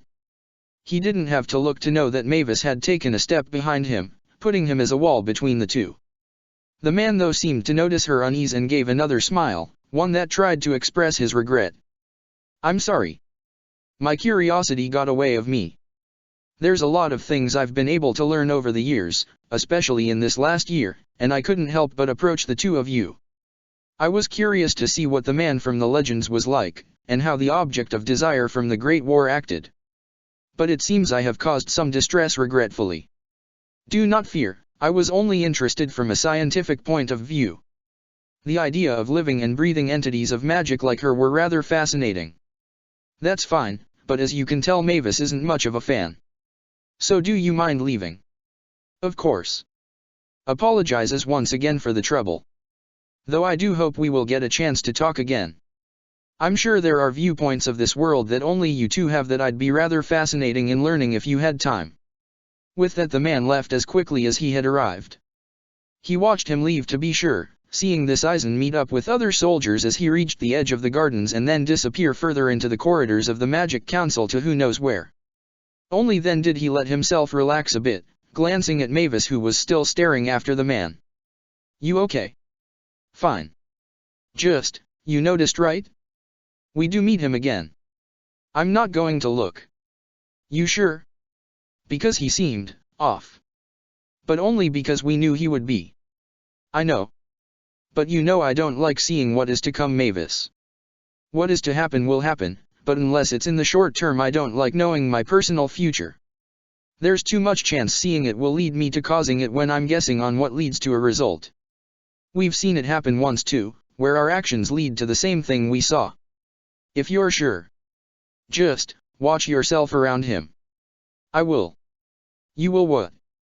He glanced at the second newcomer, this one he had been more able to notice quickly due to still being on high alert. Wendy looked at him curiously, glancing a few times towards where Mavis was looking, before back to him questioningly. In turn he merely shook his head, denying her answers. Nothing, he lied. Just was talking to some new faces. You ready to go? That distracted her well enough, the beaming smile she had on her face enough to distract her from anything else. It was enough to even distract him, to let him focus on one problem at a time. For now, the chronophage was what mattered, with the goal of hopefully helping Wendy in the process. Everything else could come after this problem was sorted. Let's go, he said, putting one hand of Wendy's shoulder as Mavis leapt onto his back and slung her arms around his neck, gripping him tightly as both of their eyes shifted to gold and the light of Lumen Histoire began to shine. Whether to the past or the future, he'd just try and face each problem head-on. That was all he could do. He was still a member of Fairy Tale after all. And while the path of a protector of that home had brought him much pain, it was not something he'd wish to change. And so one more time, he stepped forward to protect those he cared for. Protector of the Fairies. Check the description for the links to the author.